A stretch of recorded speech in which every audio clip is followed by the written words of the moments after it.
There you go. Ah. Hello, coworkers. Good evening, everyone.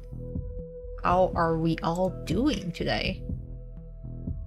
I forgot to bring in my chat. Hold on. I need to bring in.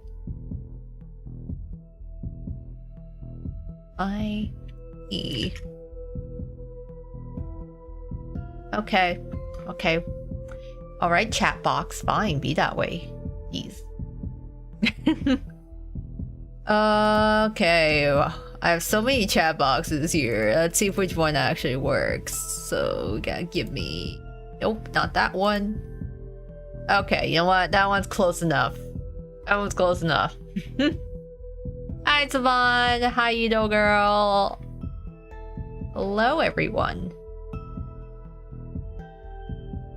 How are we all doing? Happy New Year as well. Happy New Year.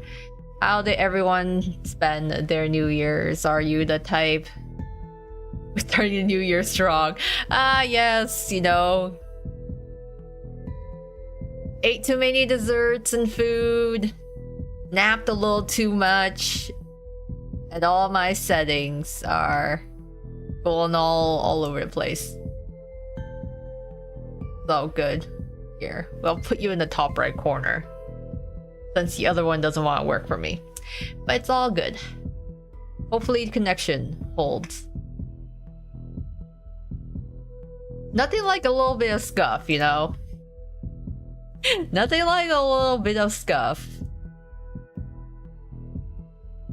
Let's see. I don't know why it's complaining about my connection. I should be okay. Happy New Year. Just stayed up and I went to bed. Yeah, same here. Actually, I was at my family's for New Year's. So we just like had dinner together, stayed up late for like the countdown, and then as soon as the countdown was over, I basically just went home. Went over to my folks' place. We're like, okay, it's New Year's now, and then I'm like, all right, I'm tired, and I just like went home. I'm the type that doesn't really stay up that late. Like staying up to midnight. Like I'm used to like in bed by 11. So staying up to midnight, having to go home, and then like having like to shower and sleep. It was like close to like 1 or 2 a.m. before I actually slept. But I can't do that. I'm at the point now, if I stay up late, like or like past 12, I like it messes up my sleep schedule for like the next 2 days. Feeling like Cinderella, except that, you know, instead of everything turning back to the pumpkin carriage, my sleep schedule just gets all out of whack for the next 48 hours if I stay up. My New Year's was soggy and people were shooting firecrackers till like 4 in the morning. Wow, okay. You know, those people are real troopers.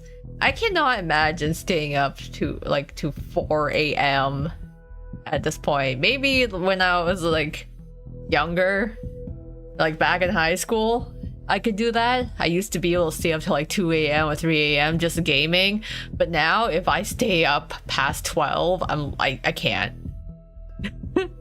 I can't. I miss those days where I could just game till like the wee hours in the morning and then eat junk food and then sleep till noon and be okay. But no, I can't.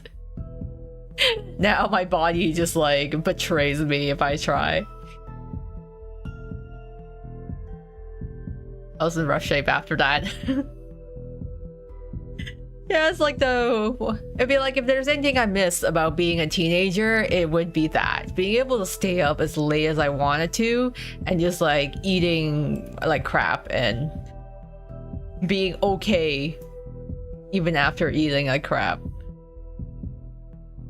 I miss those times. It's like thinking about it, yeah, I also used to be able to just like play video games and like I would be able to like binge through like a game, you know. I'd be able to play it for hours and like no problem. I can't do that anymore. I sit for too long and my back hurts. Feeling old.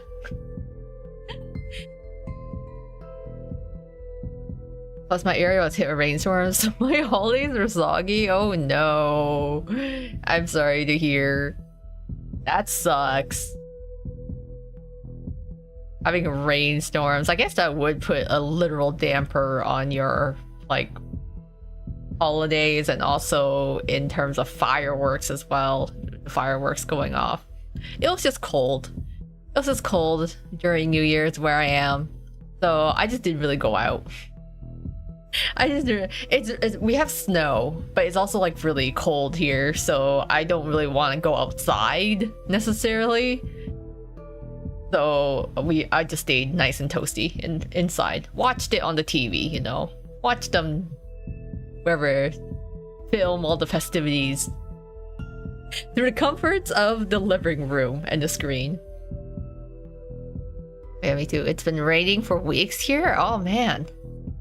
Yeah, that kind of sucks then. Especially if you want to you have time off and you want to actually go out and do stuff. Yeah, that kind of sucks. Big yikes. But hey, at least as long as you stayed warm and dry, and I think as long as you had nice warm food to eat, that's all good.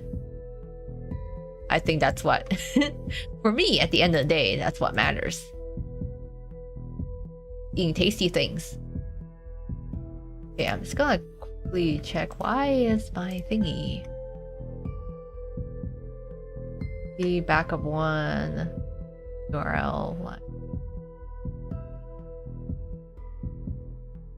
I changed this. Hold on. Before we continue. LiveTube. Okay, it's because my stream URL is the same. Oh, okay. I keep trying to figure out like my vertical live streams, but it's been like kind of acting up on me. I don't know why. I might just maybe I'll just end the other one and just continue from here, because I'm like, why is it complaining? Such is the life of tech support. I am going to maybe stop the vertical one so I can continue here.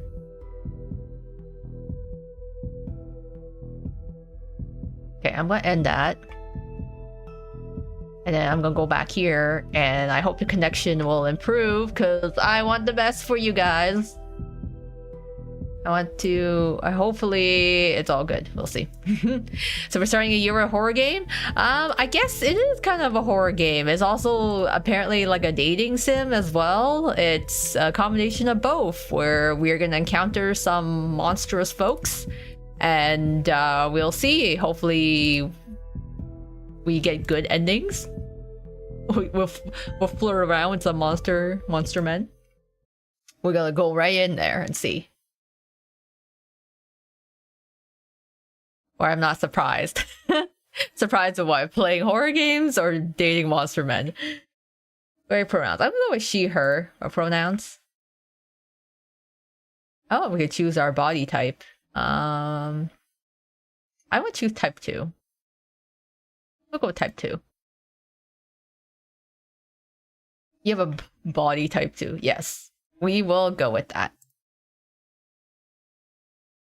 Both.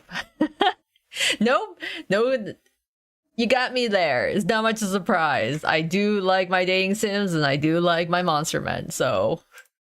Ooh-wee. We're just gonna play on the edge.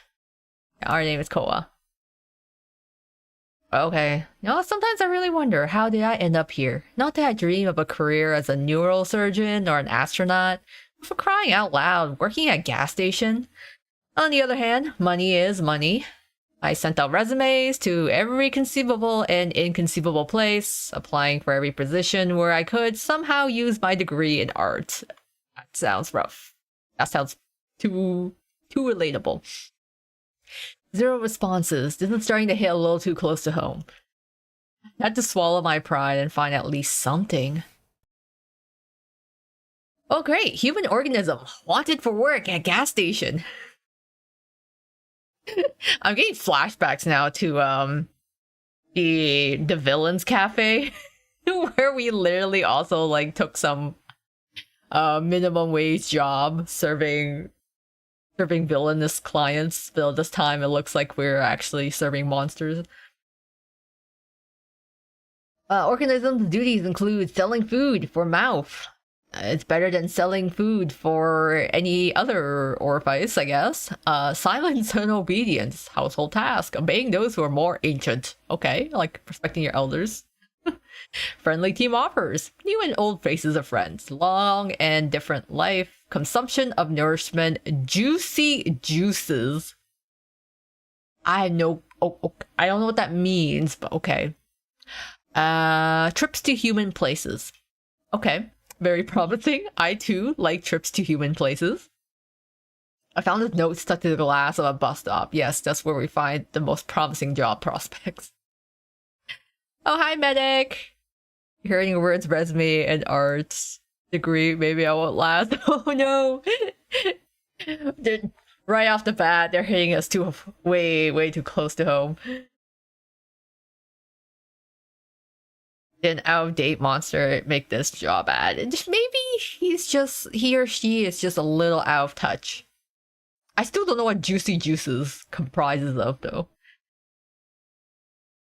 Ask me how my New Year's went. Apparently wedding Jade coming home so quickly was a declaration, not a generous gift. Oh, okay. A declaration. Are we talking about This is not a this is not a gift, this is a threat.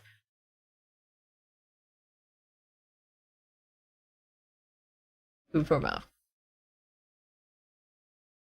As manager is just an eccentric dude, or is this their new marketing tactic to grab attention?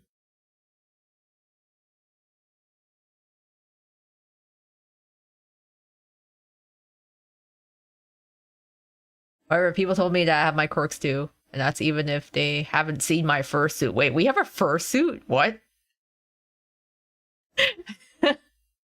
Oh, cool. So, I guess we are... from what I gather, we, the MC, have an art degree, and we are also a furry. Whatever, as long as he's not a complete jerk, he'll hit on me or make me scrub the floors. Oh, hello there. Big ol' eye. New Year's Malleus banner. Jade Dorm new in my third 10 poll. Oh, I had to hit 100 for Malleus. Jade has moved into my banners. The desire sensor is real. I love it too when you just get certain spooks from specific people that you don't know if it's a real curse or blessing. But anyways, you can say hi to Jade for me. I'm sorry that Malleus did not come home as soon as possible. He kind of took his time. He got a little lost. You know how he is. He got a little lost, so you had to find him. Okay. Try to find any category for this in this database. Are we hallucinating? Psychosis? Too many energy drinks? A typical middle manager? Guys, don't you hate it when you need to get into a meeting with the manager and he just looks at you like this? The tentacles crept closer to the counter. My god! The creature made a sound. Not from a mouth, it had none. The sound emanated from deep within its bulk, hollow, profound, bone shaking. His name is Bob. His name is Bob. Oh well, you know, that's less threatening. He has a little name tag too. Oh boy, be like, greetings, organism. I am the indescribable and terrifying consumer of worlds. But you, grain of sand, may call me Manager Bob. I like how he still wears a necktie somehow. I don't know how it stays on, but it just does. Malleus also entered the breakup phase. Oh no. There's still time. There's still time to be salvaged. There's also 3 Malleus banners this month, so maybe he'll come home with one of them. A little better. Oh no, no, no, I'm dreaming. I need to wake up. You will sell food for mouths and obey me, for I am ancient. Memorize the rules of this establishment, for my patience is as limited as the salary I offer you. At least he's honest about it. You know, we've worked for less under worse conditions. Crowley. Oh, okay. You will. Okay. Rule number 1. You sell no matter what. Chicken food for the mouth. Gremlin fuel. Noodles made from cursed souls. Lottery tickets for extra limb raffles. Discount rot. Ritual foil. Everything must be sold. Okay. Okay. He points directly at me with a creepy slimy tentacle.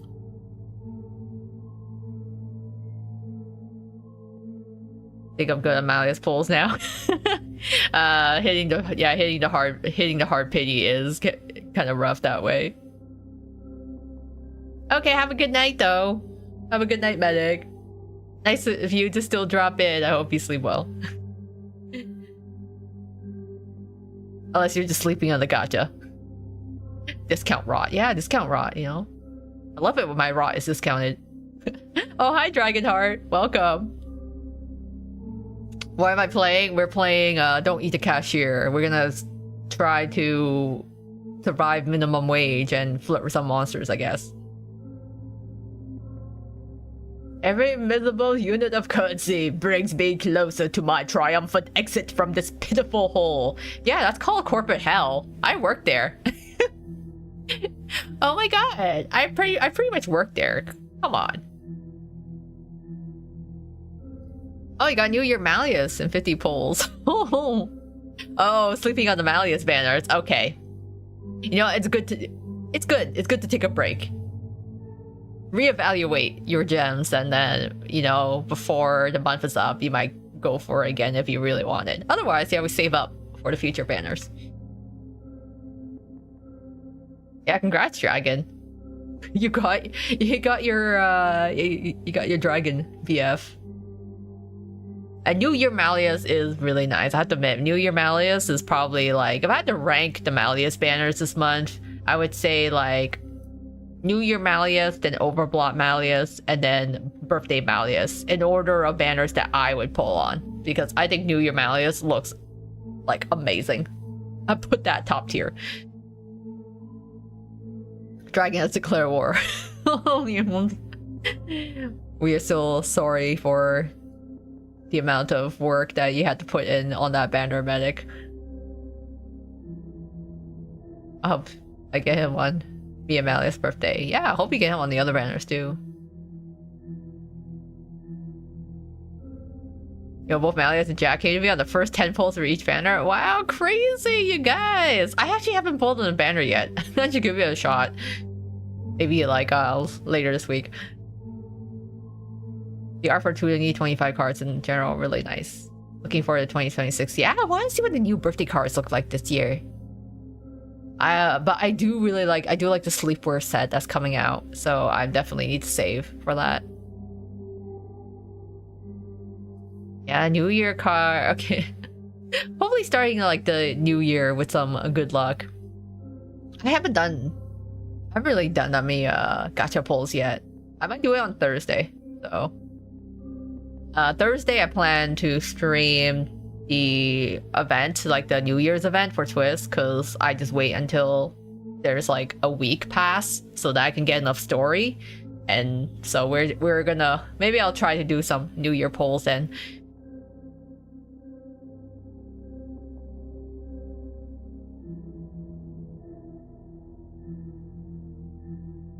Be polite to customers, ignore bald spots, watch out for drafts.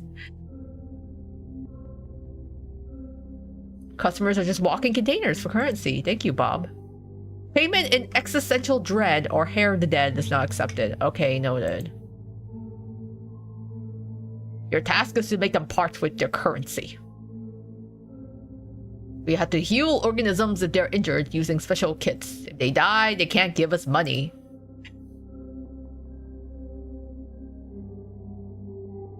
Slightly tremble with fear, hold back, or or just freak out. Okay, it's all right. I worked long enough in the corporate underworld that, you know, I've dealt with my fair share of customers. I've seen, you know, a whole lot of different folks of different strokes that come in through the doors. So excuse me, dear sir, you seem to have mentioned werewolves and ectoplasm?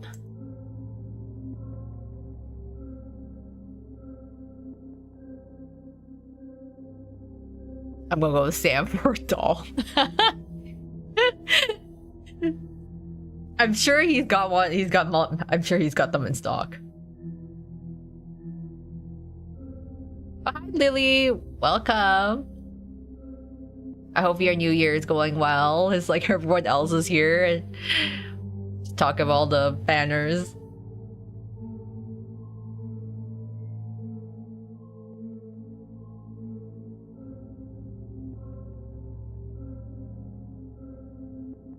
Werewolves. But he himself is a giant meatball with tentacles. Oh, okay, he'll answer my question. Curious, polite organism. Alright, many insignificant life forms that come to this. They're all slaves to consumption, just like your kind. Ah, yes. I am just a cog in the capitalist machine. I am your immediate supervisor and the guarantor of your future financial prosperity. I'm at a gas station for monsters. I got a job at Cthulhu for minimum wage.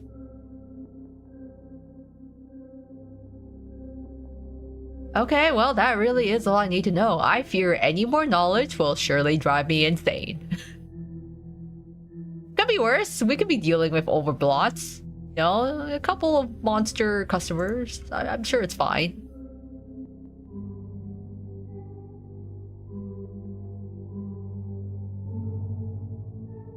Oh, he's actual approval. Oh, flicker across Bob's many-eyed face.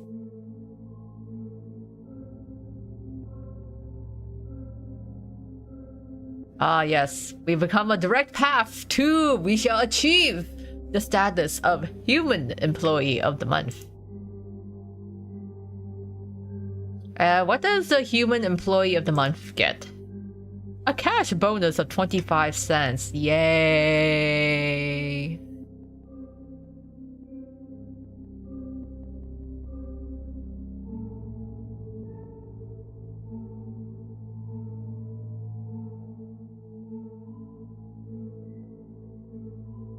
Cool. I even have access to the bathroom. Thank you. I'm glad I don't have to start pissing in bottles like those Amazon warehouse workers. I'm glad I have access to an actual human bathroom. Wow, what a delight. What a gift. Only 7% though that will transport me to a dimension of endless pain, suffering, and unimaginable torment. That already happens. Your bathroom turns into that when you have, like, you know, bad tummy troubles, okay? When there's bad tummy troubles, the bathroom is a dimension of pain and suffering.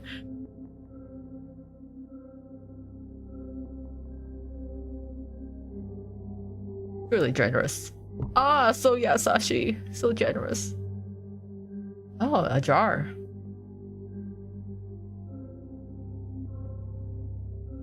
Yeah. What? Guys, no fighting in the chat. You're all beautiful.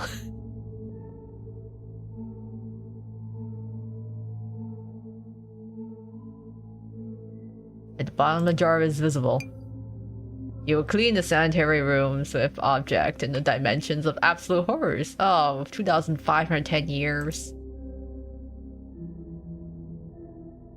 Couldn't take my eyes off the fork, the potential tool of my internal servitude. Okay, my clients will be non-humans. Yes, I've been being threatened with a fork and eternal toilet cleaning. The same will happen if you think of escaping for the end of your work contract. Okay. You're gonna see me in every corner of the earth. Crap, I'm stuck here. I'm in a trap. This is the Black Company gas station.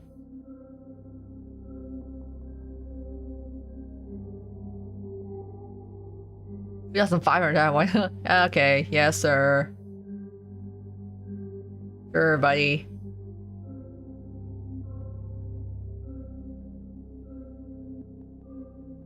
Yes, I think I can handle this perfectly. Please. Stop staring at me with your many, many eyes. Give me Club Malleus and Sue Malleus. Give me Sue Malleus. Imagine Twist ever implemented a trading system. The market would be crazy. I'm sorry, I hope you'll get Sue Malleus one day on a rerun. I will keep my Sue Malleus only because, like, I only own 2 Malleus cards. Jade Spooked, New Year Malleus Pulse, got me up 30. Early Wedding Pulse Decoration, yeah. Sue Maltu. One day you'll get him when he returns.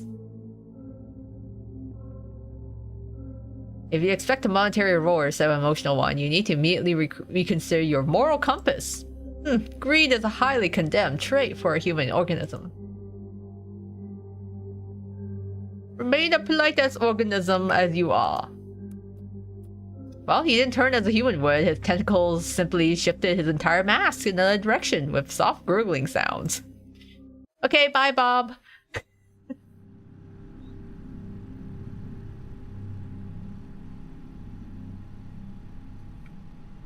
Only by the hum of refrigerators containing juicy juices. Well, my breath returned to me, my hands are shaking. The tip jar, which I needed to fill to avoid ending up in a dimension of ancient horrors, still stood proudly on the counter. What kind of also freaks me out is this weird gnome kind of sitting in the corner. I don't like the way he's looking at me.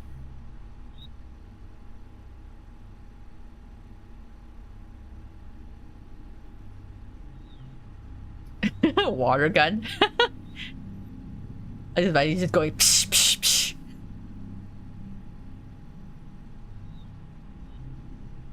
Option 1, I've gone insane. Most logical conclusion: prolonged stress from job hunting, malnutrition, nerves, anxiety, a disrupted sleep schedule. My brain just malfunctioned.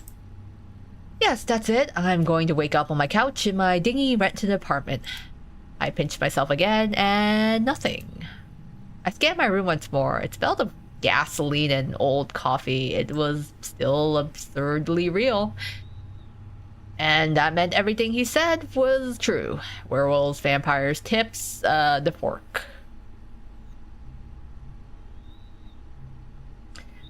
A hysterical mix of laughter and a scream of terror welled up in my throat. But I held it back. I needed to get through this. I needed to... Oh no, don't tell me that's the first customer.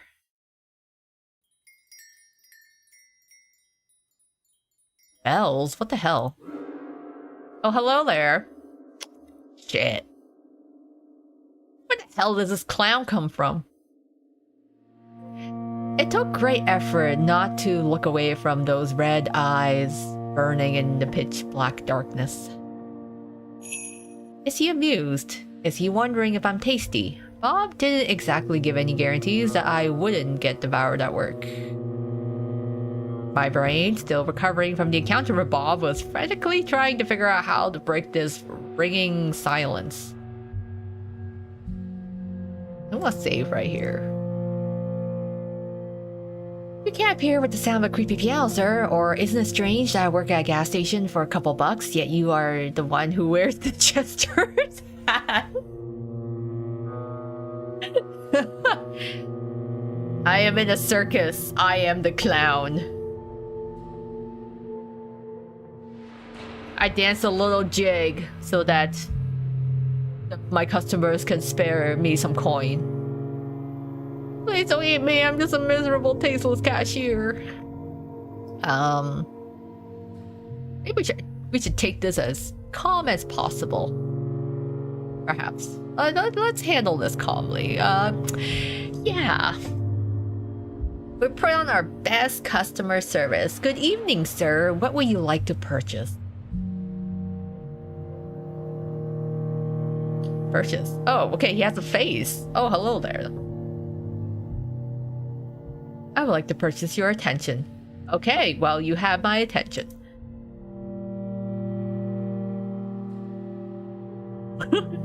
We can do, I suppose that's free. It's sort of included in the service package. I suppose it's free, but wink, only for you, sir.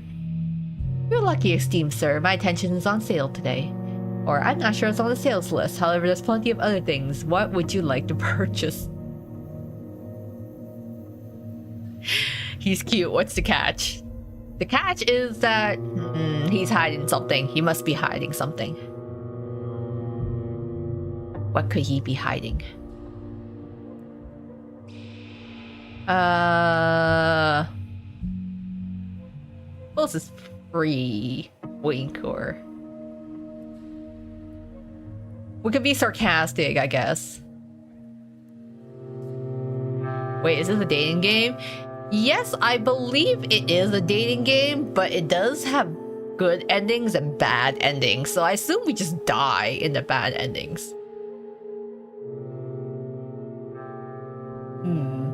Okay, you're lucky, esteemed sir. My attention is on sale today.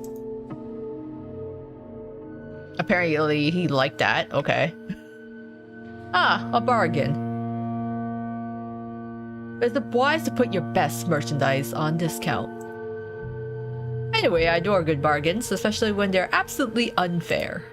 In a truly fair world, my dear soul, you'd be worth more than $6 an hour. Damn, we're only getting paid $6 an hour. This really is just the most minimum of minimum wages. Can a mere piece of paper reflect your uniqueness? Can even 6 of them? Not even 20 could. No, my time is priceless. Are you going to buy anything? I wouldn't mind 20 extra pieces of measly paper. Well, if you got extra, put them in the jar. Oh my god, another crazy person with a strange way of speaking. And it seems he's in the mood for a chat. So what's a beautiful, charming lady like you doing in such a dreadful, dirty island of misfortune? He's trying to flirt so hard, and I'm just like trying to get him to buy shit and leave.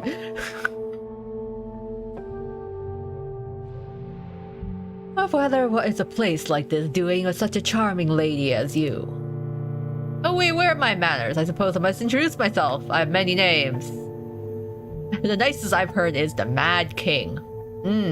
That sounds sounds very positive. A title I plan to pass from me to myself for the coming centuries. However, my mortal mother named me Darren. Okay, hello, Darren.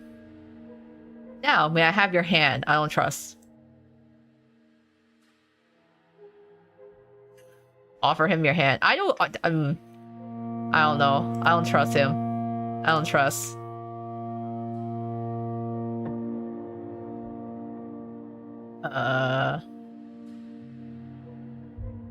Koa Miyo starting to fall in love. We're not there yet, okay? We haven't even finished exchanging pleasantries here. I'm gonna name him Shiogoraf. Yeah, we'll stick with Darren for now. Sorry, my mother told me not to offer my hand to strangers or any other parts of me, sir. Oh, your highness. He burst into genuine booming laughter. Just don't go offer your left hand. Is there a difference between offering my left hand versus my right hand? Your mother was truly a wise woman. A masterful stroke of self-preservation. Oh, I haven't been rebuffed so delightfully well in at least a century. Others prefer to use enchanted swords and pitchforks. They forget that words can wound too. But these guys are the twills. I don't know. We don't trust him yet, right? He's a little sus for now. Left hand equals wedding ring. Okay. Could you imagine your first day at like a gas station job? Some customer just walks in and tries to put a ring on it. That'd be terrifying in a different way.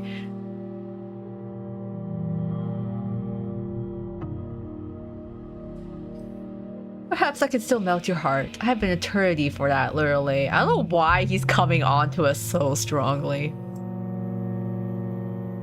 May I know your name?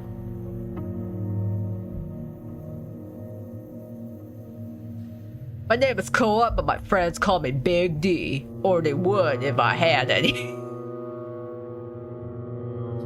It's quite funny. I refuse to reveal my true name. Or my name is Koa. My name is Koa. I'm also a queen. Good queen of the gas station. This is funny, not gonna lie. I don't know how well it would fly, but that's actually pretty funny. I don't want to call him a demon right away. I'm just gonna be polite. My name, but we want to be polite, right? But at the same time, I don't want. The problem is, I gave him my name. Otherwise, if I don't give him my name, that's kind of rude too. I'm like basically calling him a demon. I don't know. Oh my god. I'm just gonna quick save here. But he also likes.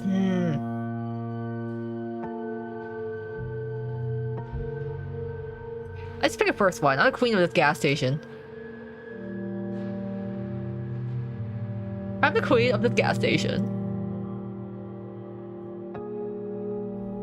I do not recognize the sovereign of this noble kingdom of oil and discounted juicy drinks. That's me, Koa. I am Her Highness Koa Miyo. I reigned over my domain of oil and juicy juices. I humbly bow before you, Your Majesty of the Midnight Shift. Apologies not accepted. You have to be escorted out of the kingdom. Balor's like, I grant you my royal pardon.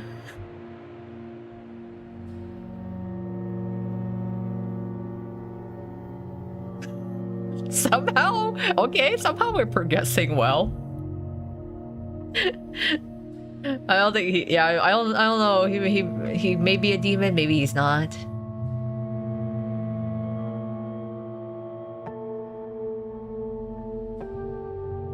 Those can rhyme, rather than just wallow in alcoholic oblivion. My company has an especially interesting effect on artistic types. Well, nothing surprising. It seems I got mad myself, or maybe it happened around the time I decided to become an artist. I'm indeed exchanging silly jokes with some mysterious, toothy entity as if it's nothing. I know the Tweels are way scarier. At least I trust the Tweels not to, like, eat me, actually. No. Maybe I just adapted this new profession really quickly. Or perhaps I have a stash of nerves of steel in the bag. I can't shake the feeling, though, that this clown is about to explode himself or blow me up, which, I don't trust that. Where's this game? I'm not seeing it on Steam. Oh, it's on itch.io. So itch.io, you can find the game there. I feel like my brain is turning to jelly.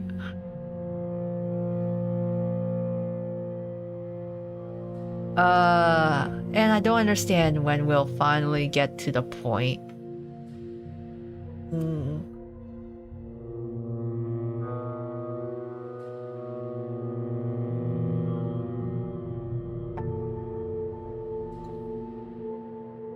Actually, it's not all that bad. Maybe I've just been spoiled by all those mangas about sinister and tragic monsters.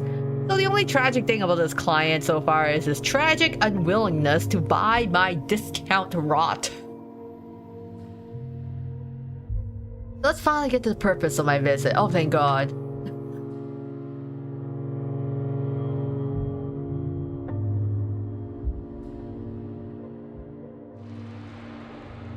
It's completely unknown to me. Oh, for crying out loud. Okay, you see that can, those cans on the shelves? Go buy yourself a can of beans and check out. There's nothing interesting in the assortment of this pathetic shack except for you, so I'm buying your time. Okay, well, I can't charge for that. Let's have dinner. I'm sure you must be hungry. Oh no. Oh no. Bruh. I'm shivering from a gust of icy wind. He just teleported half of my gas station to a radioactive dump. Or a radioactive dump to my gas station. Praise the goat mother. And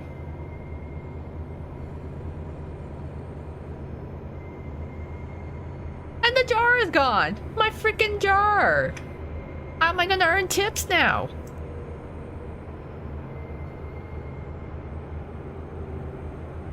Looks like my rental apartment, but it seems to smell less now.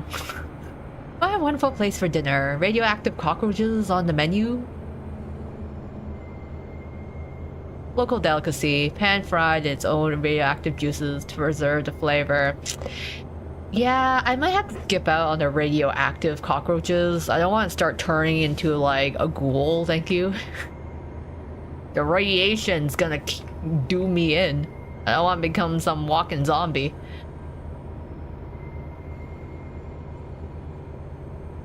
Crispy on the outside, still alive on the inside, to grant you the most thrilling superpowers. However, I can't go along with the familiar landscapes. Already ruined lands make me melancholic because all the fun has happened without me. Disgusting. Allow me. That is something seemingly less radioactive.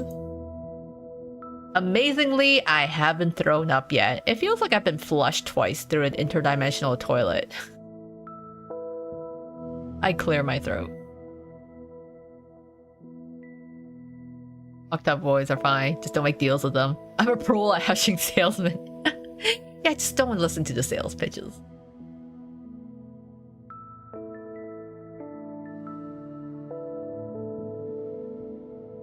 Seems I'm sitting at a table.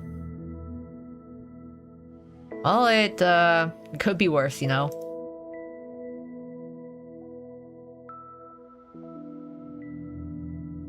Well, it's beautiful here and strange. This is your home. Strange and beautiful. Okay. This place is much more than a home. It is my cage and my greatest canvas for creativity.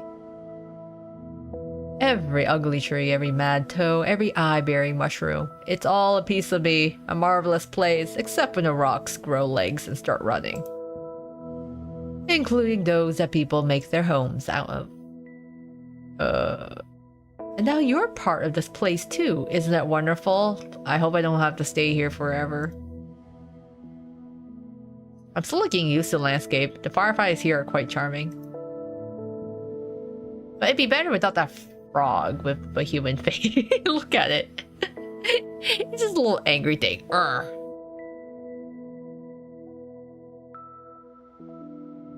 The frog notices me too.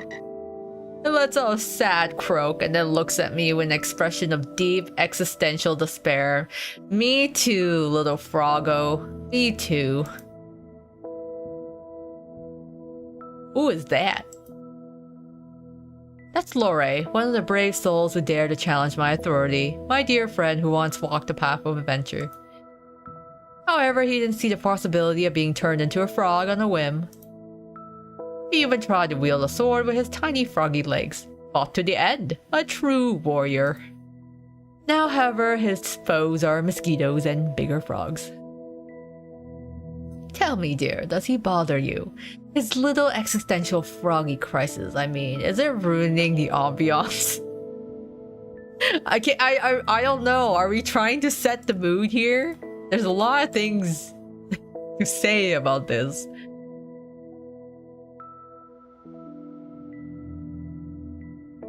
He looks at me with an interested expression. I feel like every choice is like walking on eggshells.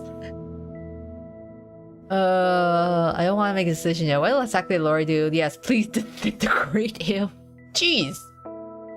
No, I want him to watch. I don't mind, Lori. You remove him gently. He's suffered enough. This seems I love how it's like absolutely going to 0 to 100. Yes, just disintegrate him. I mean, it's kind of weird, but I guess I don't really mind. Excellent. I think he really sets the tone for the whole clearing, aesthetically. A living monument to the consequences of poor life choices. Alright, did you hear that? The lady grants you a stay of execution. You may continue your pitiful, mosquito-infested existence. So, dinner! I'm sure you must be starving. Traveling between realities must be exhausting.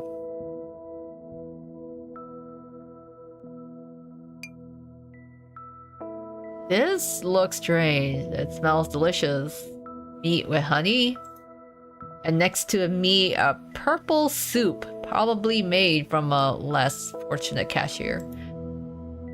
Whether the food is poison or not, if I refuse, His Highness might turn me into a frog too, so I pick up a fork from the table.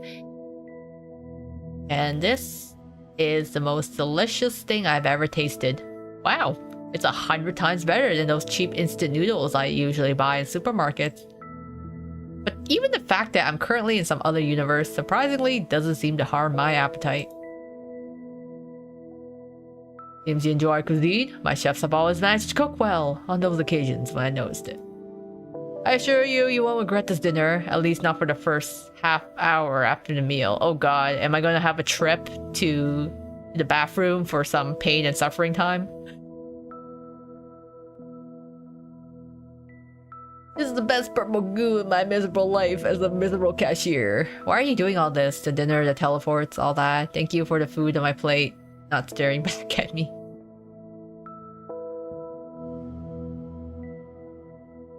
I don't know. Why are you doing all this? The dinner, the teleports, all that. I kind of want to know. Like, what is he trying to gain? What is he trying to gain from all this?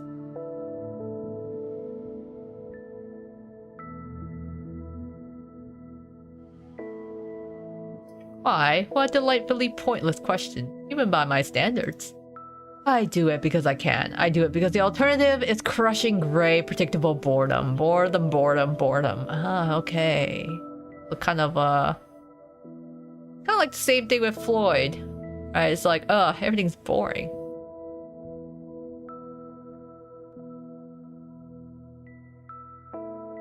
I brought you here because the first time in a very long time, you are not boring. Because you fear me less than my subjects do, and you can hold a meaningful, albeit questionable conversations, unlike my subjects. Believe me, when your interlocutor's mind is as sturdy as wet paper, all the joy of conversation quickly evaporates.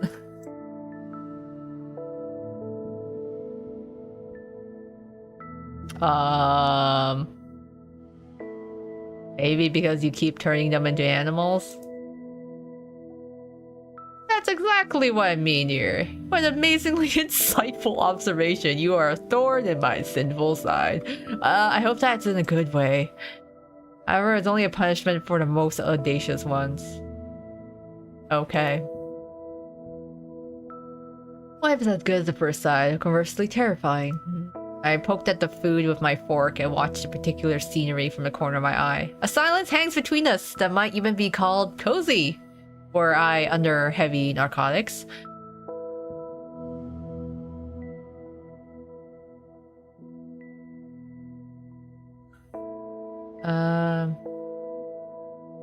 Don't ask silly questions, return to eating. What's your favorite animal? I'm just gonna keep eating. By the way, how does the meat taste? It's a human flesh, tender enough. Oh, come on. My fork freezes halfway.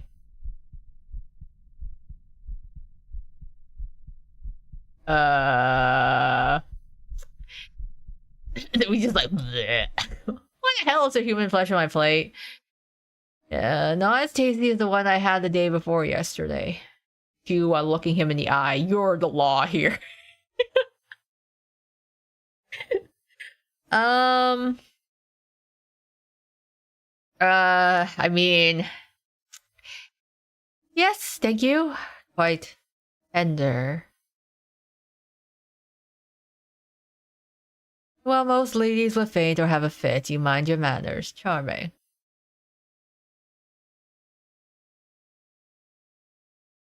Don't worry, my little polite marble statue. It's just venison. As far as I can tell by taste, not very intelligent. Okay.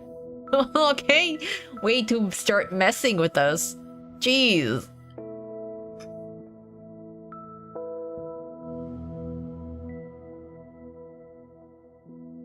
It's definitely not Timmy, our carpenter, who unexpectedly disappeared near the large kitchen cauldron, perfectly sized to fit in it. Definitely not. I can't tell. He is totally messing with us. I actually can't tell if he's for real or not. Is it him? Is it Timmy on our plate? Are we eating Timmy right now? Okay. I personally issue several decrees related to cannibalism, perhaps even concerning its prohibition, but that's besides the point. I think he's just having fun messing with us, to be honest. I really have visitors, and I'd like to tell you about other interesting guests. For a place where mushrooms' eyes grow, it can be incredibly dull here. Shadows in the clearing thicken and stir. They detach from the gnarled trees, rising up from the ground like black ink and spread across the wall. Dancing and intertwining, they prepare to perform at their master's whim. The entertainer has turned us into entertainment. Yeah, I think we're just there for his amusement.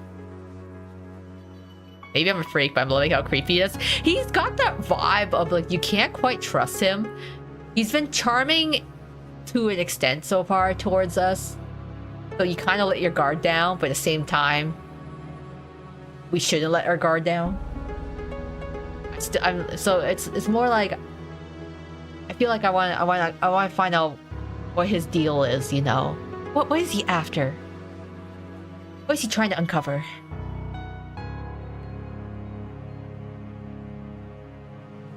Many brave and not bright souls have tried to conquer this terrifying, dark, eerie, crooked castle. You see, the dreadful monster living there never liked being distracted from its important duties. Terrible important duties like having long, deep conversation with its own reflection or concocting recipes with raisins.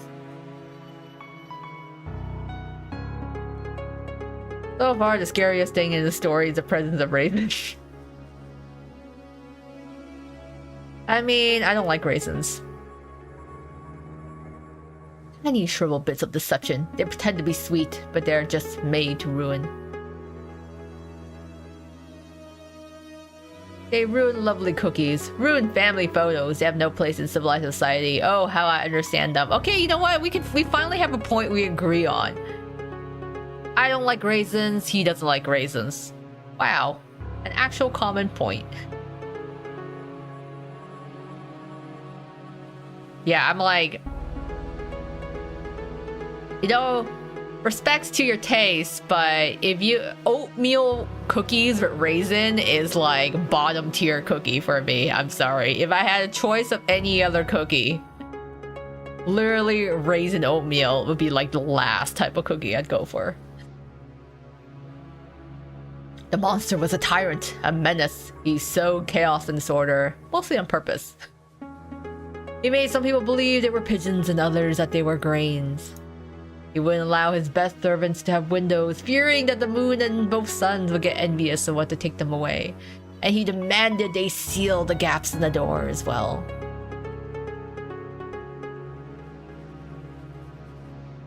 He locked wizards who came to him for magical gifts in the giant laboratory. He promised them power. They invented a kettle that could boil everything except water. Who won, the pigeons or the grains? Did they eventually invent the kettle? Invented? Oh, they did much more. After 11 years of failed prototypes, a few explosions, and chemicals running away on their own legs, they succeeded. The kettle could boil even bright memories, but not water. Water will instantly freeze, explode, and file for divorce. I didn't realize water could do that. So many actions that physics can take. I immediately reward them with a new invention idea. A cup with a sealed top and without a bottom. Let's see how they handle that.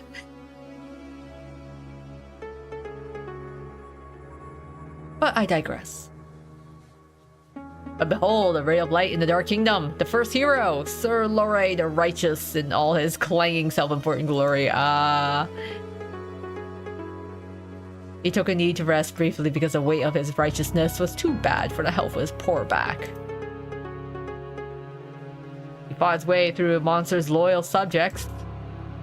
By the way, where did he even find them? Most of my subjects are too busy contemplating the color suspenders for their suspenders, or lamenting their fate.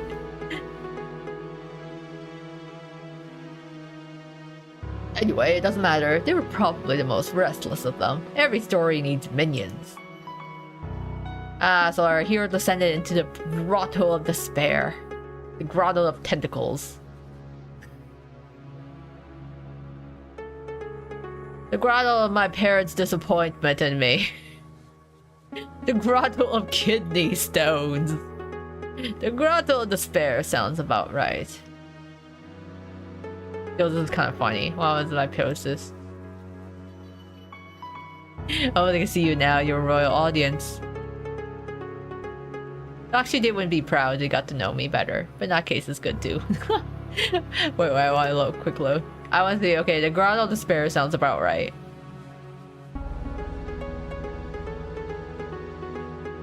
So the Grotto of Despair, our hero descended to retrieve an artifact capable of defeating the Monster King. The Ring of Incredible Power. A bit shoddily crafted, but I assure you it looks more aesthetic in real life. They literally got the ring.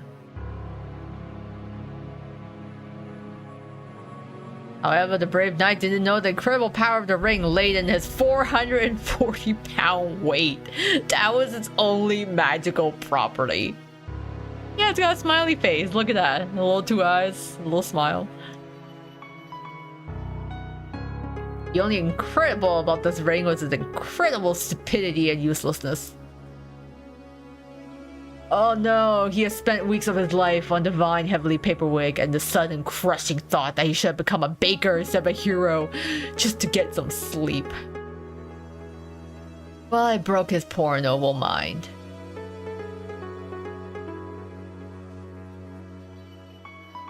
Not meaningfully, waiting for him to continue. So the night perished. And then along came Elmer Eagle-Eye. They say he earned his nickname by escaping from an enemy fortress. On the third day of his captivity, he noticed that his prison cell was lacking the fourth wall. On the third day? Archer of legendary skill who tried to kill me with a precise shot constantly. During breakfast, while bathing, at balls, during sleep, and even while I was devising a plan to get rid of him. The audacity. Why you trick someone to wear that ring?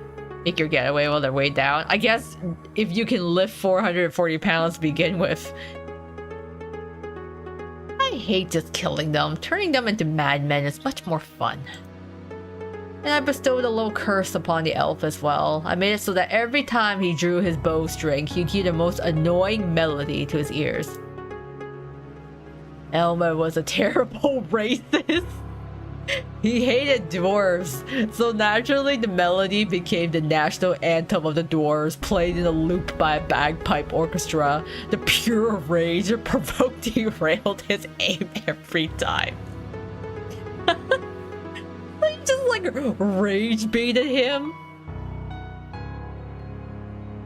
Look at him in his in the Shinji pose in his chair there, contemplating his entire life existence.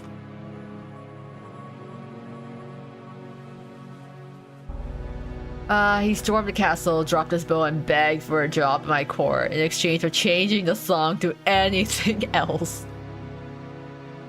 He was desperate and I was a villain.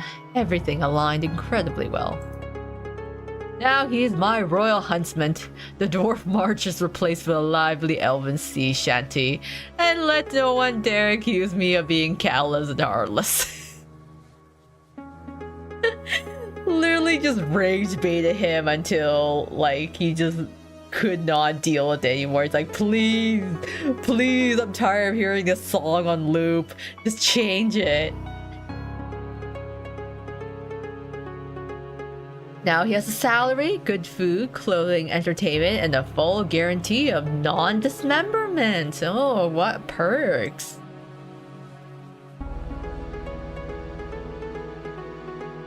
Missed the opportunity to change the dwarf national anthem to Dwarf Serenades. A happy ending, right? For me, absolutely. I never had such a good hunter in my life. I never quite figured out where he gets all those species of animals, but no matter. And finally, the witch in the classic giant hat, under which you could easily fit another witch. He tried a different approach, seduction. He attempted to charm me to gain my trust to become my spouse. She didn't consider the fact that I had never trusted big hats or people, especially when both come hand in hand. Oh wow, okay. He's got, what's his deal against big hats?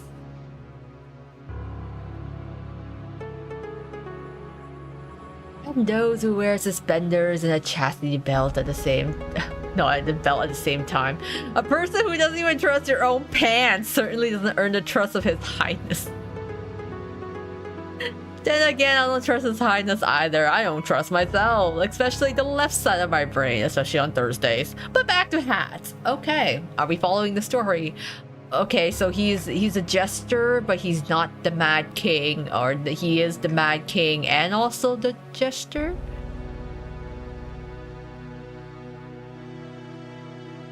Yeah, I'm sorry, but when it comes to mages and witches, the big hat stays. We like the big hats.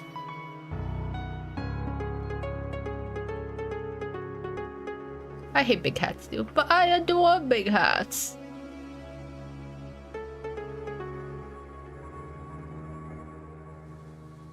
Don't even think about wearing them. At best, it'll turn into a smaller hat.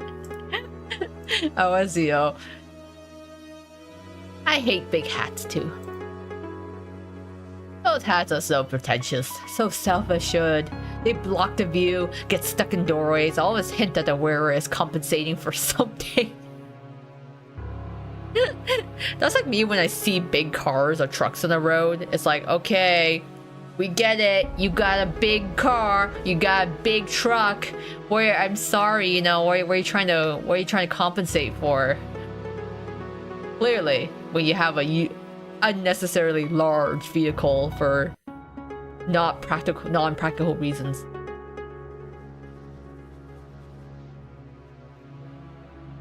Meanwhile, the witch was quite overt in her murderous intentions, jingling with all her concealed weapons. Why does a witch need so many hidden blades? She must have been very bad at witchery. In any case, she now resides in my dungeon. Oh, okay. You see, I haven't decided what to do with her yet. Her fate is a blank slate, a story yet to be written, so I offer you the pen. I simply adore random choices. Give me yours. What punishment befits her? I'm wondering if it's okay to agree too much. Characters hate boredom or coin flip. They either expect compliance or they actually want the disagreements. Yeah, it really is a coin flip. It's like 50-50.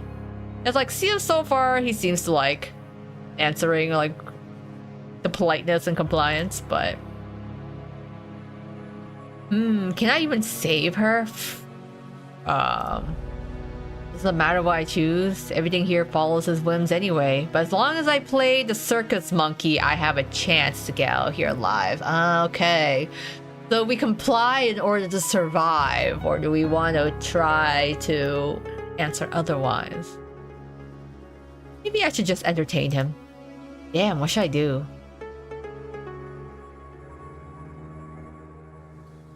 Okay, I think the craziest thing would be to spare her. No one would expect that. No, turn her into a hat, a small one.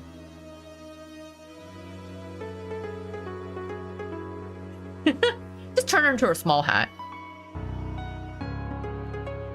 Maybe a little cap, you know. She shall become a small hat. So be it. Let her be a small cap of eternal regret.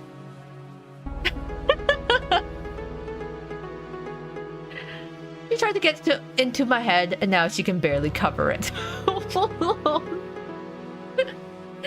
Look at her hat. Look at this hat. A brilliant sentence. Something's missing from his tail. He never told me about the monster itself. Who cares about the monsters anyway?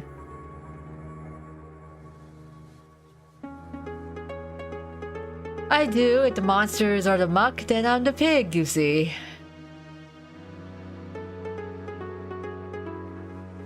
I don't know. We're pushing our luck here.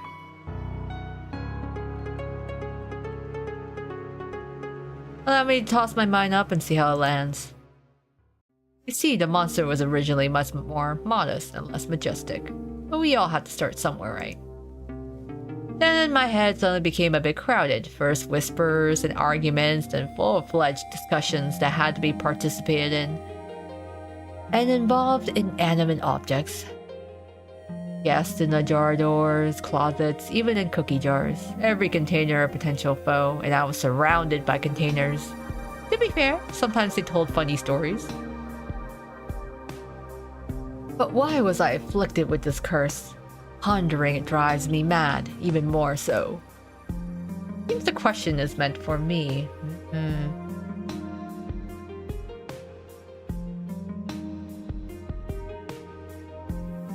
Were you cursed for arrogance, greed? Maybe did you touch a cursed artifact? Maybe some ring of yours? Does your family have anything? Does your family have anything in common with the Habsburgs?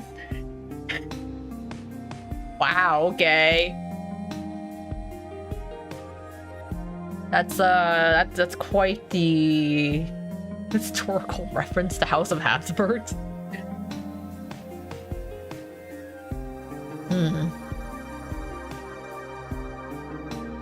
Did you touch a cursed artifact? Perhaps, you know.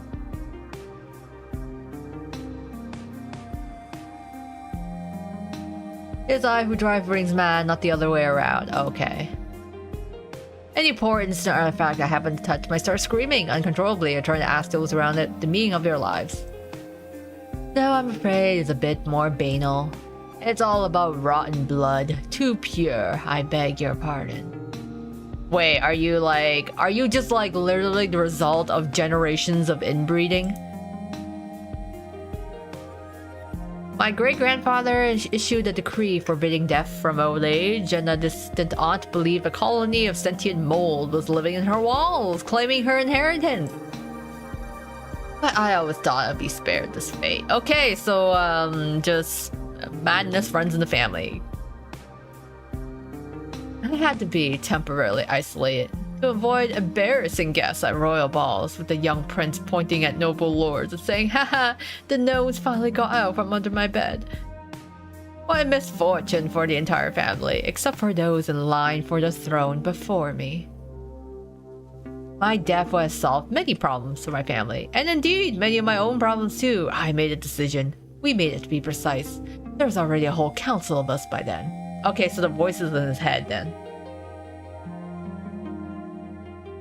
However, Chaos had other plans. A god, a goddess, a cosmic clerical error, I don't know. Something ancient and terribly bored found itself a new source of entertainment.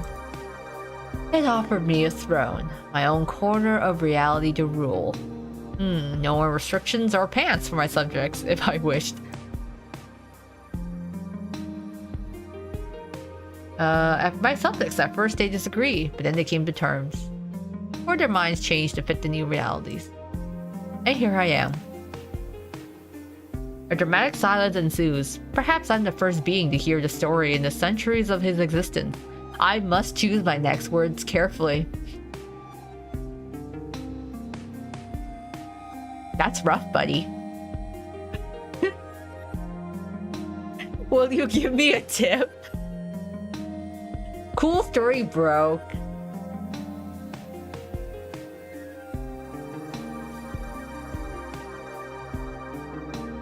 Will you give me a tip? I really sympathize with you and all your multiple personalities. So you're still in the cage? It must be rather lonely here.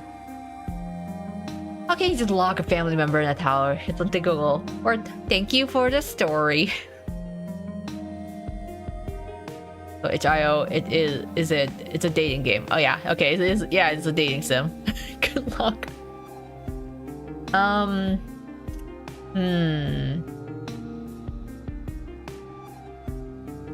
Is he still in the cage though?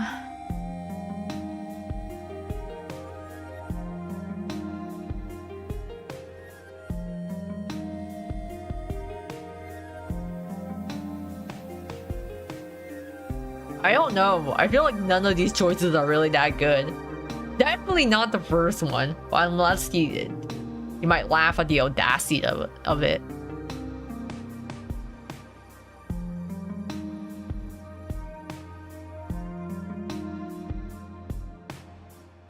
I'm just gonna try picking the middle and see.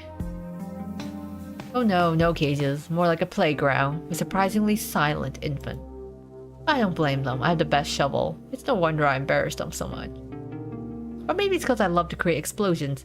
Tell me, have you ever been exploded? Or no, don't tell me. Let it be a surprise. You really sympathize with someone who dragged you into his dimension to tell silly stories and feed you purple goo.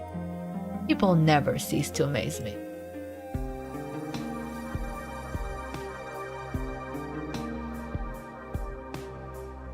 Not meaningfully? Uh-oh. I just turned a living being into a hat, or rather became a catalyst for it. I wonder what kind of nightmare are warranted in such a case. I'm afraid royal duties await me. Our time is up. Oh, okay. I rise from a chair. I squeeze my eyes shut. The light is blinding, even my eyes close. Not unusual after all this darkness. The jar is full of money! It was all worth it. Holy shit, we survived it. Yeah, I survived it. I'm gonna save now. We didn't die. He's paying for our attention, so I guess he did end up paying us or something. This still doesn't save you from the threat of cleaning sanitary facilities, but it's a wonderful starting point for your entire tiny life. Thanks, Bob.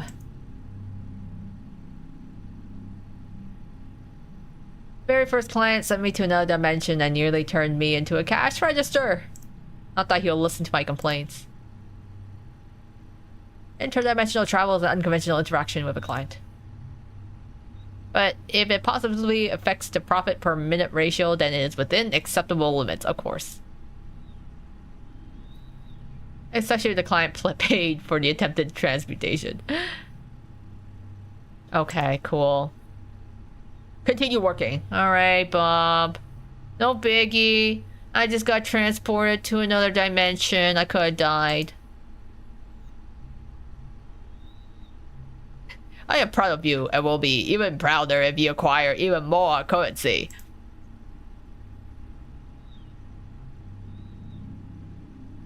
Goodbye, Mr. Manager. Your tentacles shine particularly beautifully at this time of day. Or just goodbye, Mr. Manager. Oh, the first one sounds almost sarcastic. Oh wow, okay. He liked that compliment apparently. So far, the jester was nice. Yeah, I did like the jester. Even though we were kind of walking on eggshells around him, he was a cool guy. He was Dayron was his name.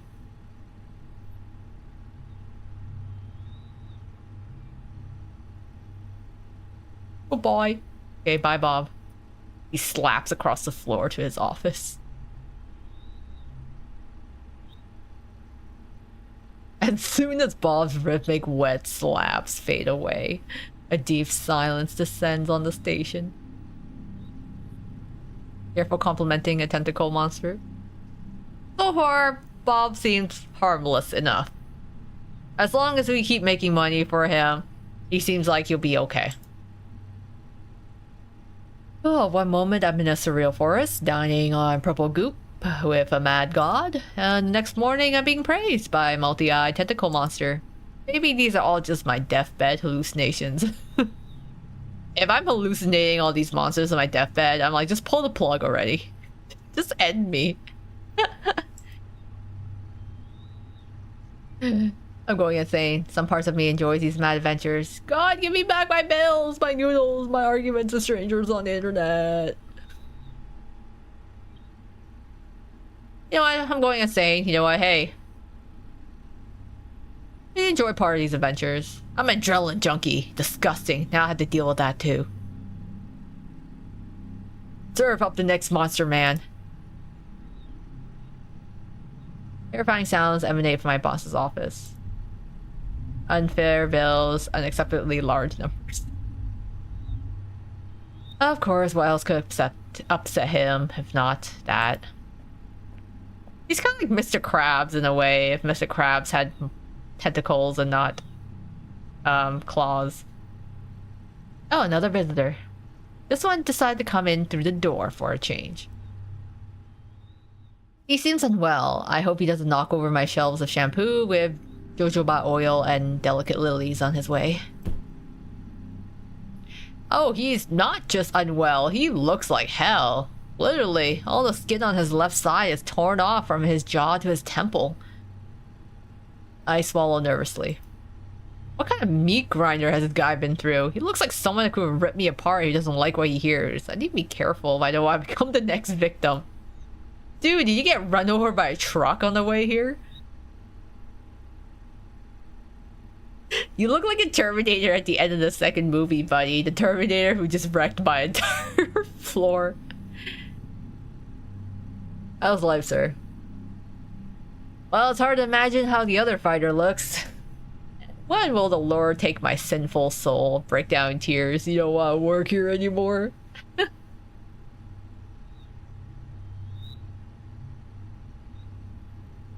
I'm kind of... I kind of want to pick number 1 or 3.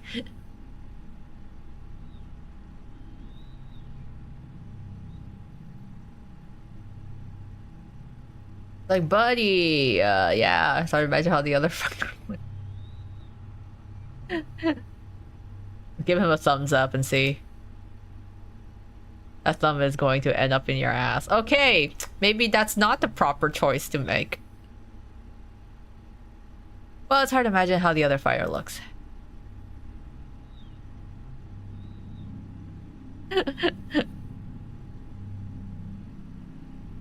He lets out a gurgly, raspy laugh. You don't want to know what the other fighter looks like. Honestly, I don't want to know. My inner archive labeled, I don't want to know this, is at risk of bursting from overflow tonight. Okay, words clearly come to him with great difficulty. You know, not surprising, he has half a face. He clears his throat, but it doesn't help much. I need blood. Okay. Are you a vampire? Is that why you're wearing sunglasses even indoors at night?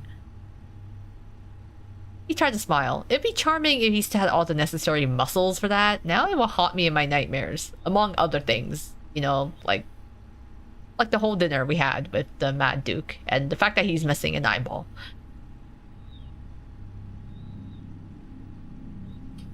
He pauses again to clear his throat.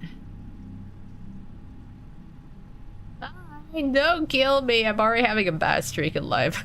I'm gonna call this like the Kobeni answer from, like, you know, Chainsaw Man, Kobeni, where she's literally losing her shit at every devil she sees in her line of work. This is like the Kobeni answer. We don't do transfusions here. No IV drips. It's discount rot. How about tomato juice? Strong vintage. Let me see what we have. We don't do transfusions here. No IV drips, just discount rod.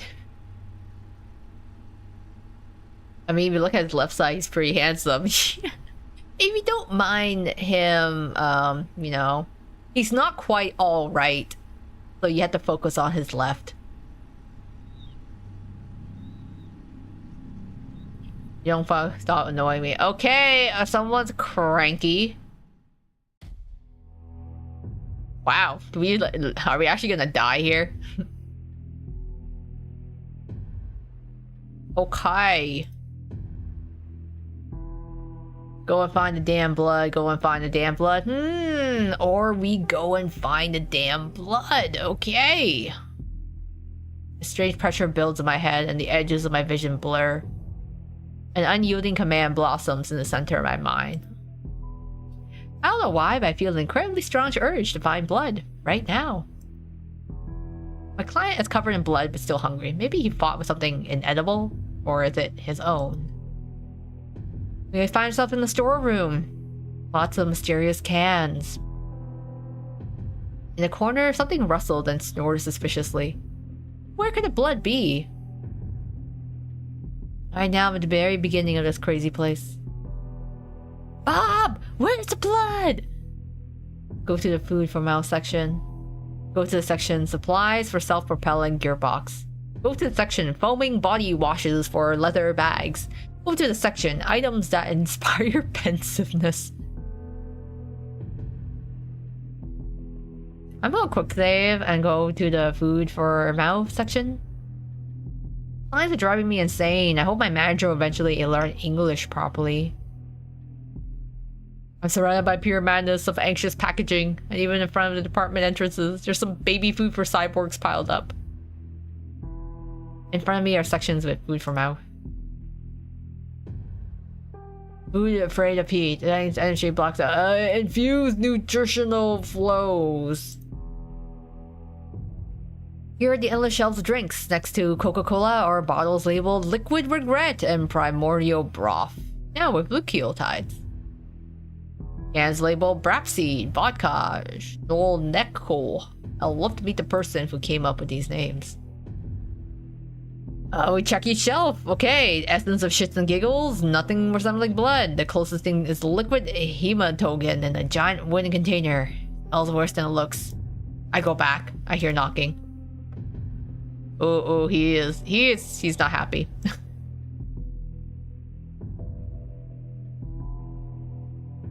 It's energy blocks for chewing. Food afraid of heat.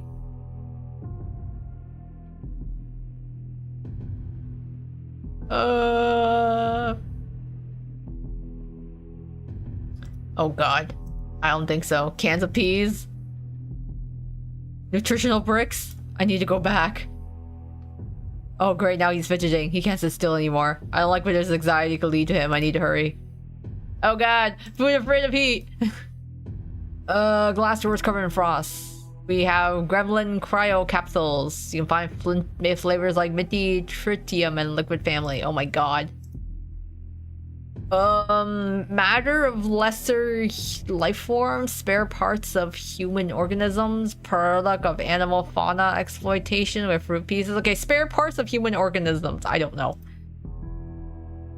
Glass jars for murky liquids where exhibits float. I try not to think about one of the containers holding a name tag that reads Kevin. Take blood of human organism Kevin. Taste of unfulfilled dreams and unwarranted expectations. Take blood of human organism homeless, high content of cheap alcohol and tuberculosis.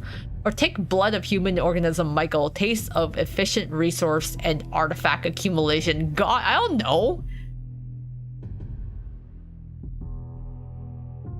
I don't know, does he want to taste like unfulfilled dreams, or does he want to taste cheap alcohol and TV? Blood of human organism, Michael. Taste of efficient resource. I don't know, 3 sounds the best. The other one sounds depressing. Alright, the blood in this jar has rich, almost glowing ruby hue. It looks healthy and full of energy. Okay, perfect. We want that. That's exactly what I want. Michael, whoever you were on top. Champion's blood flowed through you. You were probably something like an energy drink for the undead. And yet, here you are in a jar. That's something to ponder. He abruptly lifts his head as I approach. You could have hurried up. He grumbles, but his tone reveals that he feels relieved. The search could have taken even longer.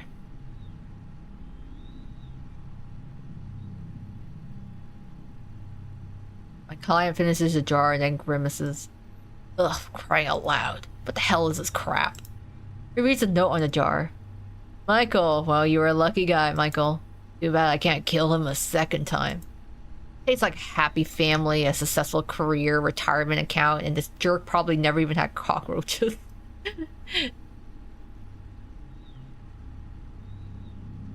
I probably should stay silent. I don't think he likes the quips. Cool that you found human blood. Good job. Oh, okay.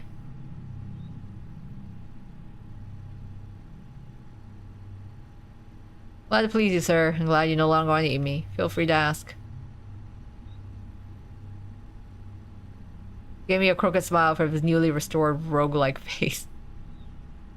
We'll wash my dirty face. Don't get bored. Okay. While he's not here, I have the perfect opportunity to wipe away the bloodstains.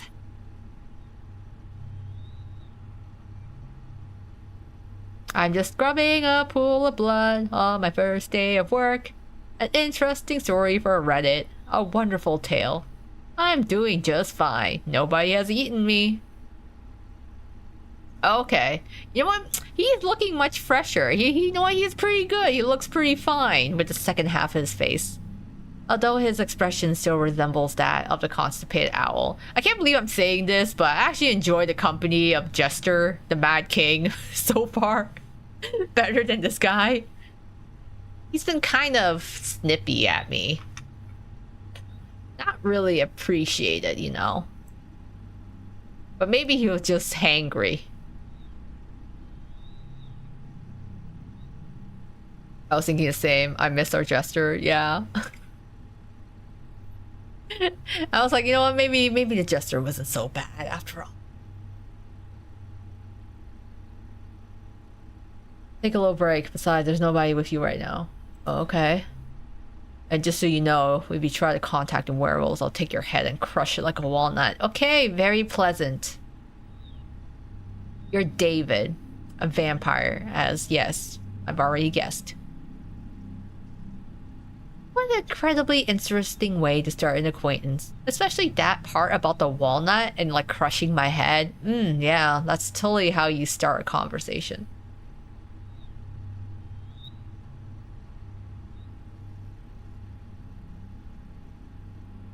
Nice to meet you, Koa. I'm Crystal, like champagne.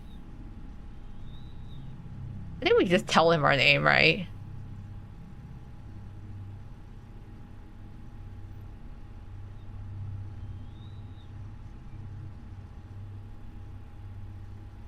I knew Koa once. She used to trade kidneys in Venice Beach. She was a good girl until she got packed up.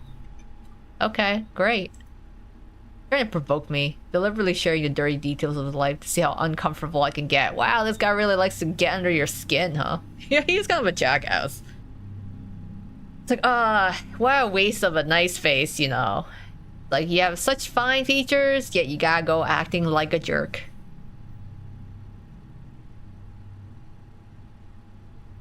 I suppose I'm also selling some kidneys now. Yes, exactly 10 categories.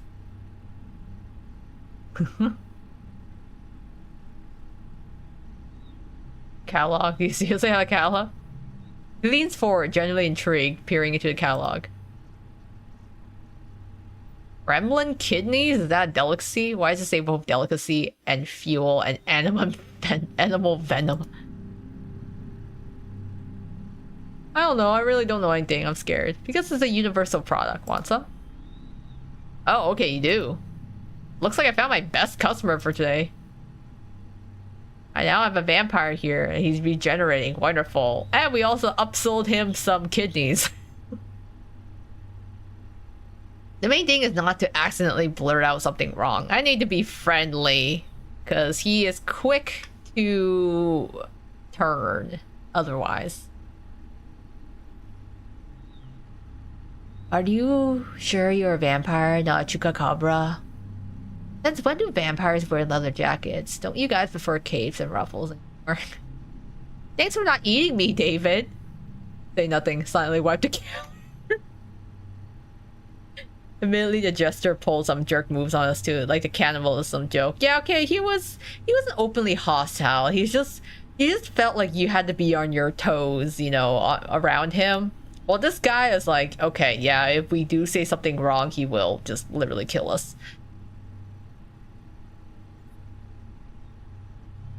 Thanks for not eating me, David. Say nothing. I will go with the second choice. Let's win for his weird leather jackets. Don't you guys prefer caves? Unless that sounds insulting to him. Unless we're like, thanks for not eating me, David.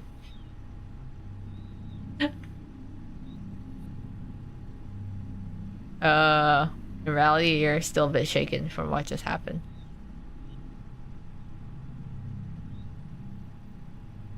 David lets out a quiet chuckle. Okay. All these dialogue options has me on my toes more than the gesture. Yeah, I'm like, okay, because unlike gesture, this guy is actually openly hostile. This guy clearly expects people to be afraid of him. He might have looked lost when he first arrived here, but now seeing my fear, he obviously feels right at home.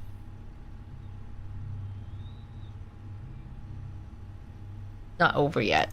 Okay, thanks, David. Although you're too bony. Oh, that's what happens when you're on a diet of minimum wage and instant noodles. I'm sure you love to eat all that cheap crap like instant noodles. People like that, their blood's just not tasty. I'm sorry if my blood has high sodium content to it. Jeez. Only if there's nothing more interesting in that blood.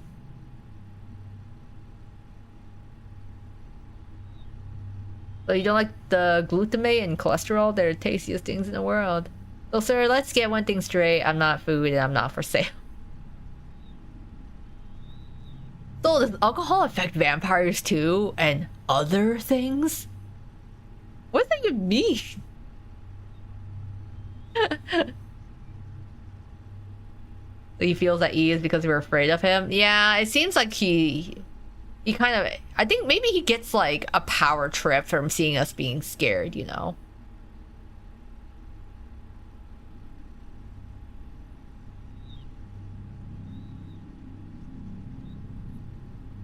Does alcohol affect vampires and other things? I'm curious. What, got any suggestions? Of course! We have a fantastic deal on some natural vodka today. Only $10 for a case. After work.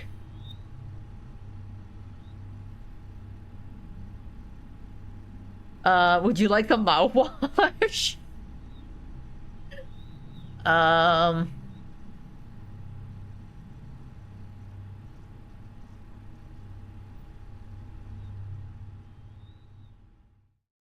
don't know if he likes us. I don't know. I don't know if he'll like me actually trying to upsell him some vodka after work.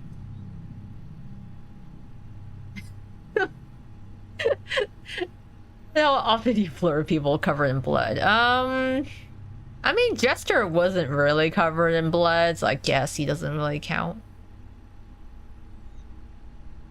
Maybe after work, I wouldn't mind walking you home, especially if no one is looking for you. Oh, cool. What, you gonna lead me into the woods? Where you gonna take all my blood and brutally murder me and leave my corpse there?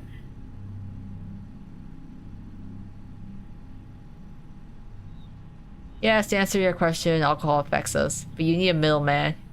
Find some junkie or alcoholic and pump them up. Okay. Then you get plastered and turned into the happiest vampire in the world. Oh man, we should have probably took the alcoholic guy with tuberculosis. David slightly grimaces as he moves. Yeah. Damn mutts. Probably not all wounds have healed completely, and does being a vampire doctor fall under my duties? I don't know if first aid is gonna help you. I think Bob said it was mandatory.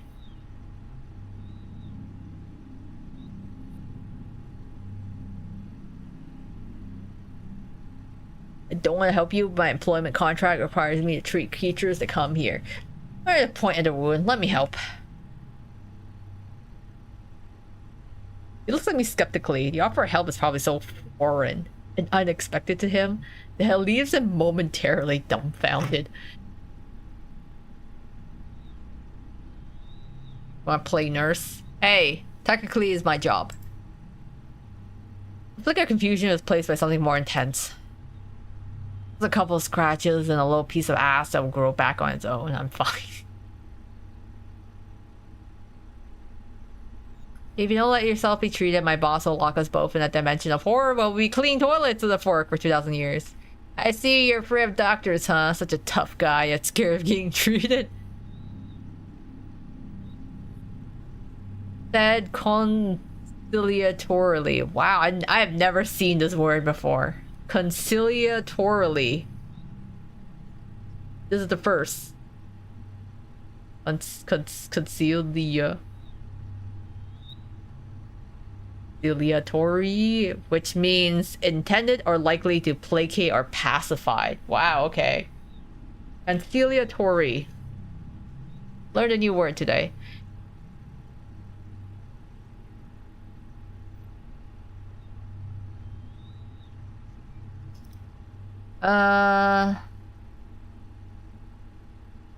I'll do 3.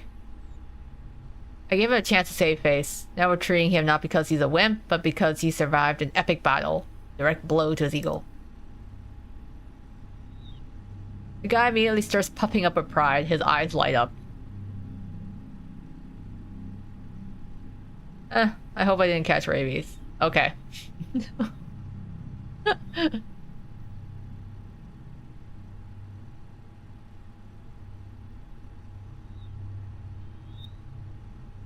I started remaining silent about how he's already pretty rabid. 4 against 1 in a narrow alley. You know there's a myth about werewolves being damn noble, unlike us bloodsuckers. That's a load of crap. One of us hiding in a trash can. My heart would have stopped dead. If it even still be, I would just ripped apart from a freaking heart attack. I'm afraid I'll never be able to take out the trash again without fearing for my life. Judging by that distant look, he's plagued by flashbacks of what he's been through. David awkwardly moves his injured arm. Okay, he's been through quite a bit. Alright, hand it over your first aid kit. I'm sure this won't be the last pack I'll have to take down. Too many stray dogs around these days. Damn you, go ahead. Get out your band-aids with Dr. Chocula wherever you're spelled. You're making me regret helping you. David sets his jacket, shirt, and t-shirt and settles onto a squeaky stool next to the counter. It's got a pretty big gash there, maybe still regenerating. About to face a serious trial, staying in a vulnerable position for a few minutes. For some reason, cruel fate hadn't made him claw-proof. He certainly looks like he was just thrown into a blender, just in a little tear. Yeah, he's rough around the edges, but don't take their monster turf wars out on us. Yeah, I'm like, please, as long as the fight doesn't break out in the shop, they can stay outside. Oh, judging by those bullet scars, he has quite an interesting past. Or maybe he was attacked by werewolf cowboys with guns? Most likely the former. By the way, I didn't know that corpses have doctors too. I thought the only doctor available to me now is the coroner. I mean, I only know basic first aid. I never treated werewolf attacks. I'm rummaging through the necromancy kit that was sitting under the counter. It's a heavy military-style metal box of a label reading Kit for Alternatively Living Organisms. So there's bandages, silver tweezers, thick glowing liquid, additional fingers, and an instruction manual. Cool. Determine whether you're dealing with a zombie. Ask your alternatively living subject if they ever wanted to eat someone's brain. David is clearly not a zombie. Let's move on to the next point.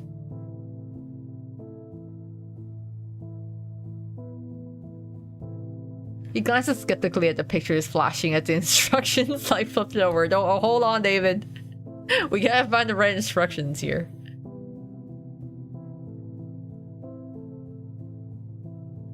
Zombies, necromancers, abominations made of flesh, bones, and cabbage swirled in front of his face like a mesmerizing kaleidoscope. And all of this lives in the city sewers? I don't know how you're going to use the bathrooms now. It'd be great if he didn't notice that. Why do I have to deal with all of this? I steal a glance at my visitor. I wonder if werewolves just clawed him up or if he managed to kill someone too. My instincts, something out of the Stone Age, suggest that he could have. This guy has a killer's gaze. You see someone like him in the alley, your hand automatically reaches for your wallet and phone. I lower my eyes. Next point, let's establish the nature of the injuries. I mean, he's got a fine figure, but we can't really appreciate that when we're worried about him killing us. What kind of wounds could werewolves leave?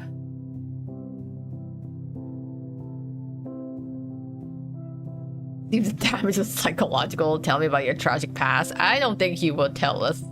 It's simple. You've got lacerations, claws, teeth, and a bit of saliva. Possibly very contagious.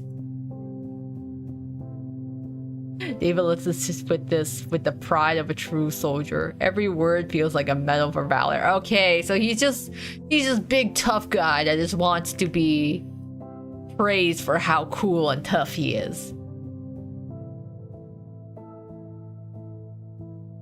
Something like that.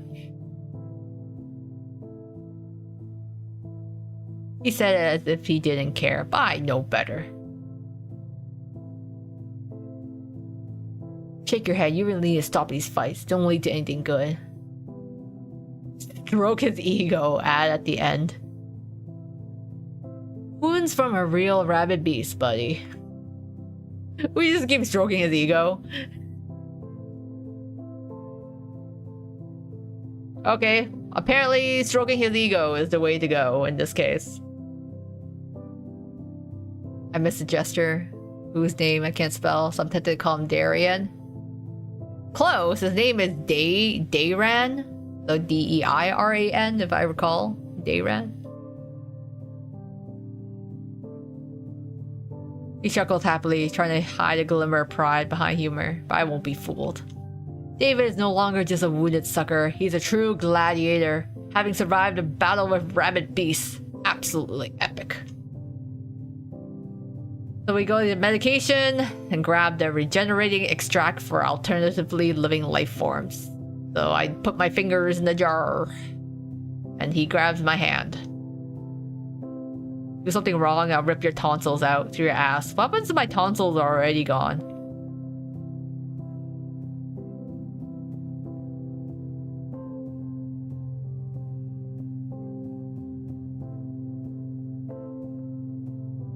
No way, I'm just a pathetic, miserable, harmless cashier.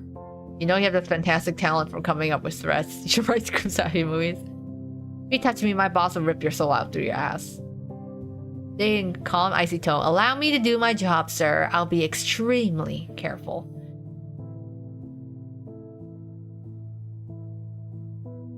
No way, I'm a pathetic, miserable, harmless cashier.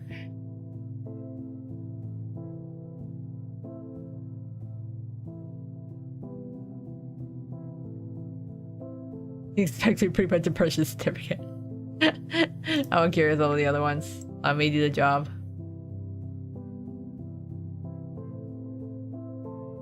Watch yourself. You won't get a second chance. Okay, David.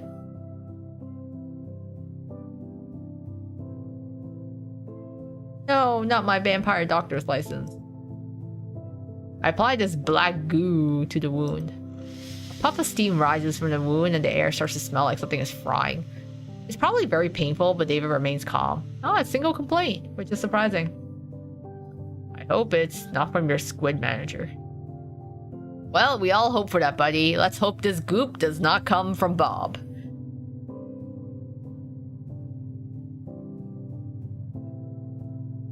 Pour a little more goo on him. Restore some justice. Why is it phrased like that?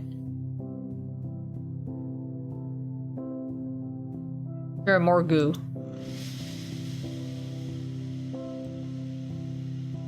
My hand jerks accidentally, and a generous dollop of black goo splats right in the center of the massive wound. The hissing grows louder, and the smoke thickens. David grits his teeth. The tough guy is helpless. He can't tell if the act of revenge from a medical procedure. The ointment punishes him for all his sins. Oh wow, that goop really does work. I finish up. Surprisingly, the wounds are really healing. The scars won't beautify this man. Such a grump, but I was jumped by a pack of werewolves. I'd be grumpy too. Yeah, I guess I would be too as well. And David seems like the prideful type, you know. Why are you doing all this? The question is asked in an astonishingly serious tone. Driving me crazy. Even more than that clown from earlier, it seems. I just want help. Lie. You want tips. And to go home, play The Sims. I watch stupid shows. I mean, they're not... not wrong. I just want to pay. I want to get paid for my job and then go home and play video games. I just want to help. Proof. You're an angel of mercy from the dirty gas station. These are my work obligations. If it weren't for them, I wouldn't bother with you. Oof. Oh, I don't know what we want. We want to lie, tell the truth, or be really matter of fact with him.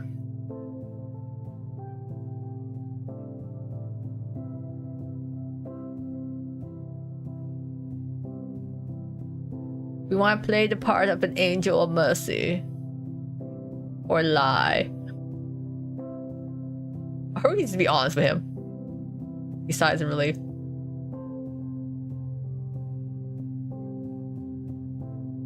I'm curious though on the other answers.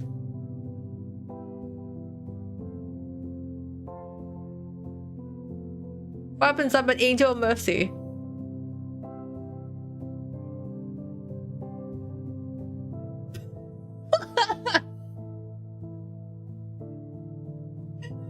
Why is this an option here?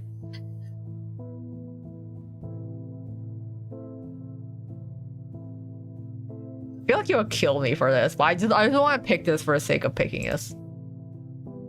Oh my god, okay, never mind. That apparently is a proper answer.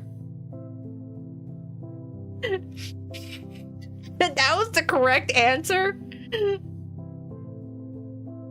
Stay loyal to the Mad King. He might turn you into cheese. Oh yeah. I don't know. We need him or the gesture.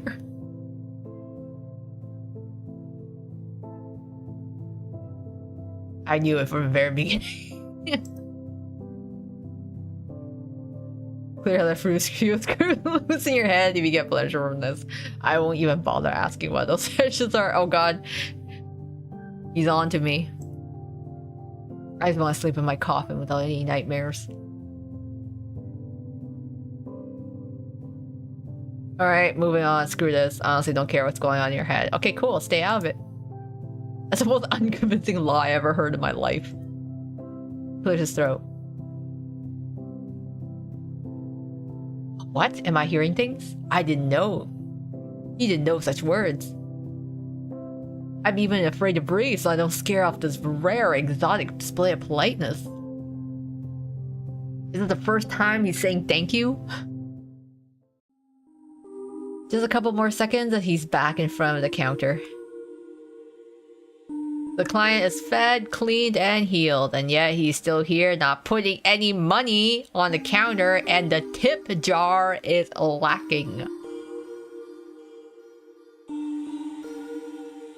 I look at him. He's looking full of energy, but instead he looks lost. He's deep in thought in that dark, gloomy little place that occupies his mind.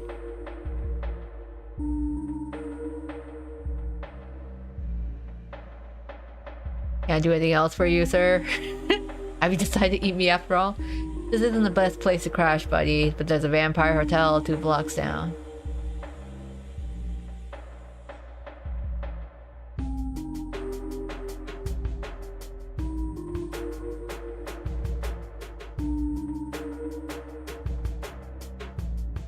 Okay, I mean, like, are you planning to... Alright, can't do anything else for you, sir.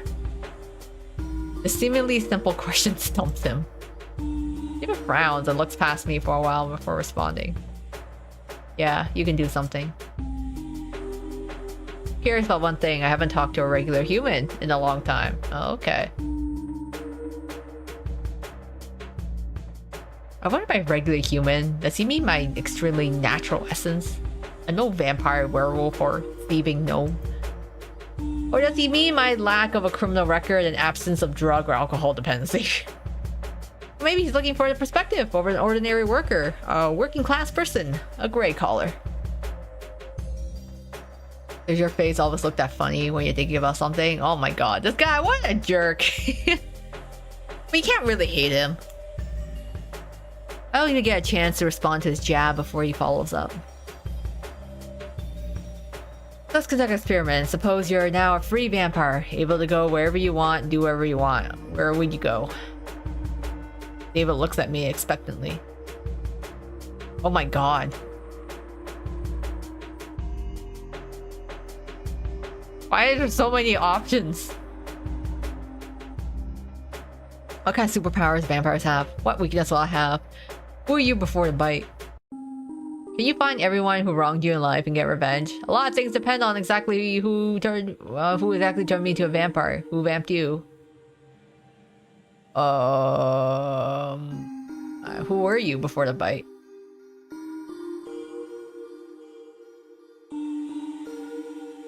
Probably his thank you sealed the fragile friend. I'll tell you. But it's probably not relevant. Well, it's nothing. I was a nobody. I was just surviving as everything went to hell, unlike all those bastards born with a silver spoon up their ass. You ever see those happy American families in TV commercials?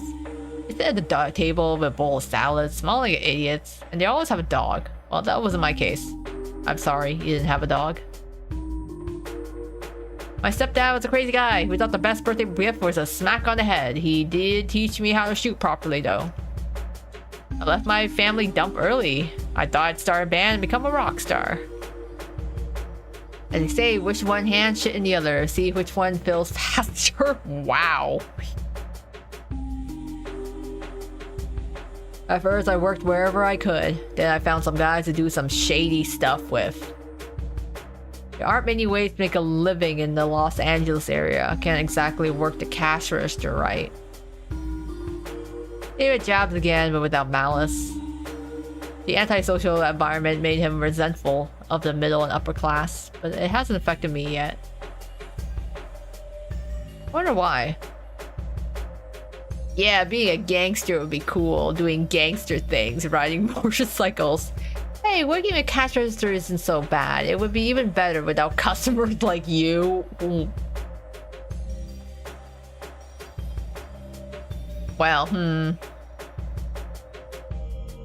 with physique like that, that's not nobody unless you build up from fighting werewolves. Clearly, I feel like he's gotten into like a bunch of different fights and scraps here and there.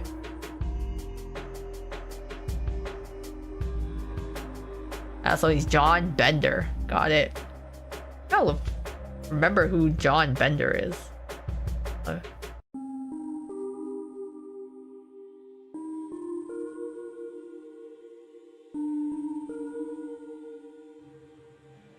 I don't know. I don't think make no comment, maybe?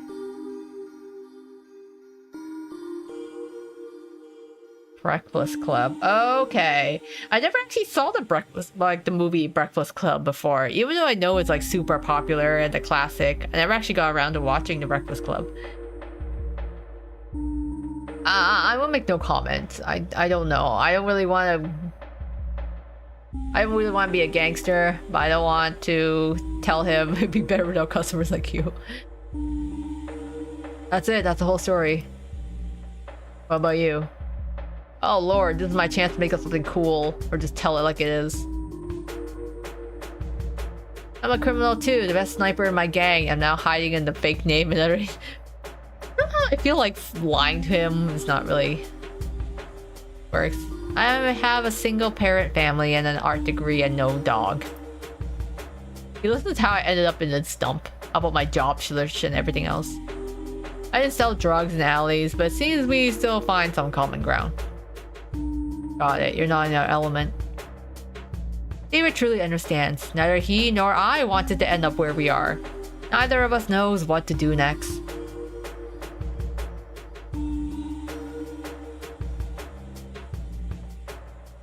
You're kidding, not even once? You mean watching The Breakfast Club? Yeah, I haven't seen it. We can be nobody losers together.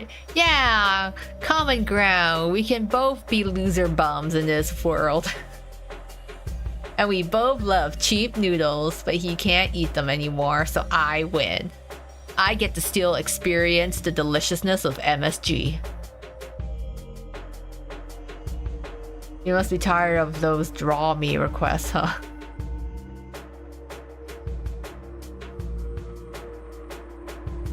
I mean, I would draw you. He's handsome enough to be a subject. Oh, like a French girl? Sure, if you wanted.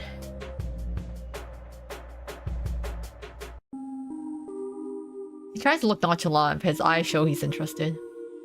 Go ahead, I love beautiful doodles. He says the word doodles with such strange tenderness that it sounds more like a compliment than an insult.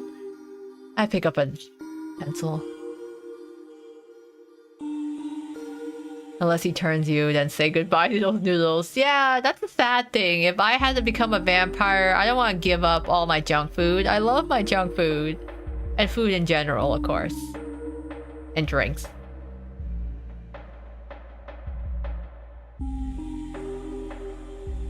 Draw something funny. Let's draw him as he is. It'd be also funny to draw something. Oh, hey, that's pretty good. This is the result of our art degree.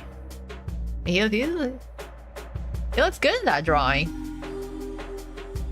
Wow, what a face. I almost forgot what I look like. Bags under my eyes like a junkie.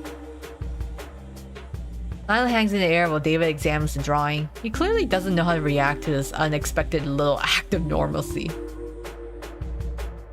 It certainly explains why he disliked the happy guy's blood. Yeah, I guess. You know, we're trying to pick up something healthy for him. But maybe we should have given him shittier blood. Looks cool. The last words are spoken in a barely audible, almost reverent whisper, unlike anything I've ever heard from him before.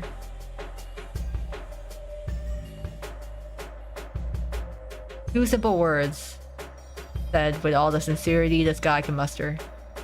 I can do something too. David takes the pencil from me and with deep concentration, almost sticking out his tongue, scribbles something. Oh wow! What? How can David's also good at drawing? A few minutes later, a drawing appears before me. And again, mirrors back then had silver mixed in, so maybe modern mirrors work. Yeah, in theory, yeah, modern mirrors should work because they're made of different material, right?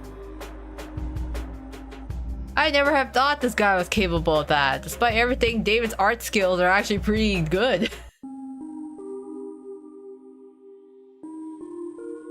You draw better than me, and I have an education. Mine's cooler.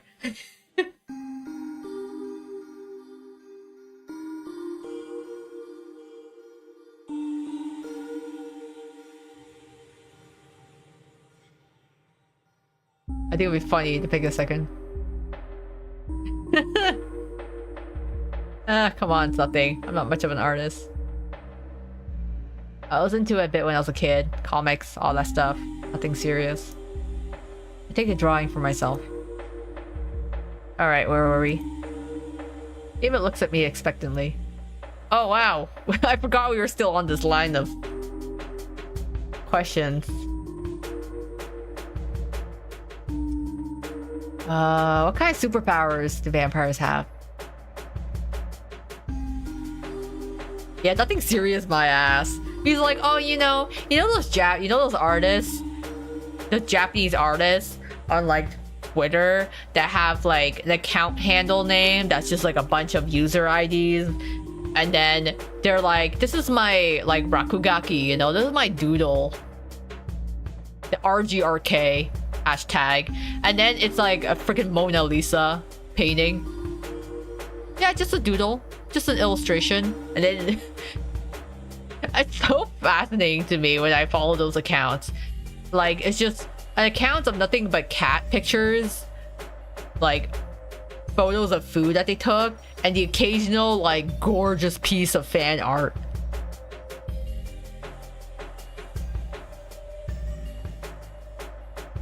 I'm mostly self-taught for art. Yeah, same here. I've been kind of drawing on and off, but I never really developed my craft further. Like, I drew a lot more when I was younger, and nowadays I feel like I kind of just do designs, but I don't really draw people.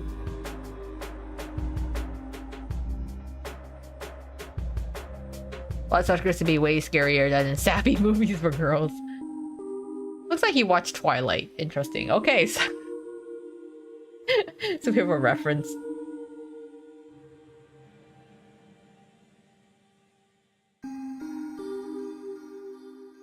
Some of us not only drink human blood, but also capture people to experiment. Ooh, scary. They turn human bodies into a real nightmare of flesh and bones. Dr. Moreau couldn't even imagine. They're vampire sorcerers who can rip your soul out of your body and make you work for them for eternity. Yikes. Seems like I already have one of those sorcerers. His name is Bob. He's checking his bills. Nothing more soul-sucking than working for minimum wage with your weird alien boss. There he is. I wonder what inner strength it took David not to flinch. And there are those who can make your head explode with just a glance. But not all of us are such wicked bastards. We don't have to kill a person to eat. Just drink a little instead of gorging yourself like a pig. Some don't care. They drain all the blood, splash it everywhere. The forensics team is baffled why the person turned into a sprinkler before dying. He seems to enjoy talking about how cool vampires are.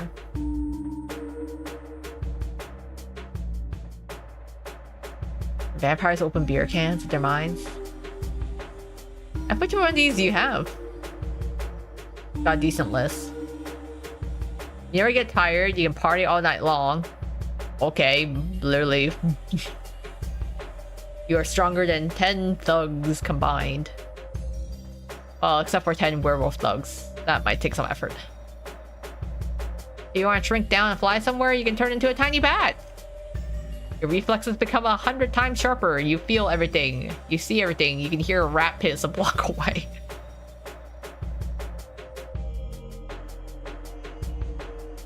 I want to hear what the rats are up to. No, I still like the Jester more. Guys easily angered worry me. Yeah, I don't know. David is growing on me. But Jester was kind of cool too, so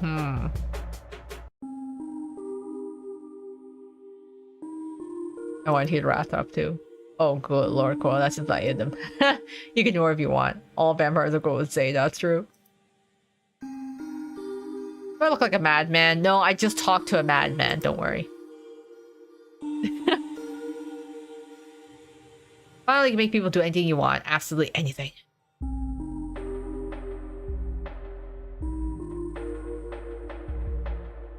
Let me continue.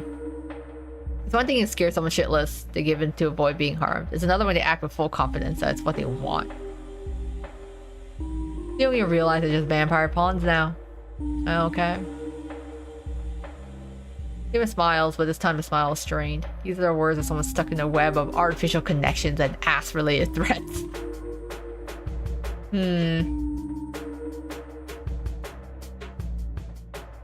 David, you're a creature stuck in a web of artificial connections and ass-related threats. Your whole life is based on lies. Girl, you don't have to break it to him like that.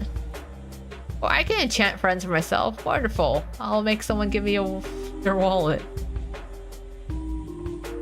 I don't know how you feel with the first one. Even if it's based on my ass, I don't care. If you're a bloodsucker, you'll live like this in no other way. In the snake pit, you won't make true friends. Vampires don't live one beautiful house like in Twilight. They're cowboys in the Wild West, cutting and shooting each other up and blowing up houses. They even mentioned Twilight again. Oh my god. Guess his hard-ass exterior was him being grumpy and in pain from getting jumped by werewolves. Yeah, I guess like if half my face was tore off, I guess I'd be kind of grumpy too. don't think I'm whining. It's actually great. Keeps you on your toes. Once you get used to it, you'll get used to it once you adjust. Come to think of it, being a cowboy isn't so bad. I'd rather live in a big vampire house in happiness, love, and harmony. This world isn't what I love. Don't break my delulus. Maybe I want to be delusional. Maybe I want to live in a big happy house with all haughty vampires. No vampire dormitories. Damn. I'm sure deep down he dreams of a happy vampire family. He seems to enjoy talking about it.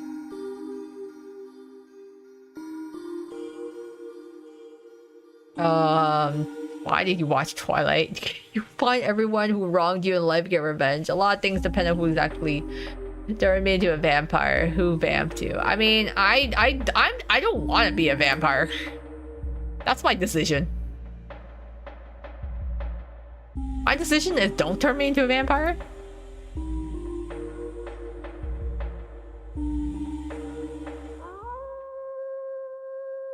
Uh-oh. You hear a wolf howling. I only have time to blink before David vanishes. Now he's a little bat hiding behind the counter.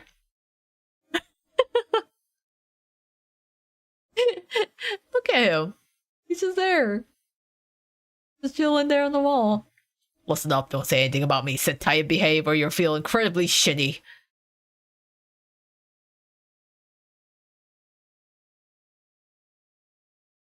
If you trust me, if you rat me out to that mud, I'll find a way to get out and twist your head off. I thought we had something good going, David, before the threats again. Oh, welcome back, medic. Nice eyebrows, yeah. The threat in his voice is completely lacking. Mostly because his voice now comes from a very small, though angry bat. I'll twist your head off! Don't you rat me out to those werewolves!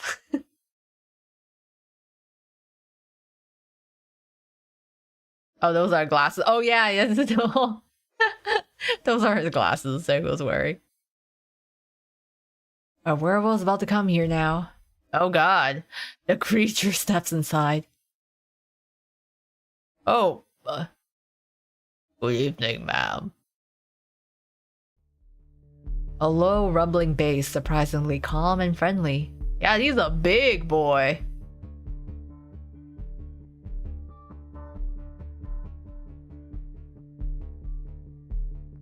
Number 2 is the answer. You had 0 self-preservation. We don't want to touch the customer without their permission. I'm listening, sir. Apologies for the sudden intrusion. Edward, you can call me Eddie. We're chasing down a certain pest. You haven't seen a vampire around here by chance, have you? You know, young, a bit scruffy, wearing a leather jacket. You see, here's the story. One of our packs nearly took out a vampire sire and his offspring a few hours ago. It was a tough battle. We suffered losses. We tried to track them and found one of them. Well, more like a pile of ash where he once lay. It seems one bloodsucker off the other when he was weakened. Their family values are quite lacking. It seems patricide has occurred. David didn't tell me anything about it. Yeah, I'm like, he's the werewolf. He should be able to sniff him out, right? But maybe because Eddie is like a bat right now, he doesn't smell him. Probably that's why he had all those questions about vampirism. He was trying to get advice on where to go next after killing his creator, but in a completely idiotic way. See, ma'am, vampires are like parasites on the body of a society. They drink blood like mosquitoes, but unlike mosquitoes, they kill the victims by draining them dry. They languish and bore them with their immortality and thus destroy human destinies, play with them, torment them, and derive a semblance of pleasure from their suffering.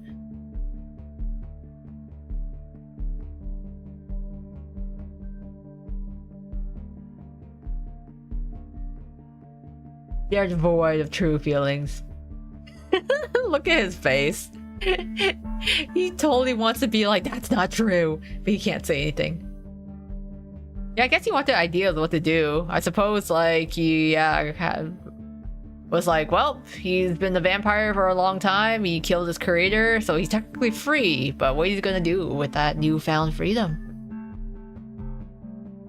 I look at David, devoid of any feelings. He's shaking all over. I'll be extremely grateful for any help. Blackmail David. Slowly glance at the tip jar, then briefly meet David's eye, hinting he owes a tip. Don't give David away. Grab David and hand him over to the werewolf. Let the werewolf leave it. I don't want to give David up. I'm even if he is an asshole, I won't give him away. That bastard threatened me 5 minutes ago, but he's a small, trembling, and helpless. He's my bastard. This is why I say to my favorite Twisted Wonderland characters. I force a smile and say I haven't seen anything. A quiet, peaceful night. Eddie examines me closely. He's probably catching a faint scent of blood, but my calm demeanor throws him off. Oh, strange. Well, okay. If he shows up, just give a whistle. We won't far away from here. Good night, ma'am. At least he's a polite werewolf. The werewolf goes off to his important wolf business. David crawls out of his hiding spot. You could have turned me in. He stares into my eyes as if trying to peer into my soul, understand what it's made of. And that would have been a sensible decision. Wow, the werewolf doesn't mind being whistled at. I guess not. We can wolf call him. I'm glad you're not one of those sensible ones. David says this with genuine relief in his voice. He's grateful. I just know what to do with that gratitude. So he just clears his throat awkwardly. So, what's the answer to my question? What would you do if you were a vampire? This game reminds me of a lost fighting dog without a master. He's restless and can't find his place. What an advisor he picked. May the Lord help him. I take everything life has to offer. Travel, entertainment, new experiences. The world is full of wonders, and when you're immortal, all doors are open to you. I'd surf the internet, decay and rot. Nothing would change. One could enslave humanity, or at least one neighborhood in the city. You'll learn so many things, read so many books, even learn to play the saxophone. Yeah, honestly, I would travel. I'd be like, hey, I just travel around, can't die, right? He chuckles. Oh, still waters run deep and all. Pity the road of adventure led you to a stinky gas station. Maybe you're right. The world isn't limited to this lousy town. He says this quietly, almost to himself, looking out the window at the dark, empty highway. Like, yes, there's life beyond this cage of alleyways and gangland showdowns, David. Here, for future adventures. As a saxophone enjoyer, I'm game, but I'm gonna pick travel, as in let's leave this town for safety. I'm just more like, yeah, if I had all the time in the world, I probably would continue learning new stuff, and I would just travel the world, you know? If I didn't have to fear for my life, I just regenerated if I got hurt and I can't die. Might as well. David's about to turn and leaves when he suddenly stops. He pulls a crumpled piece of paper from his pocket, scribbles a number on it, and leaves it on the table next to my hand. But just as I reach for it, his hand covers mine, pressing it to the table.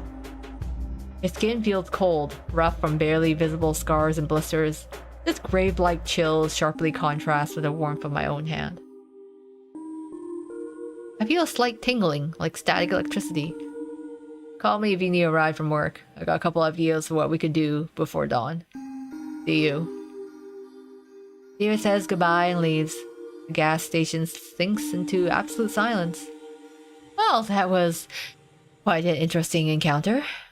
I really could have turned him in, but I didn't want to. Guess you got offer, lol. Did the jester give you one? Actually, I don't remember. We had dinner and then he teleported me back here. I don't remember if you left a number or some way of contact.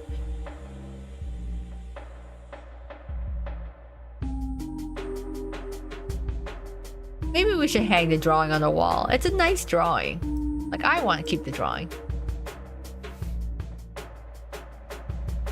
For someone that stuffs with ass-related threats, surprisingly his hands are quite skilled.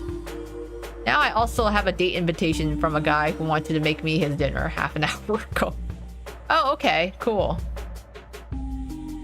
Yeah, I guess we survived a gesture, but I guess maybe we didn't get his interest. Maybe not.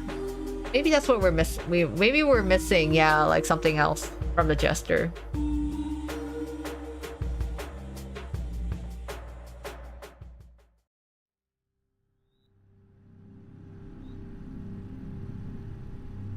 Survived another visitor.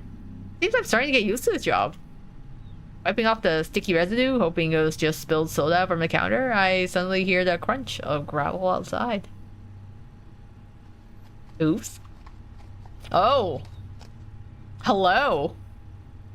This is definitely not another vampire. The stranger leans against the counter, trying to look casual, but the way his tail twitches betrays his nervous tension. Hello, demon guy. Hi. He's pretty fine, not gonna lie. Maybe it's the open shirt that's distracting me, but he looks pretty good.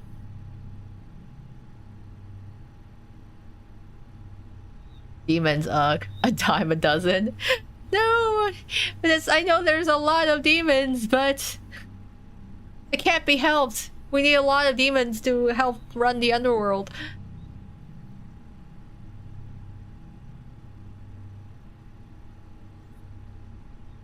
Hello, babe. My name is Victor. Are your parents pirates by any chance?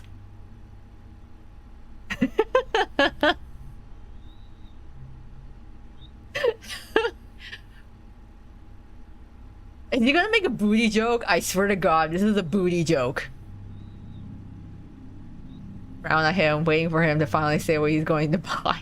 No, sir, my parents are not pirates. Aren't your parents farmers by any chance? You mean other rich pirates who could pay a ransom for me? You kidnap me? Please, sir, don't.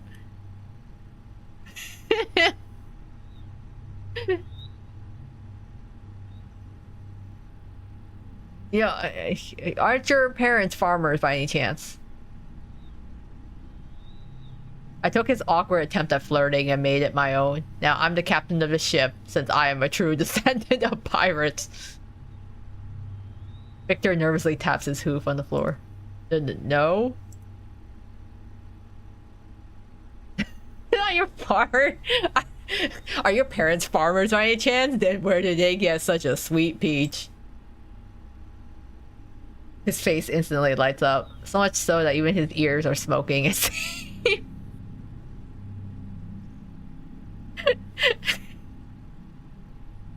We beat him. We beat him to the punch. He shuffles his foot. Miss, actually, I wanted to give you a compliment. I mean to flirt. He is fumbling this. Oh, okay. You're trying. You are fumbling this, but you're trying. He's trying. Victor makes vague gestures with his hands, as if trying to describe a complex mechanism that just exploded. You're supposed to go completely differently. You were supposed to blush and giggle, and you broke it all. So he believes this was really supposed to work on real life people. His face is burning. Victor takes another deep, frantic breath. His stomach is growling so horribly. I hope the guy is okay.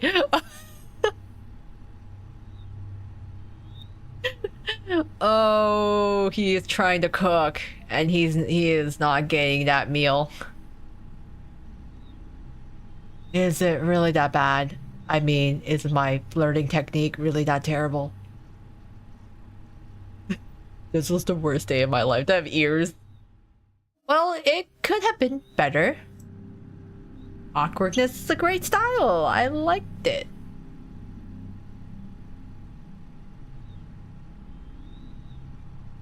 This might be the best compliment he's ever heard in his life. Probably only one. His voice mixes surprise, disbelief, and a shy glimmer of joy. I'm glad you like awkwardness because I have plenty of it. You probably noticed. Right off the bat, is it really written on my face? Actually, I initially chose this tactic to charm you, miss. Of course, everything went according to plan. Yeah, he's trying so hard. He's so outdated. I assume he must be some sort of incubus, but he's fumbling so bad he can't actually score.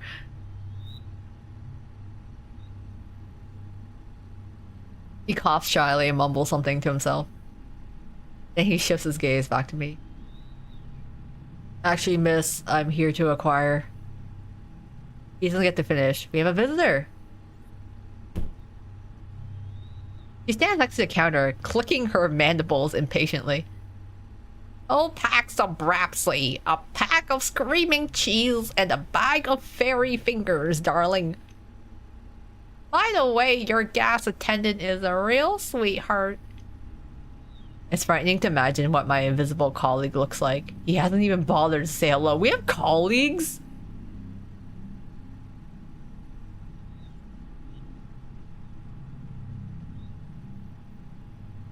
Oh, sorry. Oops, I skipped that part. And hurry up, I need to rush. I have a lot waiting for me. So I start to pack the order. At the same time, the incubus... Okay, so he is an incubus. Awkwardly tries to hit on the lady. And I thought we had something special. Apparently, the failed Casanova decided to try his luck on a new victim. Oh my god. Oh yeah. I am very weak to boy fails. I do love boy failures. Wow, you seem so busy and cool, ma'am. And you must have a very wonderful job. She starts clicking her mandibles energetically, producing a buzzing sound that vaguely resembles laughter. Wonderful. Oh yes, wonderful. Wonderful for those who don't like to eat, sleep, or see their children grow. Really the best job in all 9 worlds. Speaking of children. Victor barely recovers from her sarcasm when the lady immediately pulls a wallet out of her bag and unfolds it. Over and over again. It seemed endless. This is Gugu. He has his father's mandibles. Victor gazes into the abyss, and the abyss gazes back, revealing baby pictures. The seduction attempt has failed again. Like any mother, Lady Mantis loved her children and considered it her sacred duty to tell every passing incubus about them. This is Gugu. He's in his rebel phase right now. He pierces mandibles. Can you imagine? He makes such a racket when he eats.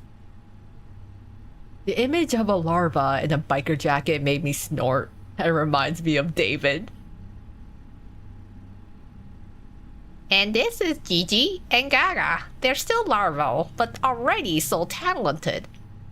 What talented... What talent can larval have?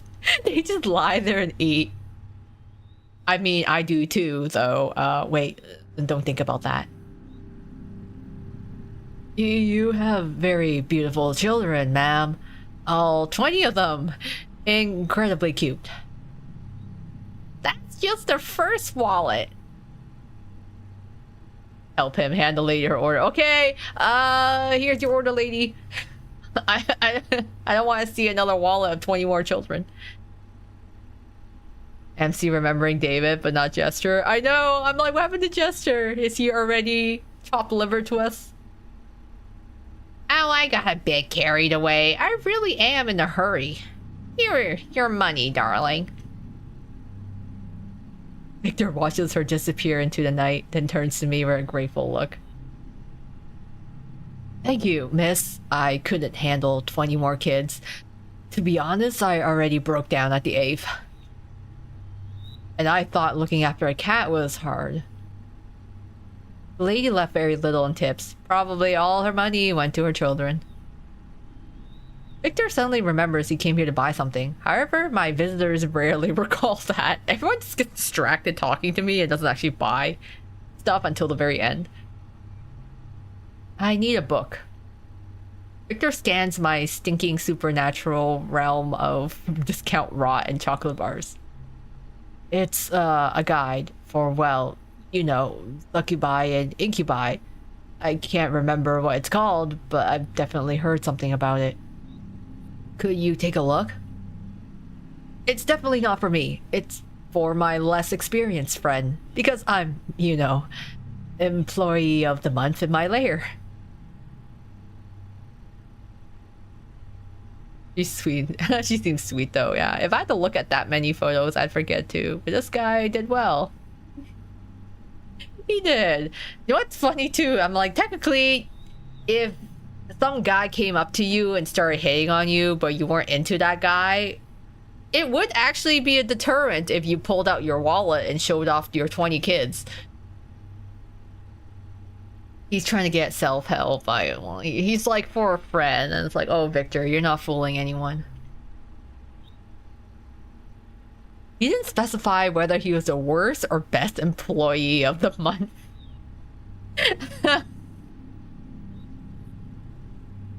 Maybe he, you know, he's from the if he's from like hell, right, or like the underworld. He's I guess he's like staying in one of the layers. He's working into, like, each layer has its own department. He's working for the incubi department. That's rough, you know. Lots of field work there. Well, you know, life force harvesting for dummies or something like that. I hear him mumbling quietly to himself. Such a shame. I should have just stayed home and rewatched Evangelion for 10th time.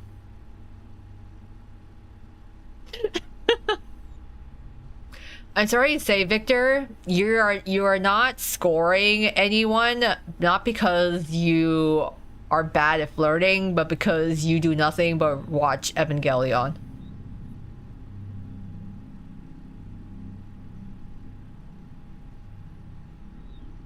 I'm heading to the storage room. Just a few hours before, I was rushing around here looking for blood. Now all these vials, eyes, and tentacles seem less ominous. A gigantic dead moth lies on top of one of the boxes. Or perhaps it is very tired. We don't know. I'm rummaging through the book section, deep in between bamboo, metaphysics, and limits of patience for your dead servant. I found a desired volume. Oh, look at that. I come back from the storage room holding this forbidden, mind-bending treatise titled Everything You Ever Wanted to Know About Demons and Everything You Didn't Want to Know About Them. Wow, this is definitely better than those PDF guides from various sites for... never mind who. Clearly not for the whole family, so... I mean, it sounds rough, Victor. I'm glad my line of work is just, you know, we're kind of administrative, clerical work. He's got it rough. Let's study it? Yes, it would be very unusual if he just paid me, tipped me, and moved along. I expect too much from this life. But in fact, this will be an entertaining educational lesson. It certainly won't be unnecessary. And the guy looks like those pictures are enough to make him faint. The sooner this is over, the sooner I can send him on his way. We find a cozy spot next to the counter. I pull the grimoire closer. I open the book, and the pages, yellowed and brittle with age, release a cloud of dust and indecent, horrifying desires. Incubi, the nature of the tempting rogue, oaths of desire. Tempting rogues. Oh, that's me. Yes, definitely me. Hooves are just like mine. You have no idea how awful they clop, especially on tiles. When you sneak into the fridge at night, the whole house wakes up with you. Everyone thinks there's a big clumsy cow living in your apartment. Oh my god. I'm starting to feel very bad for this guy.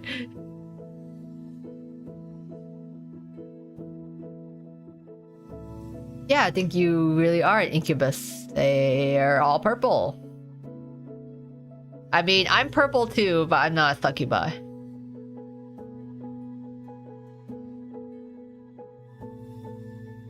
Oh, you're right. All incubi really are purple. I thought my skin color was just some kind of coincidence.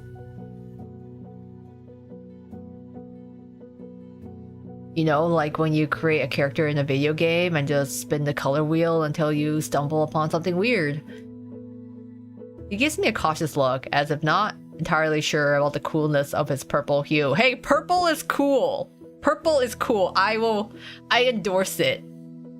My very, very unbiased opinion, purple is great. Purple's amazing.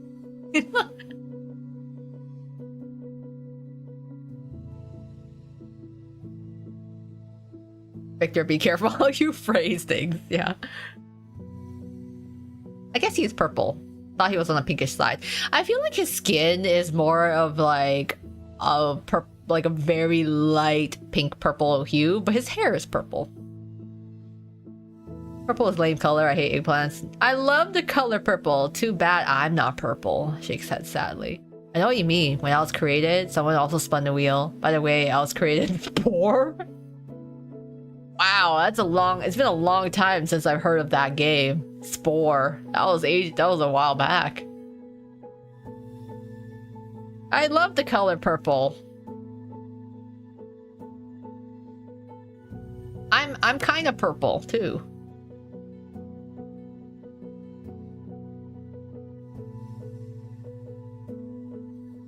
Yeah, I think it's pretty cool too. It's nice to know you like my, what's it called, demon phenotype. Uh-huh. Victor turns his attention back to the book and runs his clawed finger down the lines. Incubi, appreciators of the vibrant hues of the soul. They draw power not from blood or life force, but from the pure potent energy of mortal emotions. And although a refined bouquet of positive emotions is the preferred ambrosia, ambrosia, what a fancy word. A practitioner can also sustain themselves with more coarse, fickle energies of negativity. Despair, horror, and humiliation provide a quick, albeit unpleasant rush of power.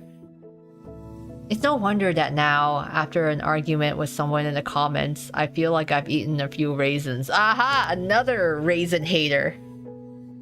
My fellow raisin haters unite. Judging by the expression on his face, he clearly isn't cut out for horrors and humiliations. His limit is probably arguing on 4chan, also a kind of source of horrors and humiliation, but still, it's a little different. An incubus can, albeit less effectively, form a symbiotic connection by feeding off a single consenting mortal vessel. That mortal vessel, in turn, can absorb some of the power from the incubus, among other things, their immortality. Wow, sounds like a decent deal. I certainly always have plenty of emotions, mostly hatred for the fact that to earn money, you have to work. A whole mountain of raisins for Victor, or wherever he called it.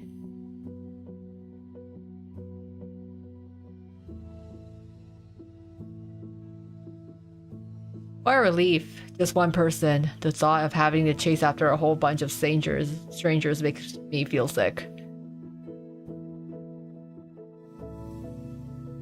Stranger is scariest thing right after wrench. But I love communicating. Well, sometimes. Oh, well, it's cool when you can get along with people. Some people are probably just made for that. And me, well, I'm just me. I always feel like I'm saying something wrong.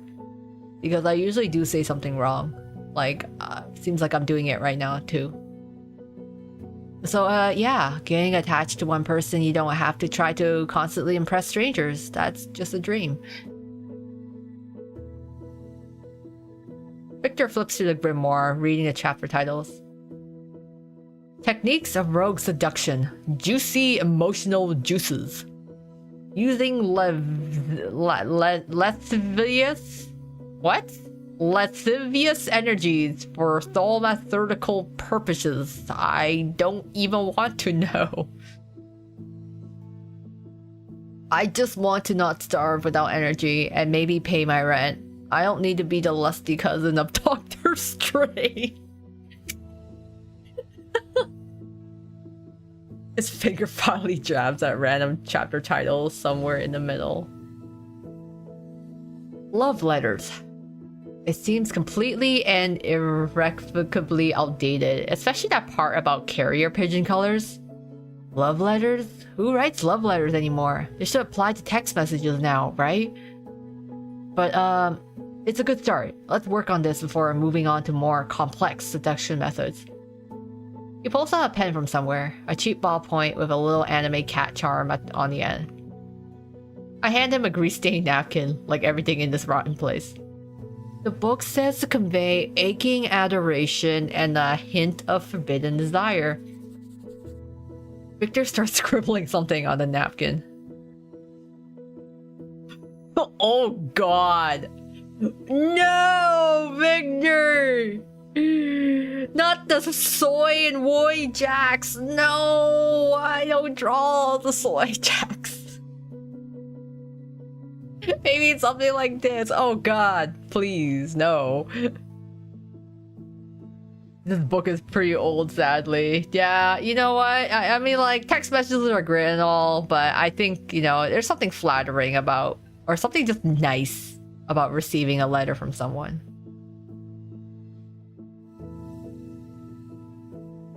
This conveys aching adoration perfectly. No, no. I will not lead him down the wrong path. No, Victor. Try again. Yeah, I guess this really isn't the most aching thing in the world. He takes a less greasy napkin from me and starts drawing again. What about this? Will you marry me? And a funny kitty. Wonderful. That lonely, pain-filled tear is like a cherry on top.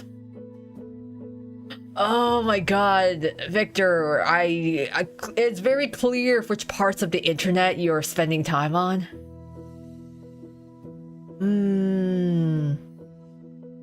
I feel like we didn't get to know the jester too well. Yeah, maybe. I wonder if there's like... there's other like parts maybe to his story.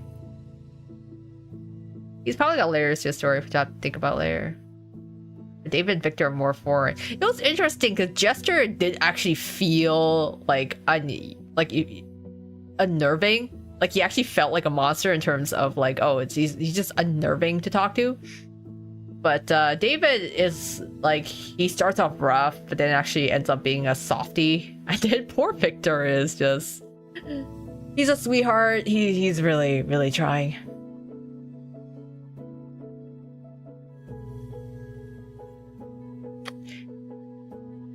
I think you should try again, Victor. We're getting there. We're getting there. I'll try to follow the instructions more closely this time. We want to do good for him. We want him to be on the right path. I read the new note and I feel a wave of heat wash over me. I don't know what muse visited this guy, but it seems his inner incubus has finally broken free. The note is short, but it feels like it was written by my most passionate secret admirer. I even feel a bit embarrassed. Looking at me, Victor lets out a quiet chuckle. I feel like this one definitely hit the mark. I literally feel it, like an incubus. Not for nothing did I read all that ahead. Never mind. Okay. Oh my god. So... Victor is just basically a very attractive incubi who really sucks at scoring and spends his free time clearly like being chronically online and like probably playing video games and reading smut.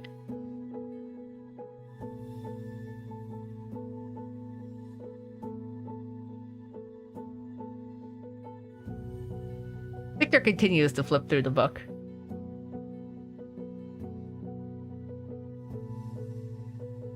Recognizing the desires of the vessel. He scans the first few lines of text. It's all about observing subtle hints, interpreting body language, engaging in candid conversations to uncover the special nature of mortal carnal desires. He glances at me. What does vessel Koa want? The vessel wants money, you know what? The vessel, that is not wrong, to be honest. That's why we're here. The vessel wants stable mental health. The vessel wants fame, love, and adoration. The vessel wants to become the new Sandro Botticelli. Vessel wants a simple human sofa and cuddles on it. The vessel wants to leave work as soon as possible. Let's not linger, young man. Ooh, that's hard. Because in actuality, this vessel does want money.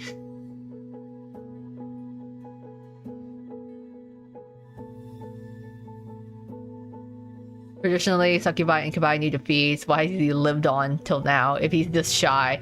I think he's gotten like... Well, he's been feeding off of emotions, so I guess he's just been like getting scraps of emotions here and there from people. But not a lot, I guess, to keep him fed, hence why he's like starving.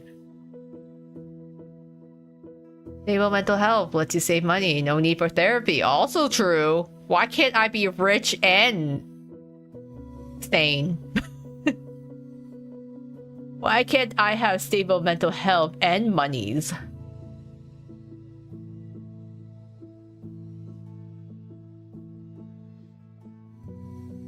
I'm gonna say it first. Victor, who was expecting some incredible revelation, blinks in surprise. Oh right, of course. That makes sense. And with this, we can work with it. It says here that incubi naturally attract values, including material ones, and they always have something to offer mortals. Well, to anchor the sensual aspect with the material. Honestly, my finances have been okay lately. I'm curious, where exactly did he sell his soul? I felt like I've been selling mine to my employers my whole life, but somehow it's always for $3 an hour. We continue to study this villainous seduction manual. The art of verbal seduction and slippery flattery. To his surprise, Victor finds no mention of the fact that pirate compliments work on living people. We examine the first paragraph, where the words are labeled as keys to the treasure chest of the heart, and flattery is described as a powerful aphrodisiac for the ego. It's all very dramatic, but the main idea is quite simple. Say nice things, don't say unpleasant things. This is definitely outdated. If I tell someone that his eyes are double gateways to the Champs-Élysées, I'll definitely get sprayed with pepper. Yeah, we'll... a little out there, you know. We have to refine the compliment a little bit. Nothing like, you know, walking up to someone and be like, oh yeah. Hey there, cutie. Your eyes are double gateways to the Champs-Élysées. And this, good lord, when I kiss you, I tremble like a paralyzed beggar. How is that even supposed to work? No, that's too much, even for me. Who wrote this book? Victor clears his throat. His gaze slides over me, trying to latch onto something particularly attractive about my appearance. Paralyzed beggar is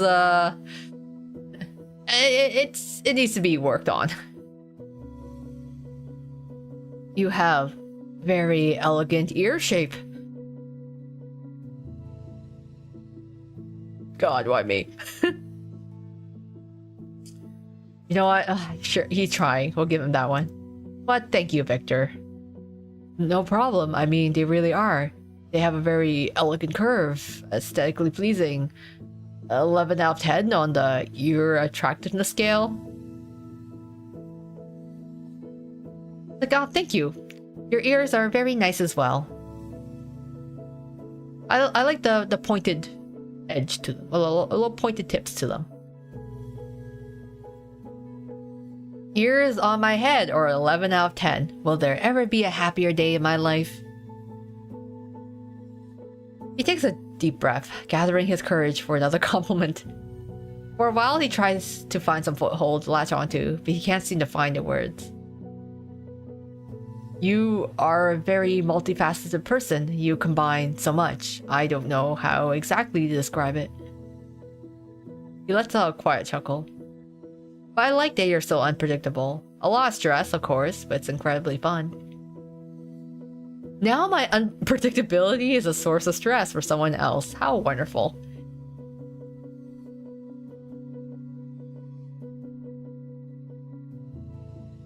I mean, he's nice. He's sweet in his own way, you know? That wasn't bad. Despite everything, he starts to relax. He's probably beginning to feel more comfortable around me. I would have never thought a monster would have to struggle with a discomfort from interacting with a mortal soul, and not the other way around. Oh my god, another chapter. How to be a mirror. I didn't know we could change. Oh, it's metaphorical. The text describes the principle of mirroring, subtly borrowing mannerisms, speech patterns, and even express opinions of the victim to create a sense of closeness and understanding. What if me and bro got matching ugly gnome shirts together? The path of least resistance to gaining mortal attachment. Oh no, what about all the stuff about just be yourself and everything will work out? My mom lied to me, didn't she? With similar interests? What do ordinary people like? Football and the weather? Definitely not anime and Dark Souls. Discussing the brilliant soundtrack of Silent Hill with people is a bad idea, that's for sure. You are so wrong, Victor.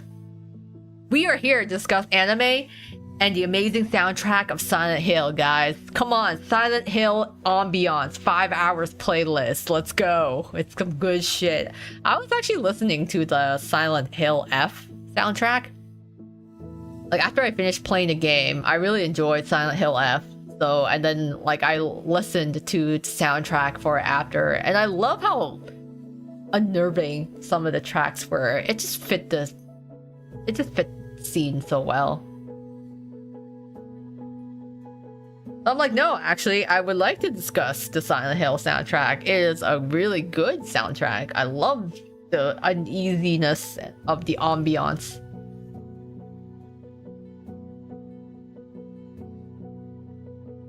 Alright, practice. The book says that practice is the key to success.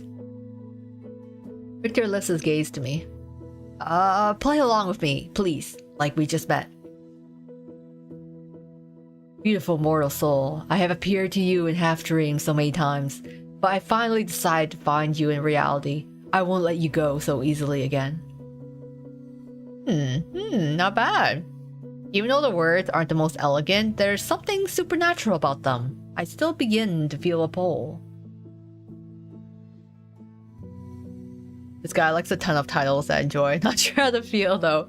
He's one of us! He's an anime fan and he likes to play video games. Comrade! We share a common ground. A shiver runs down my spine.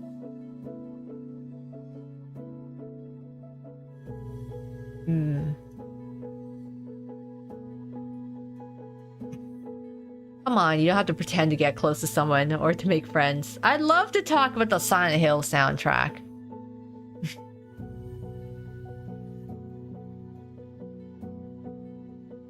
Or we can just give in to the feeling. I'm curious too. I want to talk about the Silent Hill soundtrack, but I also want to see what happens if we give in to the feeling.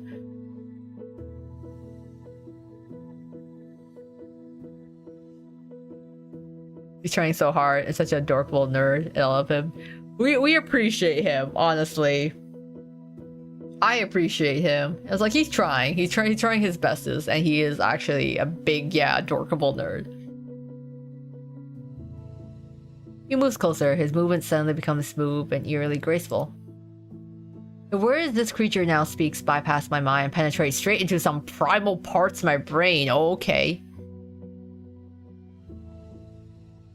I play along, but part of me realizes this isn't entirely a game. I'm a mortal being, and he's a demon for hell who came from my wretched soul. I know this is a dangerous mortal, that's wrong. It's forbidden fruit, but doesn't that make it all the sweeter? Oh no, the last remnants of reason within me protests. Oh yes, everything else replies. I lean to it with my whole body, eager to hear the last forbidden, incredibly sensual. Oh damn it, my leg just cracked.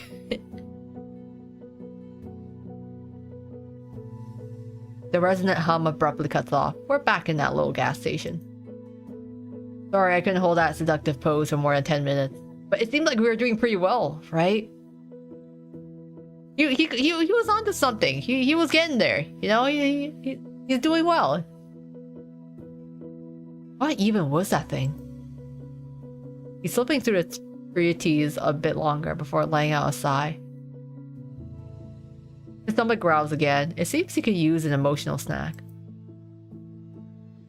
I think we've covered all the important stuff. I suppose it's time to wrap things up. He starts to rise from the floor. Wait, how did it happen that no one explained anything to you? Even I had a briefing. A 2-minute one.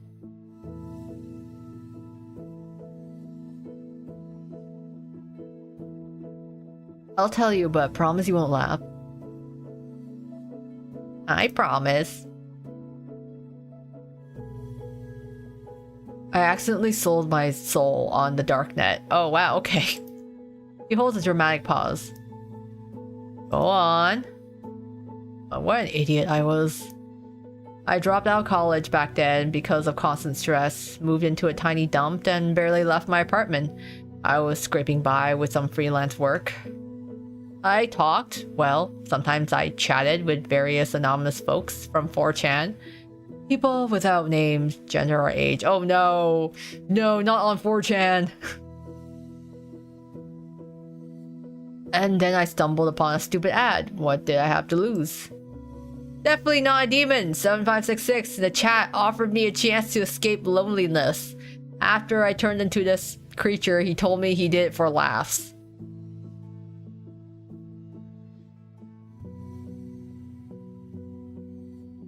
No, no kiss. Give him a kiss. Give him your energy. I give it to him if it was an option. He left no instructions, just wrote "get good" in the chat and deleted all contacts. He was curious to see how I could handle it. His chance to escape loneliness turned out to be putting me in an incredibly deadly situation.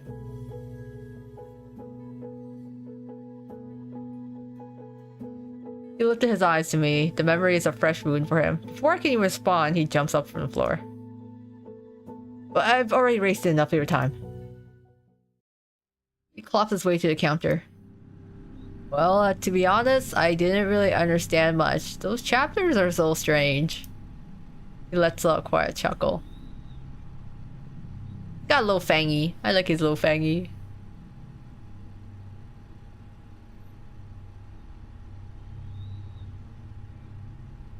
You know what? It was great. I haven't had this much fun in a while. I think I even ate properly. Finally. Positive energy, I mean. Thanks for the lunch. I'm not sure if I need to pay for that too, but I'll leave some money, just in case. His tail twitches awkwardly. I haven't really interacted with people since college killed my will to live. I felt strange not to feel like such an idiot around someone. Thank you very much. He tosses some money into the jar and then takes a deep breath and adds, and maybe someday we could hang out together, not as a lesson, just play some silly games like friends.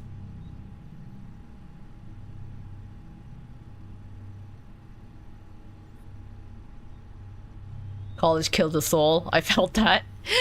Indeed. It's like, relatable. What kind of body? I'll think about it. Okay, you know what? Why not as friends? We can make it a date. Wiggles eyebrows. I'm like, you know what? Victor is worth it. A date? His tail starts wagging wildly, knocking over 3 bags of chips, a can of soda, and a bottle of Gloomy D. I'm in. Of course, I'm ready. He struggles to rein in the flow of enthusiasm and takes a frantic breath. See you then. Goodbye. Good luck with your shift. It was nice to meet you. The gas station returned to silence, broken only by the hum of refrigerators and my own 2 loud thoughts. So, a crazy god, a vampire thug, and a shy incubus walk into the gas station. Sounds like the start of a really bad joke. My life is now a joke. Just great. I just wanted to pay my bills. I didn't sign up for interdimensional quarrels and therapy sessions for the undead. But on the other hand, I wasn't eaten. And I wasn't turned into a piece of furniture. By the standards of this night, that's a resounding success. I cautiously glanced at the door to Bob's office. There was a low guttural humming, like a giant disgruntled computer's howl was working inside. Victor isn't as much of a red flag as Darren was. Yeah, I feel like Darren was like the biggest red flag, and then like afterwards, I feel like Victor was definitely like a green flag. He was just very cute.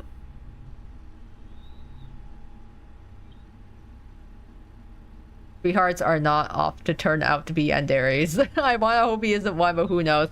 That's how I've fallen into yandere traps so often. I would go down a route where I'm like, oh, he's so nice, he's so sweet, and then it turns out to be yandere. I've fallen into that trap so many times. Gets me every time, and I'm like, damn it, I never learned my lesson. Oh, the clock on the wall indicated it was the end of my shift. With a heavy sigh of relief, I began closing up the place. Finally, I walked to the front door, inserted the key into the lock, and was about to turn it when suddenly... Organism. I jumped in place, nearly dropping everything. Organism, your performance has exceeded all my algorithmic predictions by 47.3%. You are not just an organism, you are an efficient, flawless machine for generating currency. I'm feeling a emotion your kind describes as managerial pride. If you keep up the good work, the possibility of receiving a 25-cent bonus will become not just hypothetical, but quite real. Go, organism! Restore your energy resources and return for further exploitation. What a relief. He vanished as suddenly as he had appeared, leaving nothing but ringing silence behind. I stood for a few seconds, processing what I heard, then I slowly turned the key in the lock. Click. First shift completed. I survived. And now I can do anything, which means... What? Oh, I did not get gesture at all. Call David, call Victor, return the store to Bob, a romantic evening awaits you, Bob? My boss? The manager? A romantic evening with our toxic boss. I don't know. I don't know how to feel about that. Not too sure about it. I'm gonna say Yeah, we didn't do well with the gesture, but I guess just complimenting Bob apparently gets us the third option. I don't know. I do want to call. Let's call Victor. I kind of feel bad now. I did not get. I did kind of like the Darren, so I guess I just didn't get all the right options with him. Let's call Victor. We're gonna call Victor because I like Victor. Since I couldn't get Darren, Victor's on top of the list now. Victor promises to come faster than the wind. True to his words, when his car pulls into a parking lot, he nearly knocks over a trash bin. My bad. It's an old, well-maintained car, clearly inherited from his grandfather. Inside, it's warm and smells nice. The apartment exactly as I imagined, a bit cluttered but cozy. Oh. And soon I get humiliated by the very first boss. Victor, sitting next to me, laughs. Why is the gnome still there? Why do we have a gnome that's just like around? It's not that you're bad at this, as you say, it's just I'm a nerd with a whole lot of free time. His fingers glide effortlessly over the buttons. I felt at ease for the first time in a long while. No fear, no tension, just two people playing video games. Lean back, watching him play, Fred's head on shoulder. So wholesome. He freezes for a second, then a blush appears on his violet cheeks. He coughs awkwardly, but doesn't pull away. Instead, he gently leans his head towards mine. You made me so happy in just one evening. I'll do everything I can to make you happy. I close my eyes, listening to the quiet clicking of buttons. An incubus partner. My partner's an incubus, and he's better at soul-like games than I am, for now. Something very interesting is definitely happening with my life. Oh, that's so cute! Oh, that was so wholesome! Oh, such a wholesome... Victor. That was adorable. Well, we just had a little video game date with him. Alright, let's call David now. Maybe it was a bad idea, or maybe it was my best one yet. The creature on the other end informs me in a raspy voice that he'll be here in 10 minutes. Yeah, I guess like I don't know if they're gonna add more to this game later or not. I'm kind of hoping for more of a route, you know? And sure enough, the roar of a motorcycle shatters the silence of the night. A battered but powerful bike pulls up next to me. Come on, move your ass. Sunrise is soon. His voice sounds gentle. I move my ass and climb onto the seat behind him, wrapping my arms around his waist. It says you wrap your arms around his waist, but then the CG shows you wrapping your arms around his waist and over his shoulder. And by the way, enjoy today's sunrise while you can. I freeze. I know exactly what he means. This could be my last sunrise as a human. Maybe I want to be a vampire, maybe not. Either way, we're making decisions together now. Sure. He slightly turns his head. The surprise in his eyes is replaced by a brief glimmer of respect. He looks at me like a tame wolf, like an equal. His hand covers mine, resting on his chest, and gently squeezes it. Okay, boss. Wherever you say. Wherever awaits us, eternal wanderings, arguments over who cleans the blood off the dishes today, and the necessity of pretending to be our own descendants. We'll face it together. Yeah, the MC is cute. The motorcycle roars and heads out onto the highway. Okay. It's like very short endings there. Like, wow, what a smooth bad boy. We're riding away into the sunrise on his motorcycle. Okay, I gotta figure out the deal with Bob. Our manager. Oh no, Mr. Manager, we're not saying goodbye just yet. I head back to the gas station and push open the door to his office. In the middle of the room, buried under folders and invoices, stood a gigantic, ridiculous canopy bed, and on it, surrounded by rose petals, reclined Bob. Or rather, he wasn't just lying there, he was posing. One tentacle coyly supported his spherical body, where a human's chin would be. Others were elegantly draped over the silk sheets. His numerous eyes blinked slowly, focusing on me. Ah, organism, I wasn't expecting you so soon. His voice, as always, boomed in my head, but now it had sultry undertones. But since you're here... One tentacle slowly beckoned me forward. I suppose we spend the evening in romantic engagement. We'll study void biblical enclosure schemes. I took a step into the office and slowly closed the door behind me. That was extremely cursed. That was very cursed. I've got nothing against tentacles, but I think we moved a little too fast here, Bob. Isn't this what we called, like, an imbalance of power? You know, he is technically my boss, so...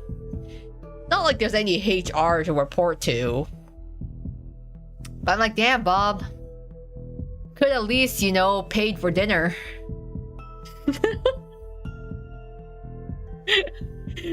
I'd rather be turned into cheese. That was so cursed. I'm actually sad now. I didn't know. What did I do wrong with, what did I do wrong with Damon's round? I couldn't get his ending. I thought I made all the right decisions. I'm so confused. Where did I go wrong? Oh, that's cute. Automatic saves. Automatic quick saves. Can I fast forward again? Okay, let me...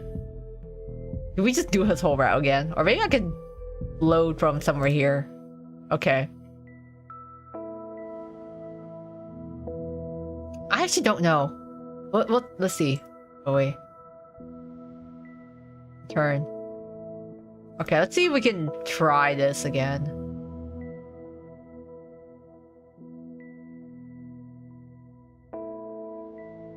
No, I want him to watch. I feel like Darren was a kind of a rough one to navigate around, but... No, I want him to watch. Sure.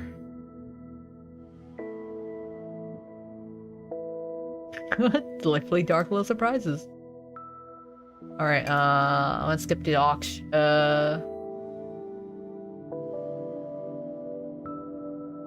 Thank you for the food at my plate, not staring back at me. Oh, okay, apparently that was a good answer. Don't give me ideas. I want your lovely eyes to look at me and only me, both the left and the right. I particularly like the right one, it has more spark. Oh, thank you. Cool, well, we're in this cozy atmosphere. Maybe we should ask him what his favorite animal is. I'm gonna start a little save section here, number 4. What's your favorite animal? You ask, it's right here on our plate. Just kidding, but I do need some time to think. The riding flea. Yes, very disgusting ones. Carnivorous butterflies are beautiful, but they're dumb and noisy. And as we know, only what's empty inside makes a noise. What's in my head? It's always ringing. I think it's a dog. It loves its owner with all its heart. Whether they're a saint or a serial killer, it doesn't notice the difference. It lives in a constant, joyful state of blissful ignorance and misplaced enthusiasm. Yes, a creature that finds endless joy in the utterly meaningless, truly inspiring. Dogs are the jesters of the animal world, and I adore them for it. Especially the small, wrinkly ones. Oh, that's... Well, you want to know what breed of dog medic? Apparently, small, wrinkly ones.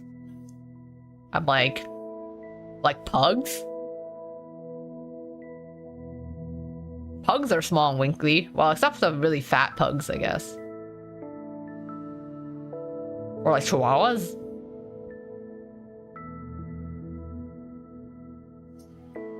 I like dogs too, but maybe cats. To them, we're probably the jesters. They're the true rulers of this reality, tiny furry gods of apathy and disdain, and we're their obedient, foolish caretakers. Pugs. Yeah, little bulldogs. Oh yeah, bulldogs as well. They're like little wrinkly folds. French and English.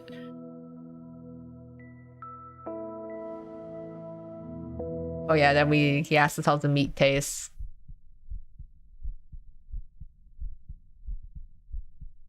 Not as tasty as the day before. Why would I go with that one?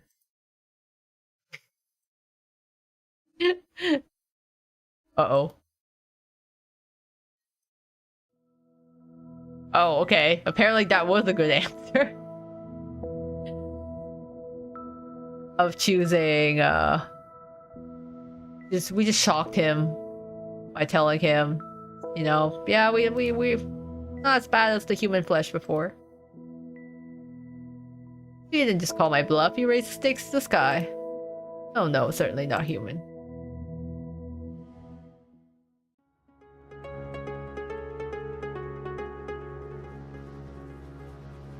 I don't know. Like raisins? Yes, we talked about the raisin hate.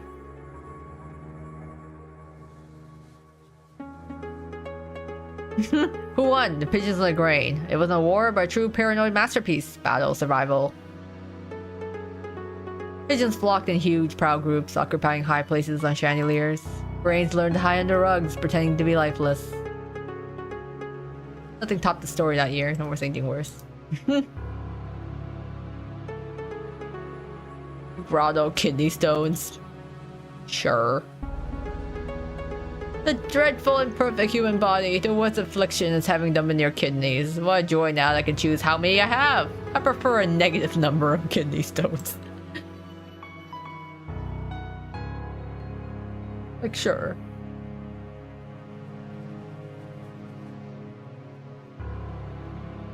Yes, to hell with you, knight.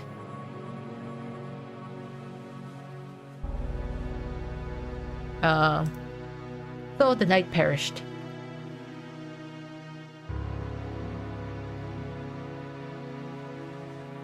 Well, where were we before? Horse odes and comparisons to longs. Stalactites, endless rhyme verses about the shine of beloved's peer. It's a refined devilish thing. Why did I think of it myself? Torment a man not with the sounds of war and patriotism, but with the clumsy, heartfelt caterwauling of a species he despises, turning a love song into an instrument of pure, heart-wrenching agony. Brilliant. Well, I'll steal your idea for the future.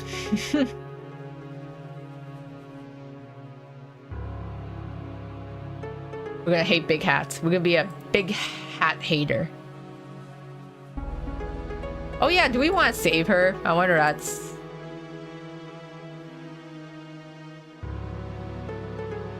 Why does he spare her?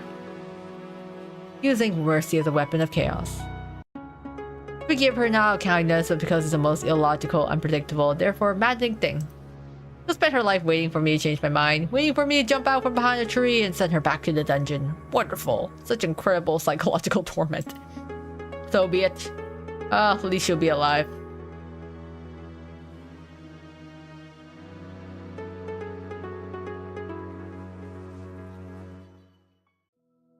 Oh no, I wanted Yes, I want to skip this.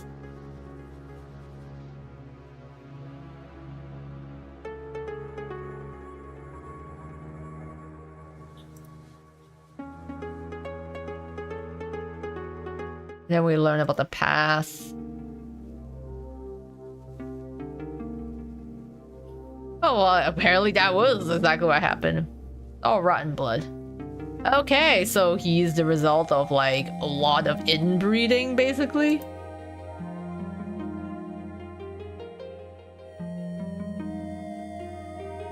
I feel like this is probably the choice we have to make. Will you give me a tip? I really sympathize with you. Thank you for the story.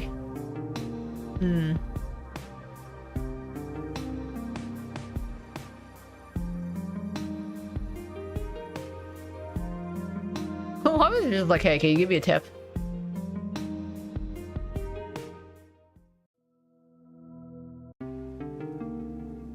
I really sympathize with you and all your multiple personalities. Oh, don't waste your sympathy on me and them. Many of them are awful people. Well, some of them are quite decent.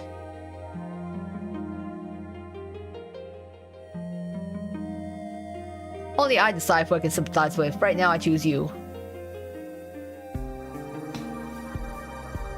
Touch his hand. His gaze slowly follows my movement, lowering to our hands. This time, no commentary. Instead, his thumb begins to trace patterns on the back of my hand with surprising tenderness. Shadows finally dissolve into nothingness. I just stayed someone for a terrifying fate at the hands of a madman. I feel a certain pride. It'll be a pleasant addition to the horror I felt for the past hour. I'm afraid royal duties await me. I rise from the chair. And suddenly I felt him press against my back. Oh, okay. This didn't happen before.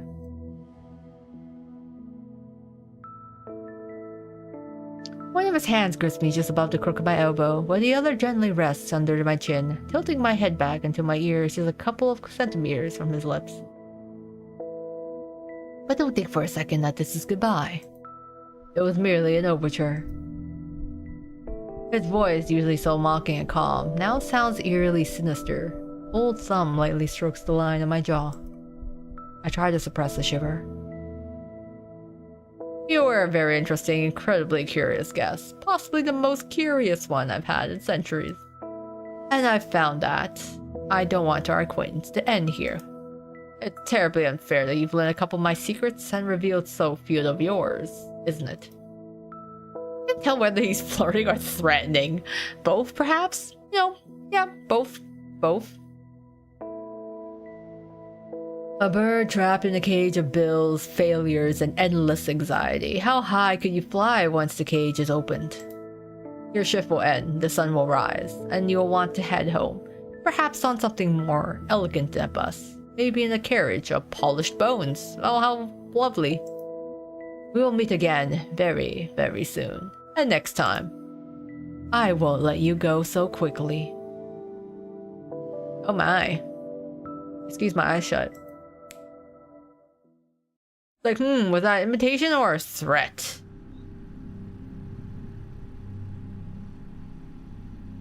I stopped up for a bit. Have we gotten his ending?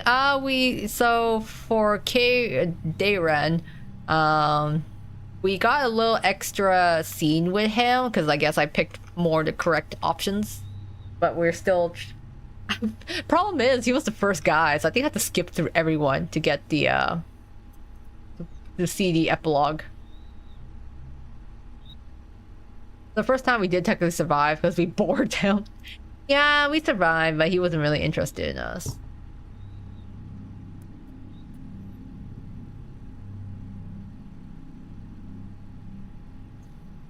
Oh, the client tried to fill the entire station with money. Damn, okay.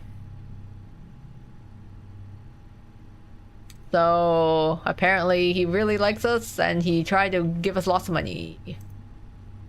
Unfortunately, the terms of the intergalactic treaty do not allow such actions. Tips exceeding the amount set by council were disintegrated. Oh no! My regret as well. So a mad god from another world likes me. In some sense, that's possibly worse than not being liked at all.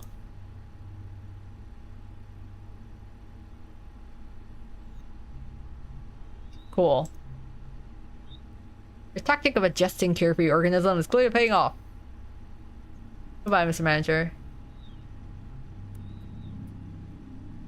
Damn, he paid a ton for our time, but Bob took it all. Yeah, honestly, I'm like, excuse you, that money was for us. We made the tip. The guy who liked me so much, he offered me a ride back to his world in a carriage made of bones. Isn't that romantic?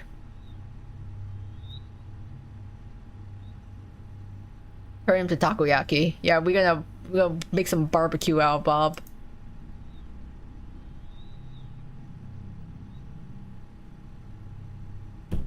Alright, so we have to figure out how to survive the other guys because of how we had to go through all of it. Okay, we'll get through this.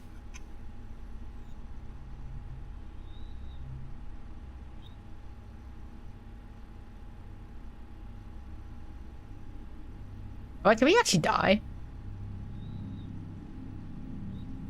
I think we can actually die. I'm curious, actually.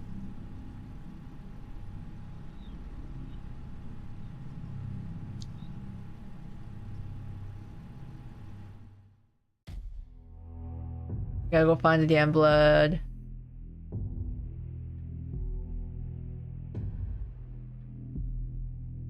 I'm like, yeah, I've like, even though I've done this before, I still have to go through all this.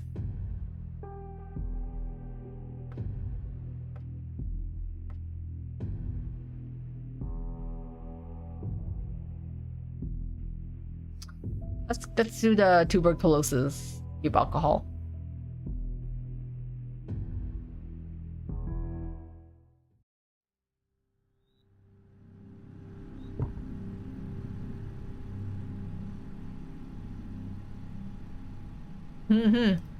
Okay, so we did need to give him the TB tuberculosis blood.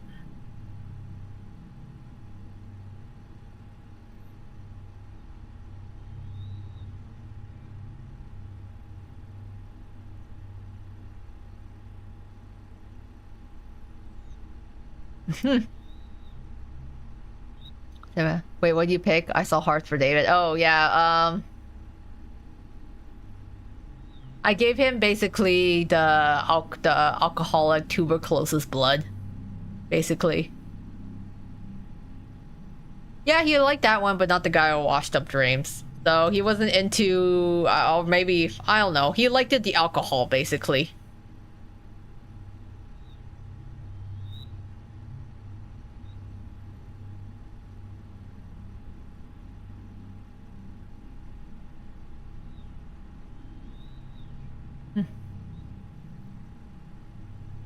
Oh, before David got in my face? Oh, okay.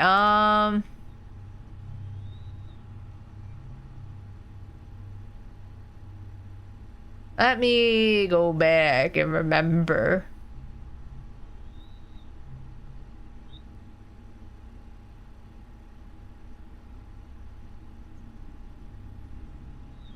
So he needed blood, and then I just like, okay, I'm just gonna look in the back there.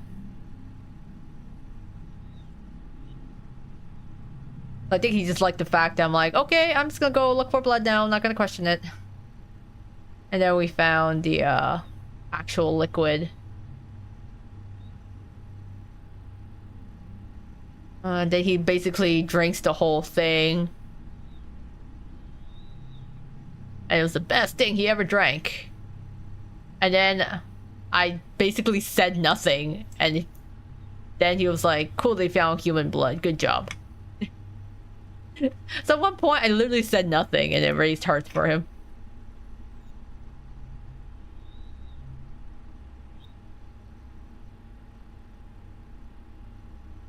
Gotcha. The offering a look for him threatening us. Yeah, he liked the fact that we were like, okay, we're just gonna look for it right away.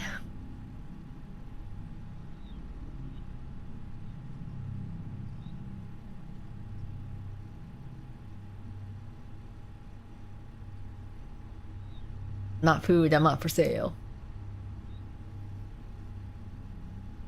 Oh, 20 bucks is still 20 bucks. Oh.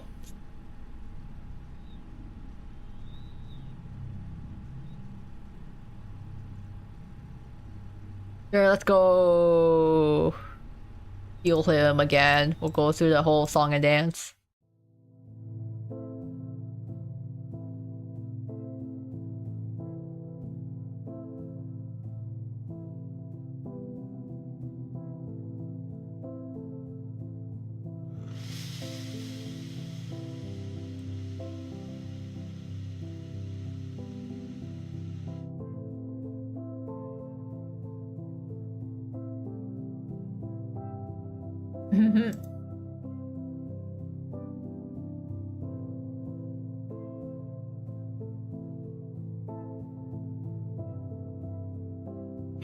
Pao is just like, ah, yes, the little jabs back and forth really build this relationship.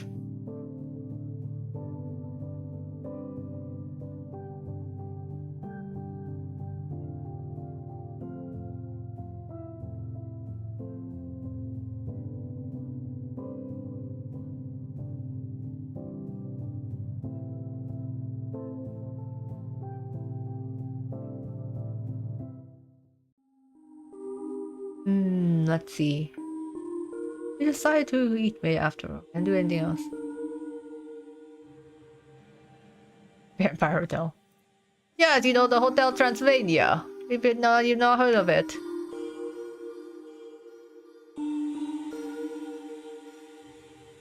Hi, Vampire Neko. First time watching. Oh, it's nice to see you. Thanks for dropping in. We actually played through the whole game, but we're trying to get one of the endings for the guys, so that's why we're kind of skipping through stuff. At least he seems to be able to take away his dishes. Yeah, it seems like, you know, if he insults you, you can insult him back, sort of thing. So it could be like back and forth banter. Get lost your Hotel Transylvania. Okay. We try to make a Hotel Transylvania reference.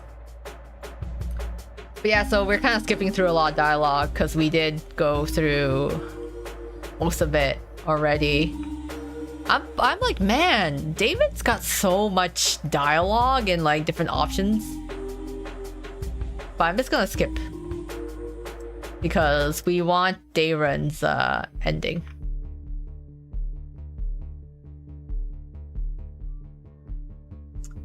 I'm listening, sir. Can I pet you? I think we feel like we die. Maybe this time we want to blackmail David. He understands the threat. There was a few bills in the jar. Yeah, that's what I thought. You want to tip us? Here's the damn money. Choke on it. Okay. Bye, David. He leaves without saying goodbye. Okay, yeah. We already got the ending with David, but he was not happy with us threatening him.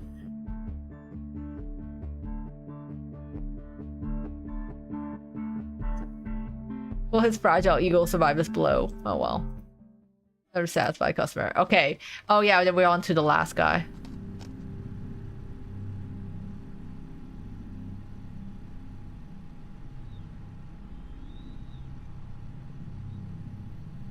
What was it? Oh no, that was a mean answer.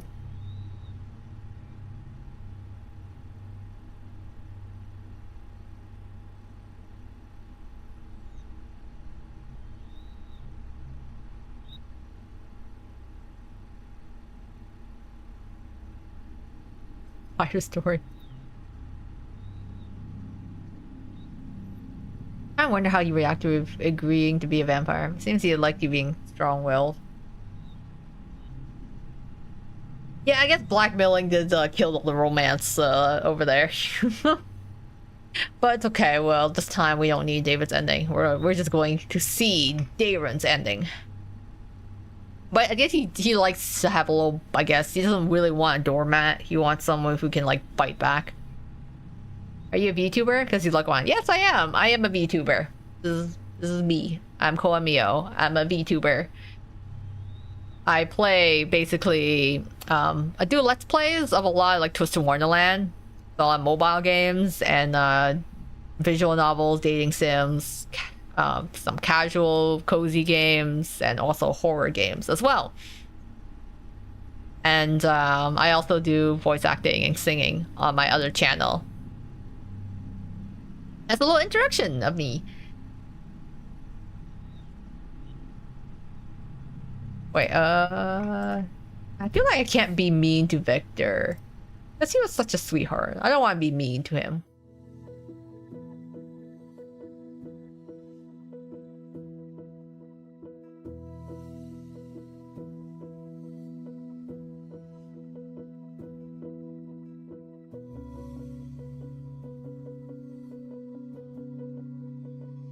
Grimoire, juicy emotional.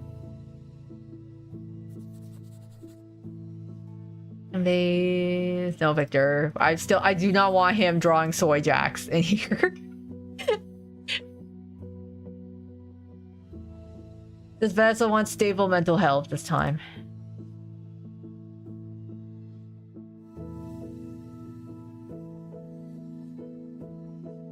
Sometimes it's the kind of trash that needs to be thrown out.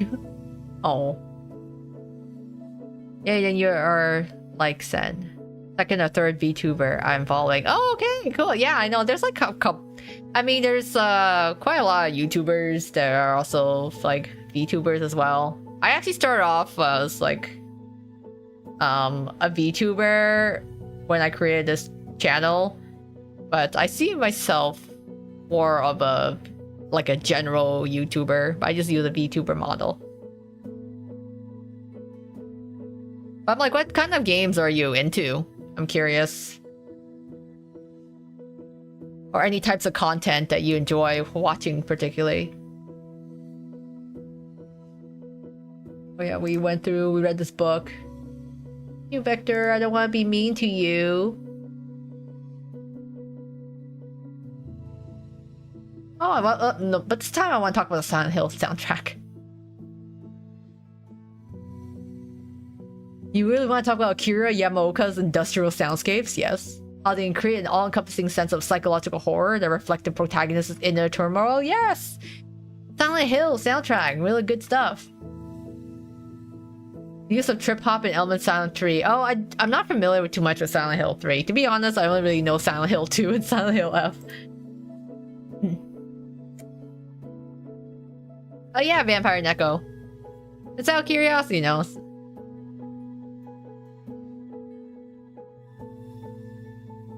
Like, I'm happy you dropped in, even out of curiosity. So I'm curious what kind of content you usually follow. Because, like, for a lot of my viewers are into Jose Muke games and also Twisted Wonderland. But it's nice to see a new face, too. Let's see. Just these sweet, juicy, sweet emotions.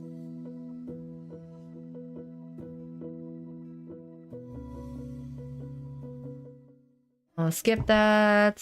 Okay, buddy, I'll think about it. That's nice to meet you. Yeah. I do like the R in Victor, mostly his face. Yeah, to be honest, I'm like, I think Jester looks, or Darren looks the most like monster-like creepy, and David is like the most normal after we gave him blood.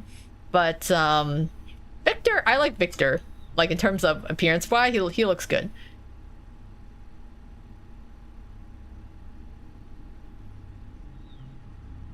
Savannah's missing out. Yeah, the extra Victor content. I feel like he's... it's sweet, though. Like, I feel like regardless of the choices you kind of choose, you just kind of encourage him, and you can kind of get, like... give him a little confidence boost, you know?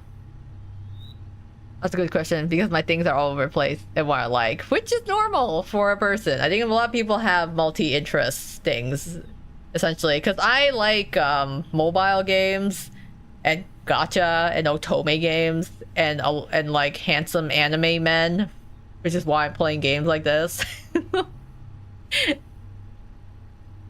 But yeah, I do a lot of twists, basically, and then dating sims. I also like horror. So, kind of where, that's where most of my content is. Well, my other channel has a lot of just like fandubs. Yeah, I wonder if it's because of how long David and Victor were monsters. I have a feeling David and Sentry is older. It feels like it too. Like David, it seems like, yeah, he may be a vampire. Like David and Victor seem more modern still. I think as like mentioned, I was indicated earlier, but Darren seems like, yeah, he's been around even longer. Or maybe he's just a completely different parallel universe or dimension entirely.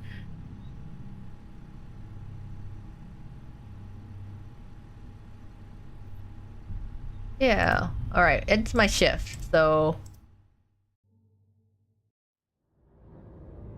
Funny enough, okay, we can call Victor. Funny enough, Bob is still an option for whatever reason. Okay, cool. Bob. Well, it doesn't really take much to get Bob's ending, I guess. We were nice to Victor, so he's option. Or we can shout carriage for the queen.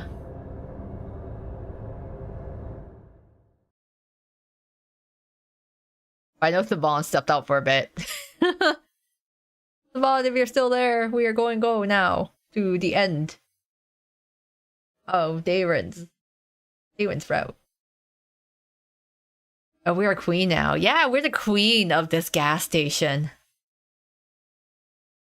This entire store with all of its canned goodies and weird creatures is our nation. The words escape my lips before I can think them through. I shouted into the void, expecting at best an echo. But the void answered.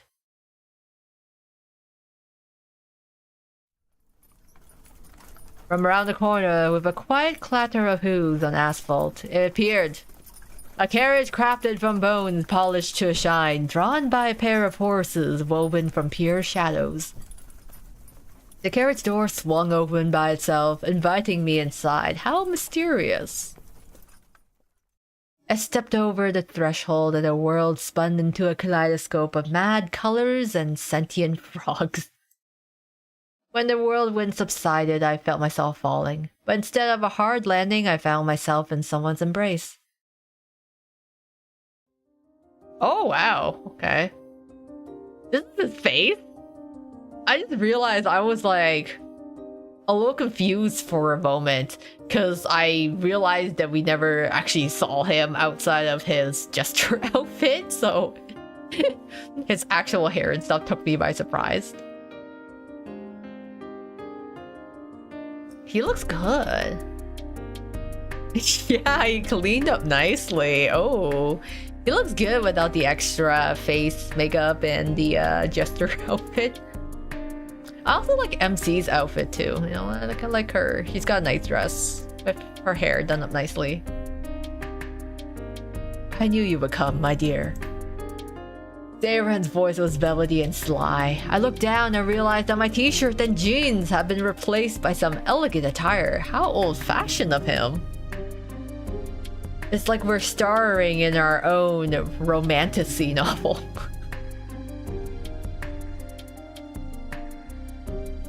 I do play most games on my phone tablet. Oh, you do play Twisted Wonderland 2 and Tokyo Revengers game called Puzz Rev, Tokyo Debunker, and South Park games. I know like there's some people I've talked to that played Tokyo Debunker, though I never ended up getting into it myself. There's just like too many. There's ended up being too many mobile games because I was playing Twist and I was playing Genshin as well. I'm on and off on Genshin. Damn, he's hot. Yeah, he is. I was like, ooh, Jester, Darren. I did not realize you were hiding these features. You have a nice jawline. Kingdom Hearts game 2 and more. Yeah, funny enough, it's like Kingdom Hearts. I never ended up... I tried to understand the Kingdom Hearts story and really struggled with it. Like, I looked up a video of a person explaining the Kingdom Hearts story to me, and then I ended up leaving the video with more questions than answers. Oh, yeah, I also like Persona. I like the Ace Attorney series. For actual, like, game series, I also like the Ace Attorney series. I like Professor Layton. I also like the Persona series as well. Don't say that term. It haunts me. What, romantasy? The kingdom missed you so much. I was like, man, Darren, we only been gone for like a couple hours. Imagine the jester outfit is a means to test people because jesters are often looked at as fools. Yeah, it's ironic because it's like the jester played an important role. Like, he is portrayed as a fool, but he is supposed to be an advisor to the king, right? He has to be smart. He has to look dumb and act dumb, but he's actually smart in his own way. Every crook spire of this castle longed for your silhouette. Every mad courtier whispered your name, hoping you will return and bring even more chaos to our usual chaos.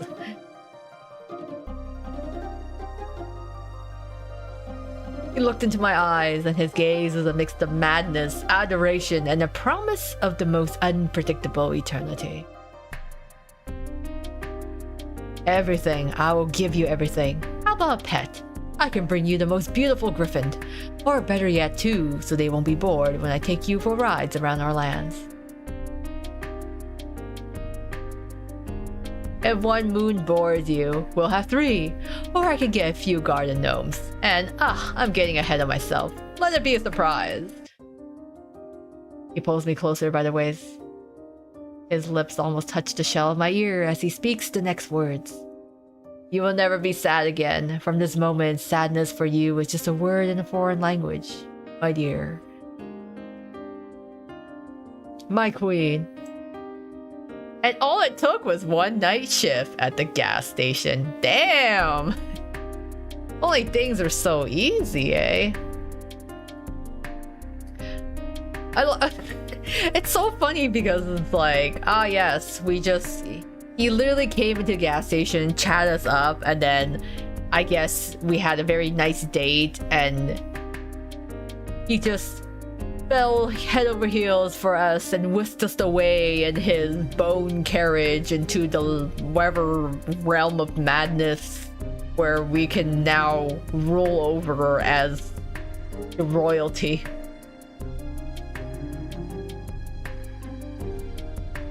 MC comments Eris from the Sinbad movie. Oh man, it's been ages since I've seen that. I'm almost done watching your playlist of Twisted Wonderland Book 7. Oh, I'm pretty sure it has to be such a long playlist. Because when I think about Book 7, I'm like, man, there's a lot of stuff that happened in Book 7. So have fun with it. It is quite the wild ride. It is quite the journey through it. Oh, the purple skin and hair. I guess her skin does kind of look more purple in this lighting. Mentioning chaos did it. And yeah, I guess like, the first time, I think I also didn't touch his hand the first time because I was worried he was gonna murder me. But it looks like going back, we could have dug it a little deeper and it would have been fine. A handsome elder god comes to me off my feet. Yeah, isn't just like a modern fantasy romance. Imagine you're working a night shift, you're getting paid at your minimum wage, food or retail job, and some rich, handsome, mad king comes in from another universe and sweeps you away. Where you can now be the queen and he'll never leave you with never leave you wanting. It's like, yes, the true fantasy. I was worried about touching his hand because it's a lot of trust to give a man who calls himself a mad god king. Yeah, but surprisingly, he ended up being quite sweet. Actually, all the monster guys tonight ended up being much sweeter than expected. I was a little hesitant with Dayron because, he did make himself very, very suspicious, and he was very had a more monstrous aura. David felt like kind of a normal guy in comparison. And then Victor was just such a sweetheart. You couldn't even see him really as like, he was not monstrous at all.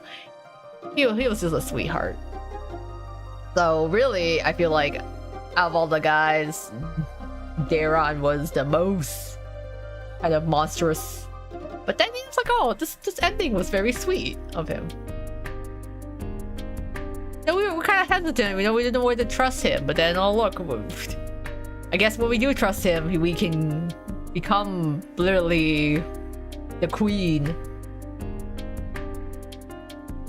Though in a very weird kind of strange, mad wonderland, I guess, of his, where he just turns people into frogs and whatnot.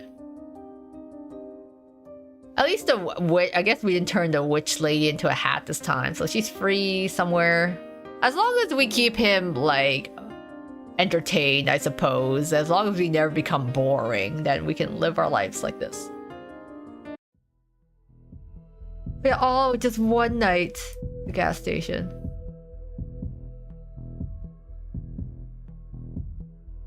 I was like, man, I actually saved the game.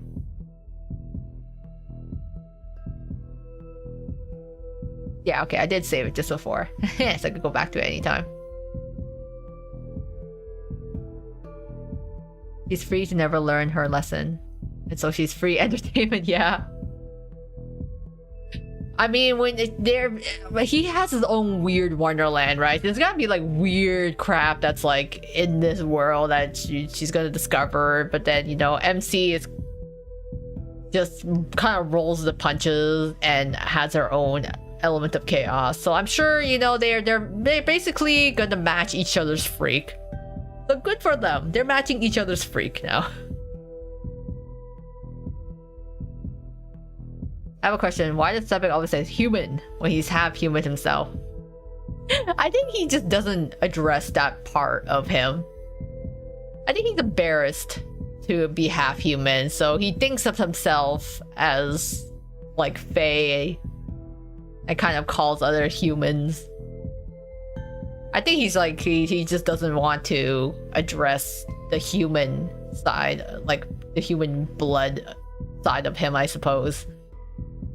So to him, he's Fae, or has more Fae blood than the average human, so therefore, I guess, he just calls everyone who isn't Fae human. Man, after a throat grab, I didn't expect that cute of an ending. Yes, Bob exists to begin. Yeah, I was like, I thought it'd be more, I was expecting more of like dark or like yandere, maybe even sort of ending, but either I made all the best choices here somehow, or the game is actually much more wholesome than we thought. So it just ended up being really wholesome. Despite all the monster guys and you know, the concerns about dying, it was actually very wholesome. We had very wholesome endings with them. Sebek needs to tell me his favorite hard candy so I can get him to keep his mouth full. Just every time he opens his mouth, just pop it in. Like, here you go. Take some Werther's. There's a Werther's hard candy here. Take a mint.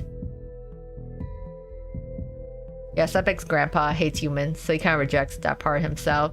Yeah, I know, like, Sebek's grandpa was basically opposed to Sebek's mother marrying a human man, but then Sebek's mom is badass, and she was like, "How about I do anyway?" And then she ends up like marrying him regardless of her father's basically complaints.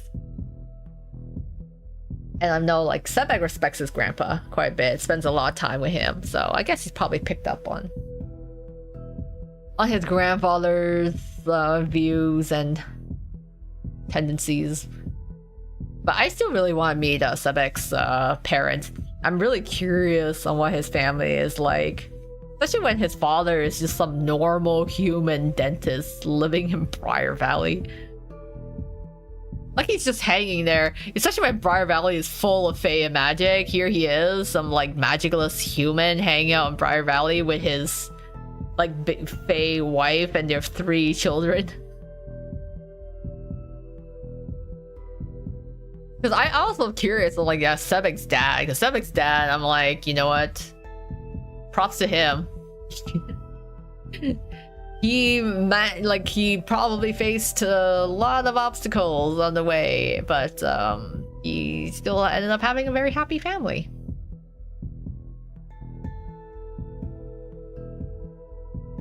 But yeah, I guess that was essentially Don't Eat the Cashier. It was actually a very nice game. I really enjoyed it. It was much more I thought this would be, there was like more, I thought this was be kind of like a demo, but it's actually very like a complete game essentially.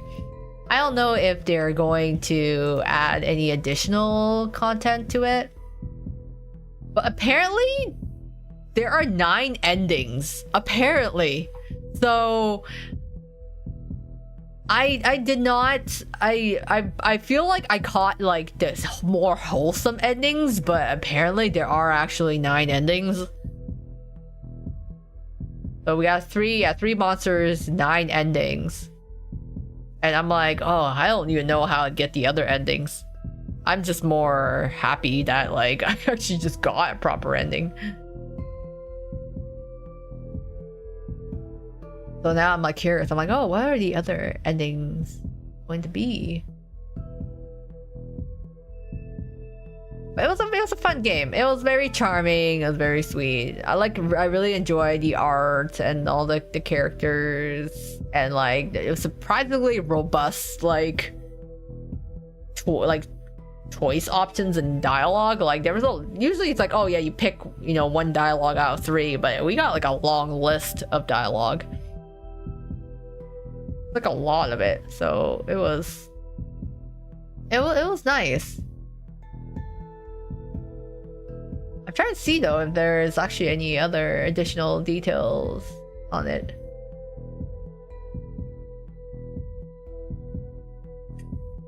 Because I'm like, oh, would there be a day 2? Like perhaps they'll come up with a day 2 at some point. But yeah, there's other endings, so I made some choices here and there, but apparently there are indeed other endings.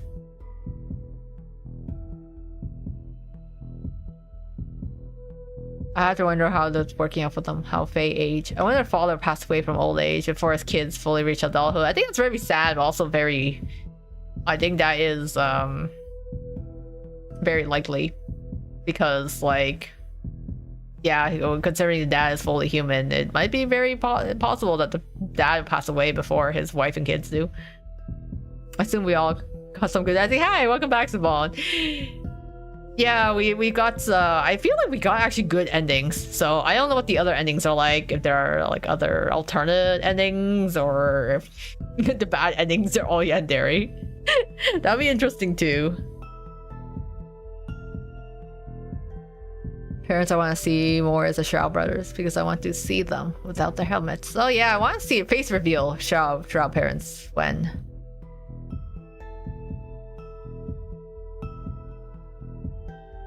Daron was actually best ending. I actually like, yeah, I like Daron, you know, but I also still like Victor. Victor is also really nice. Actually, I'm gonna load this. I'm curious if Victor's thing has changed at all. No, okay, this is still the gaming ending. Okay. I just wanted to double check.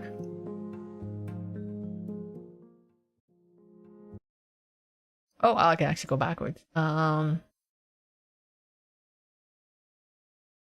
Like, wait, how do I return to the main menu? Quick. No, I want to. Oh yes, I want to go back to main menu. There we go.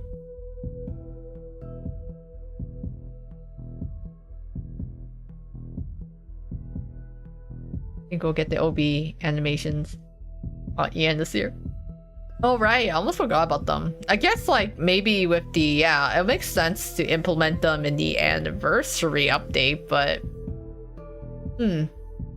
maybe at a later time with some quality of life updates.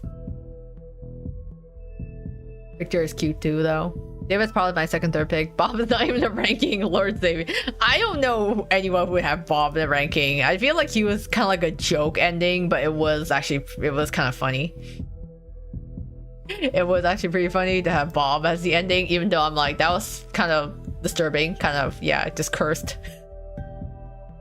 But you know, I feel like design wise though, I like Victor. Like Victor, it was just like the initial, like when I initially saw Victor, I was like, yes, he looks good.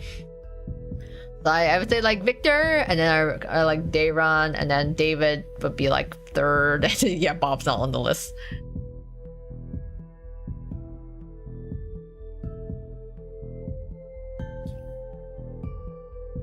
Why would you have Bob in the rankings? I'm sure someone does. You know what?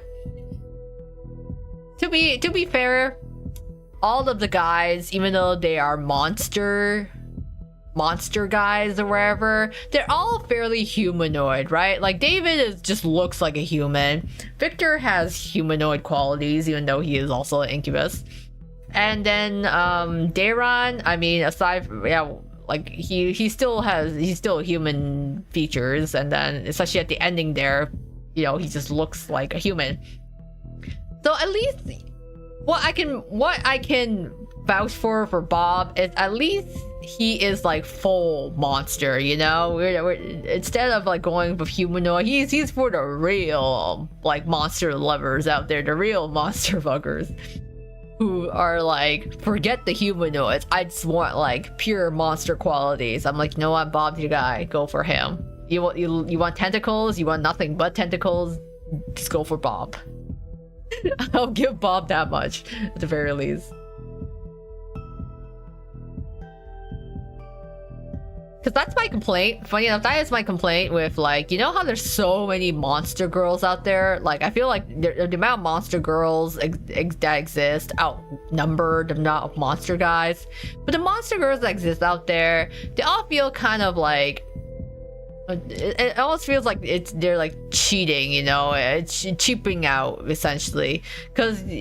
with monster girls, no matter how the monster girls are designed, they always look more humanoid, right? They always have like whatever part of a human woman, and then you just like slap on some like breasts onto them, and it's like, there you go, a monster girl. They're all I feel like they still look very humanoid for the most part, and I'm like, you know what, you cowards, I need a monster girl who's actually like full-on monster, like no humanoid qualities, just pure monster. Because, you know, there's Neko Mimi is like the latest degree, right? It's like Neko Mimi is like, it's just a human with animal ears, and then, you know, you start getting into furries, which I'm like, you know what, okay, we're getting, that's like a whole different, that's a whole different can of worms to open. But for monsters, I'm like, I feel like monster girls, they still look too much like human, like women, I feel like, or like, no, I feel like they need to go more monstrous. Because I think that'll be kind of more interesting there.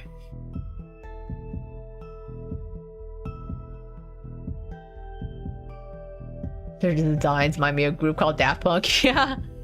Shroud family is just a Daft Punk group. I mean, Victor's my first pick. Yeah, Victor would be my first pick too. Victor's just nice. Very young.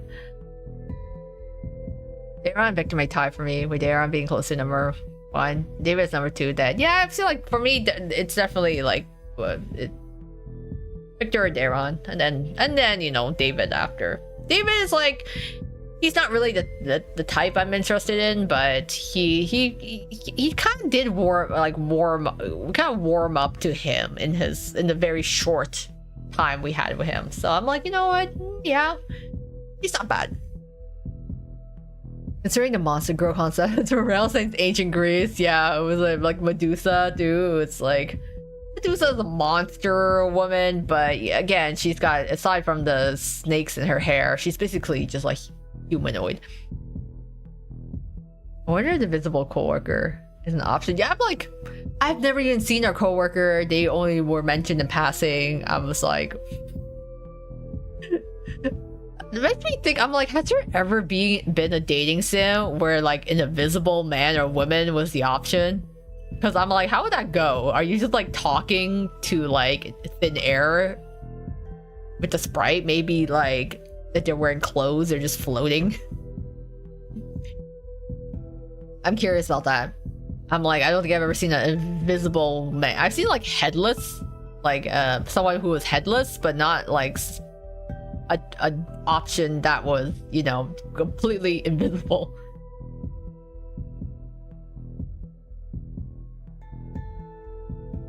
Totally agree. I want to see some more monstrous forms. Yeah, I'm like, don't be cowards. You want to go full go monster girl, boy, go full monster. You know, I respect that. We can have, you know, of course, the humanoid types, but it'd be nice to go on like full monster. Even having art talent was a nice surprise. Yeah, it made him feel more, you know, down to earth, more human. The fact that he was actually good at drawing. Medusa, Harpy, yes, still there's actually quite a lot of, I guess, monster creatures. Because they still look like human women, but then you have like, you know, like the Minotaur. The Minotaur just looks like a bull, right? On his hind legs. But then all the monster women are just like, they may have monster qualities, but they still look like, the top half still looks like women.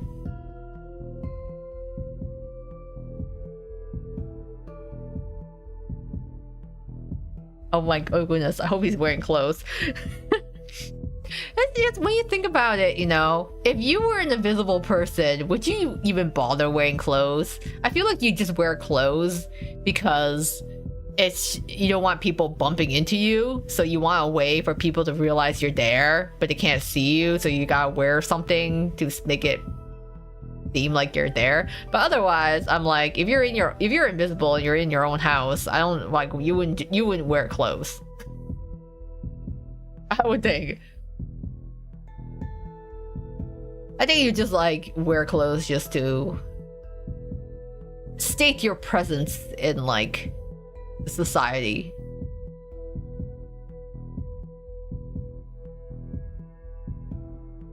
I'm probably gonna be the hot take, but my rankings are gonna be Victor, David, and Davon 3. Jesters aren't it for me. You know what? That's also valid. There's also like a line between jesters and clowns, and not everyone is down to clown. So, you know, that little borderline, I can kind of see that. Or sometimes they just look really dumb, to be honest. Sometimes it may be a little hard to be enchanted by a guy that's like dressed up in a jester outfit.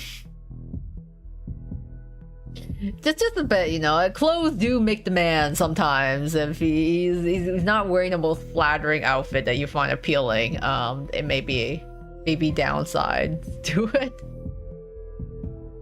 But yeah, you also, yeah, that's right, Savon. You had to see the end. He is, spoiler alert, not wearing his jester outfit, so at least you can get a look at what he looks like outside of his jester clothes. Clowns and jesters are a legit fear for me. I got traumatized by it as a kid. Okay, yeah, that's valid. That totally makes sense. It's valid. But it's funny because now that I think about it, I'm like, do we really have a lot of clown or jester like dating options?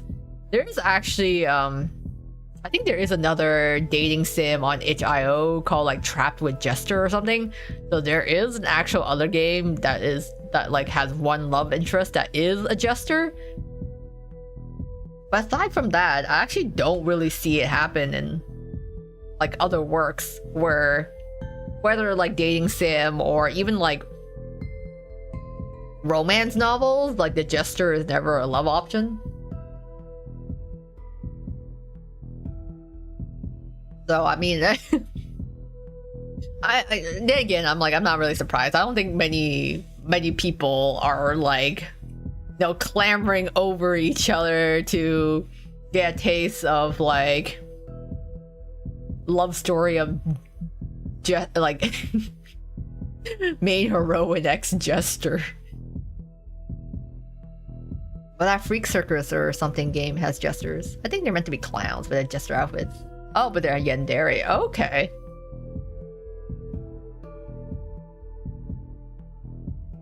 I was like, I'm trying to see. I'm like, have I actually seen Freak Circus? Oh, okay. Actually, now I think about it, I don't think I've actually seen this game before. Okay, so it's 18 plus, is yandere themes. Oh, interesting. Yeah, I haven't actually seen it before, but it is a thing. 5 characters. Voice plan. Ah, okay, interesting. Okay, never mind. So we have Maybe more people are down to clown than I originally thought.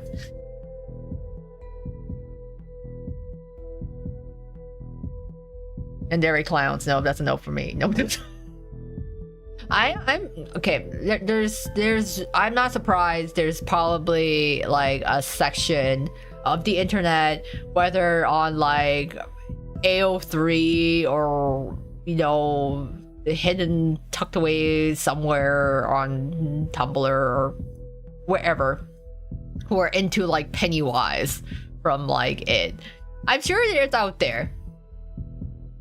They are a minority, but I'm sure they exist on some part of the internet.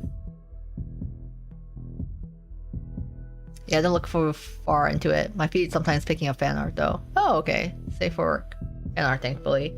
Oh, interesting. Yeah, sometimes like I get sometimes I find out games through like on Twitter, but I'm also not on Twitter as much anymore, so sometimes I missed out on games that could be potentially interesting. Kinda wonder how Saban would do it. Pomni from the Amazing Digital Circus. I feel like Pomni feels more like a mascot, like cutesy mascot, and like a scary gesture, because you have like scary clowns, but I feel like Pomni feels more like cute mascot character. That's my personal take on it, though. I like, of course, you have to form your own opinion. I don't mind Pomni because designer be cute. Yeah, she's more cutesy, right? It's a difference between making something cute versus making something like horror or spooky.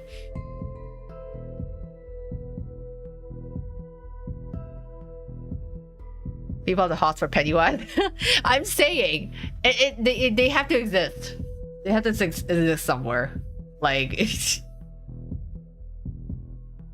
I remember at one point, like, there's like one clown girl in Ace Attorney, and then she was like all over my feed at some point because people are like, I don't know, like being really into that one clown girl from Ace Attorney. I'm like, this is really weird for a weird character for everyone to fixate on that during that period of time. But yeah, there was a lot of clowning around during that time.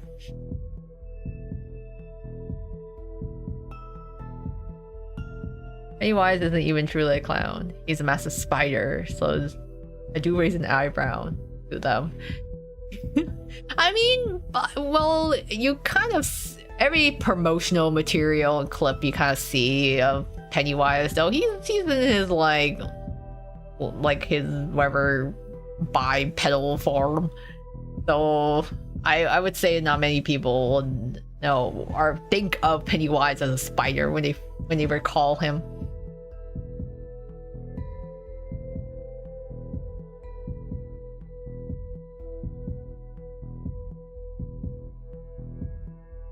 Regina from Justice for All. It was one of the later games. I'm trying to remember. It was one of the it was Spirit of Justice. It was a case that involved like a Rakugo performer. Oh yeah, her name was Geru Tornado. So Geru Tornado was like, she's like this pink clown girl, and she was one of the witnesses in this trial. And people, and I don't know, for some reason at some point, maybe I just stumbled onto the Ace Attorney side of Twitter, but like people were just like, we're really into this clown girl, and like thankfully I didn't see any of it, but I guess there was like not safe for work stuff being drawn of this one clown girl. I'm like, why? It's so random. This one character from this one Ace Attorney case, the balloon clown. Yeah, it cracks me up because then you like find out that she's not even like, that's not even her real hair, and that's not even her real boobs. So she's just like, but I don't know, people were really into her. That was just like weird. A weird internet phase. It's the way she's designed. People go crazy with that. I think it's because they saw her adjusting her suspender straps, and every time she does it, her like boobs jiggle. But I think what's really funny is that her boobs only jiggle because those aren't real boobs. Those are actually balloons. Like she inflated balloons to put to her chest. So she's actually flat chested. She just got literal balloon chests, which were actually hilarious when I played that case for the first time. Because I was like, why does she have such jiggle physics? And then you're like, oh, she literally has balloon boobs, and that was really funny. That was really funny.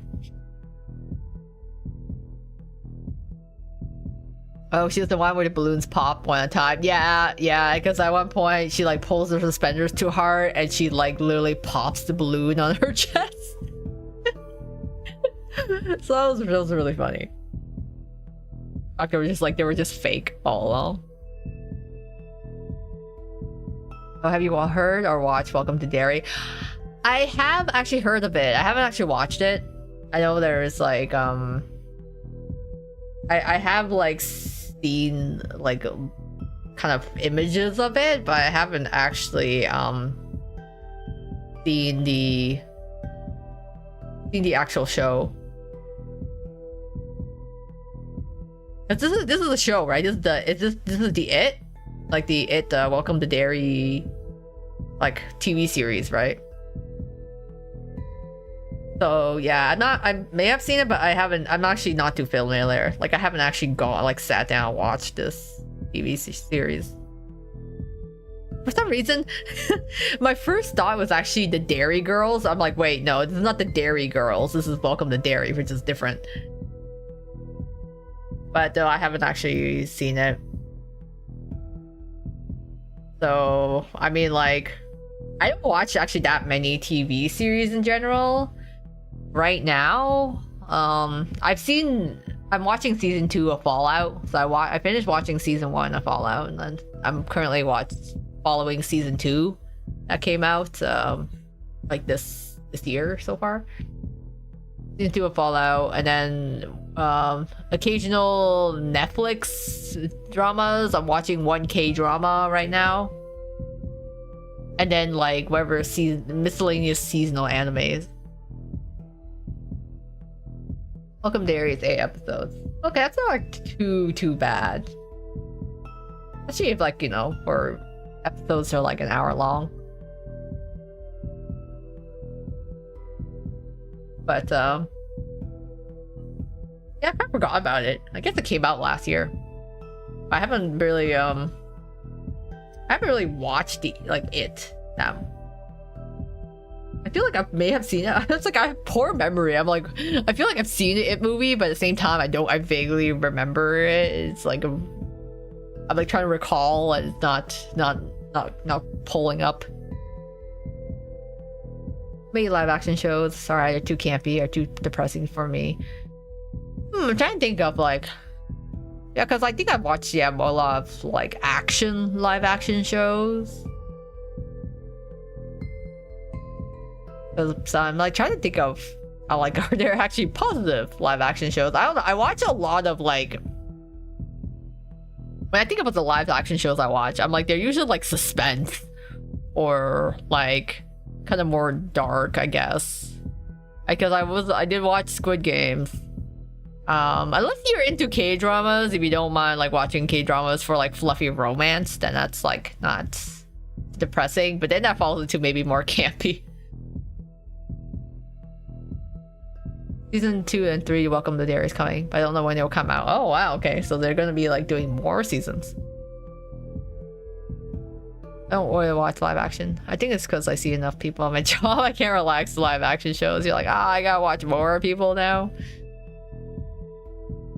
You want this? Fair enough. I'm trying to think of like, are there any anime? I mean, there's also some anime live action shows.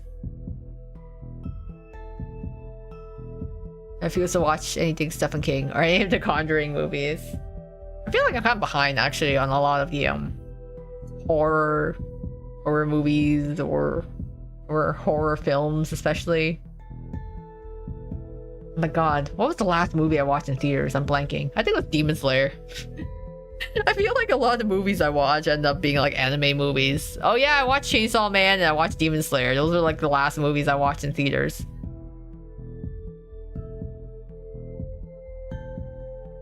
One K-drama was so good. And it was based off a webcomic called Marry My Husband. That sounds familiar. That sounds familiar. I know there's like also it's funny because there's very few K-dramas I actually finish, I think. Because I watched like, what was it? Boys Over Flowers. That was like one of my first K-dramas. And then right now I'm watching a K-drama called Agency. But aside from that, I watched like Squid Games and Money Heist. I actually really liked Money Heist. I know there's like 2 versions of Money Heist. I watched the Korean version of Money Heist and I really enjoyed it. But yeah, I don't really end up actually finishing a lot of the K-dramas. I thought about watching What's Up with Secretary Kim, I think it was called. But instead of watching the live action of What's Wrong with Secretary Kim, I ended up reading the entire webtoon. And you know what? I kind of liked it. I enjoyed reading the webtoon for that.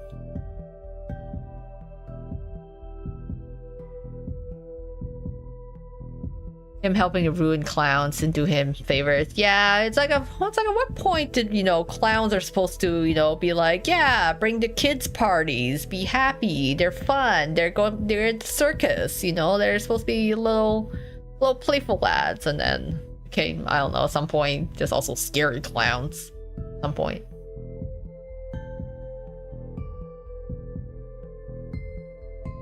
And as good as Squid Game is, it's too violent. You know what? Yeah, honestly, Squid Games is pretty dark and like depressing in some cases. I still haven't watched seasons 2 and 3. Squid Game first season was really good. The second season was not bad. And to be honest, I did not see the final Squid Game because what's funny is like I liked the first one. The second one was okay, but then with the third one, like the finale, or I feel like it's actually season 2 and 2.5. But anyways, the finale of Squid Games, I didn't actually watch it because I was. It's one of the cases where I grew to like the characters in season 2 of Squid Games. Like I was starting to really like the characters, and I knew that, you know, more people were gonna die, right? Like obviously Squid Game, the whole point is only one person survives, so I didn't want to watch it because I knew like a lot of the characters I like would die in that season, and I'll be like really sad.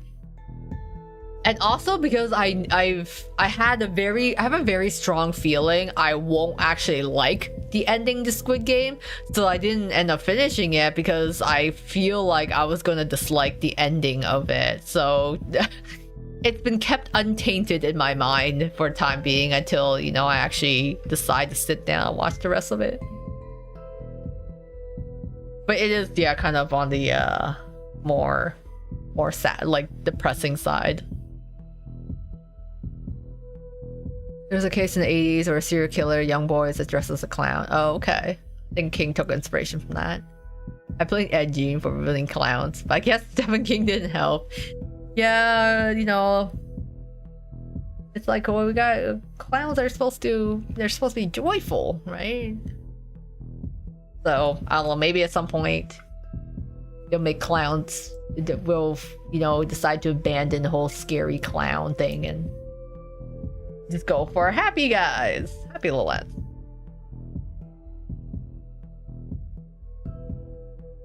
But hey kids, wow, okay, this was a fun stream tonight. I did not expect the game to be this robust, but it was nice. I really enjoyed all the characters in it. I enjoyed the endings. You know, not as monstrous as I expected, but still, you know, Still nice. I'll have to see what the other endings may be like. I think they actually, if you go on the game's page in itch.io, there is a YouTube link to watch the other endings. So I have to check it out there. But for now, I'm happy with the endings we got. I think we got very wholesome, very sweet, like very sweet endings. So I think it was good. It was a good session. I think Victor is still the most handsome.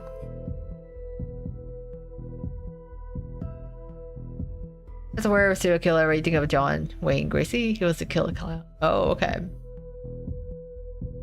However, either of them did influence King. He never confirmed it. Probably smart. Yeah, the victim's family probably wouldn't appreciate that. We have too many, you know, like oh my god, what do you call it? True crime enthusiasts and true crime documentaries and all, and like podcasts at this point. I doubt any of the families of the victims particularly enjoy having the, you know, the works based on a tragedy that happened in their family. Not into serial killers.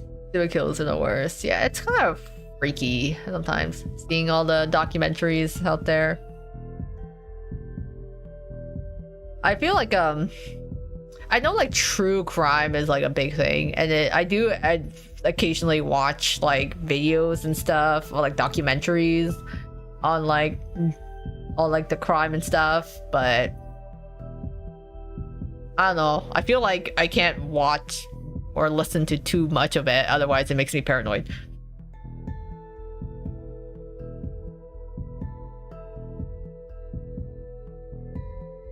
I think I'll call it a night for now, since I have to, of course, wake up and be part of the corporate grind in the morning where I am. But thank you all for joining me on tonight's journey. It was very nice to meet all the characters. It was a fun game. If the creators ever create more content, I think I would happily play it. I really enjoyed all the characters.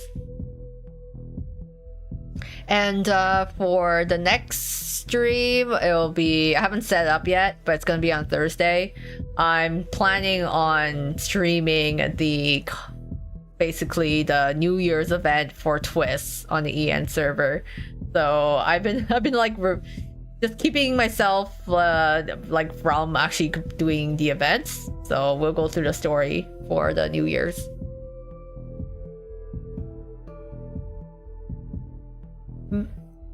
Oh, good night, everyone. Yeah, you watched the VOD for Day One's ending.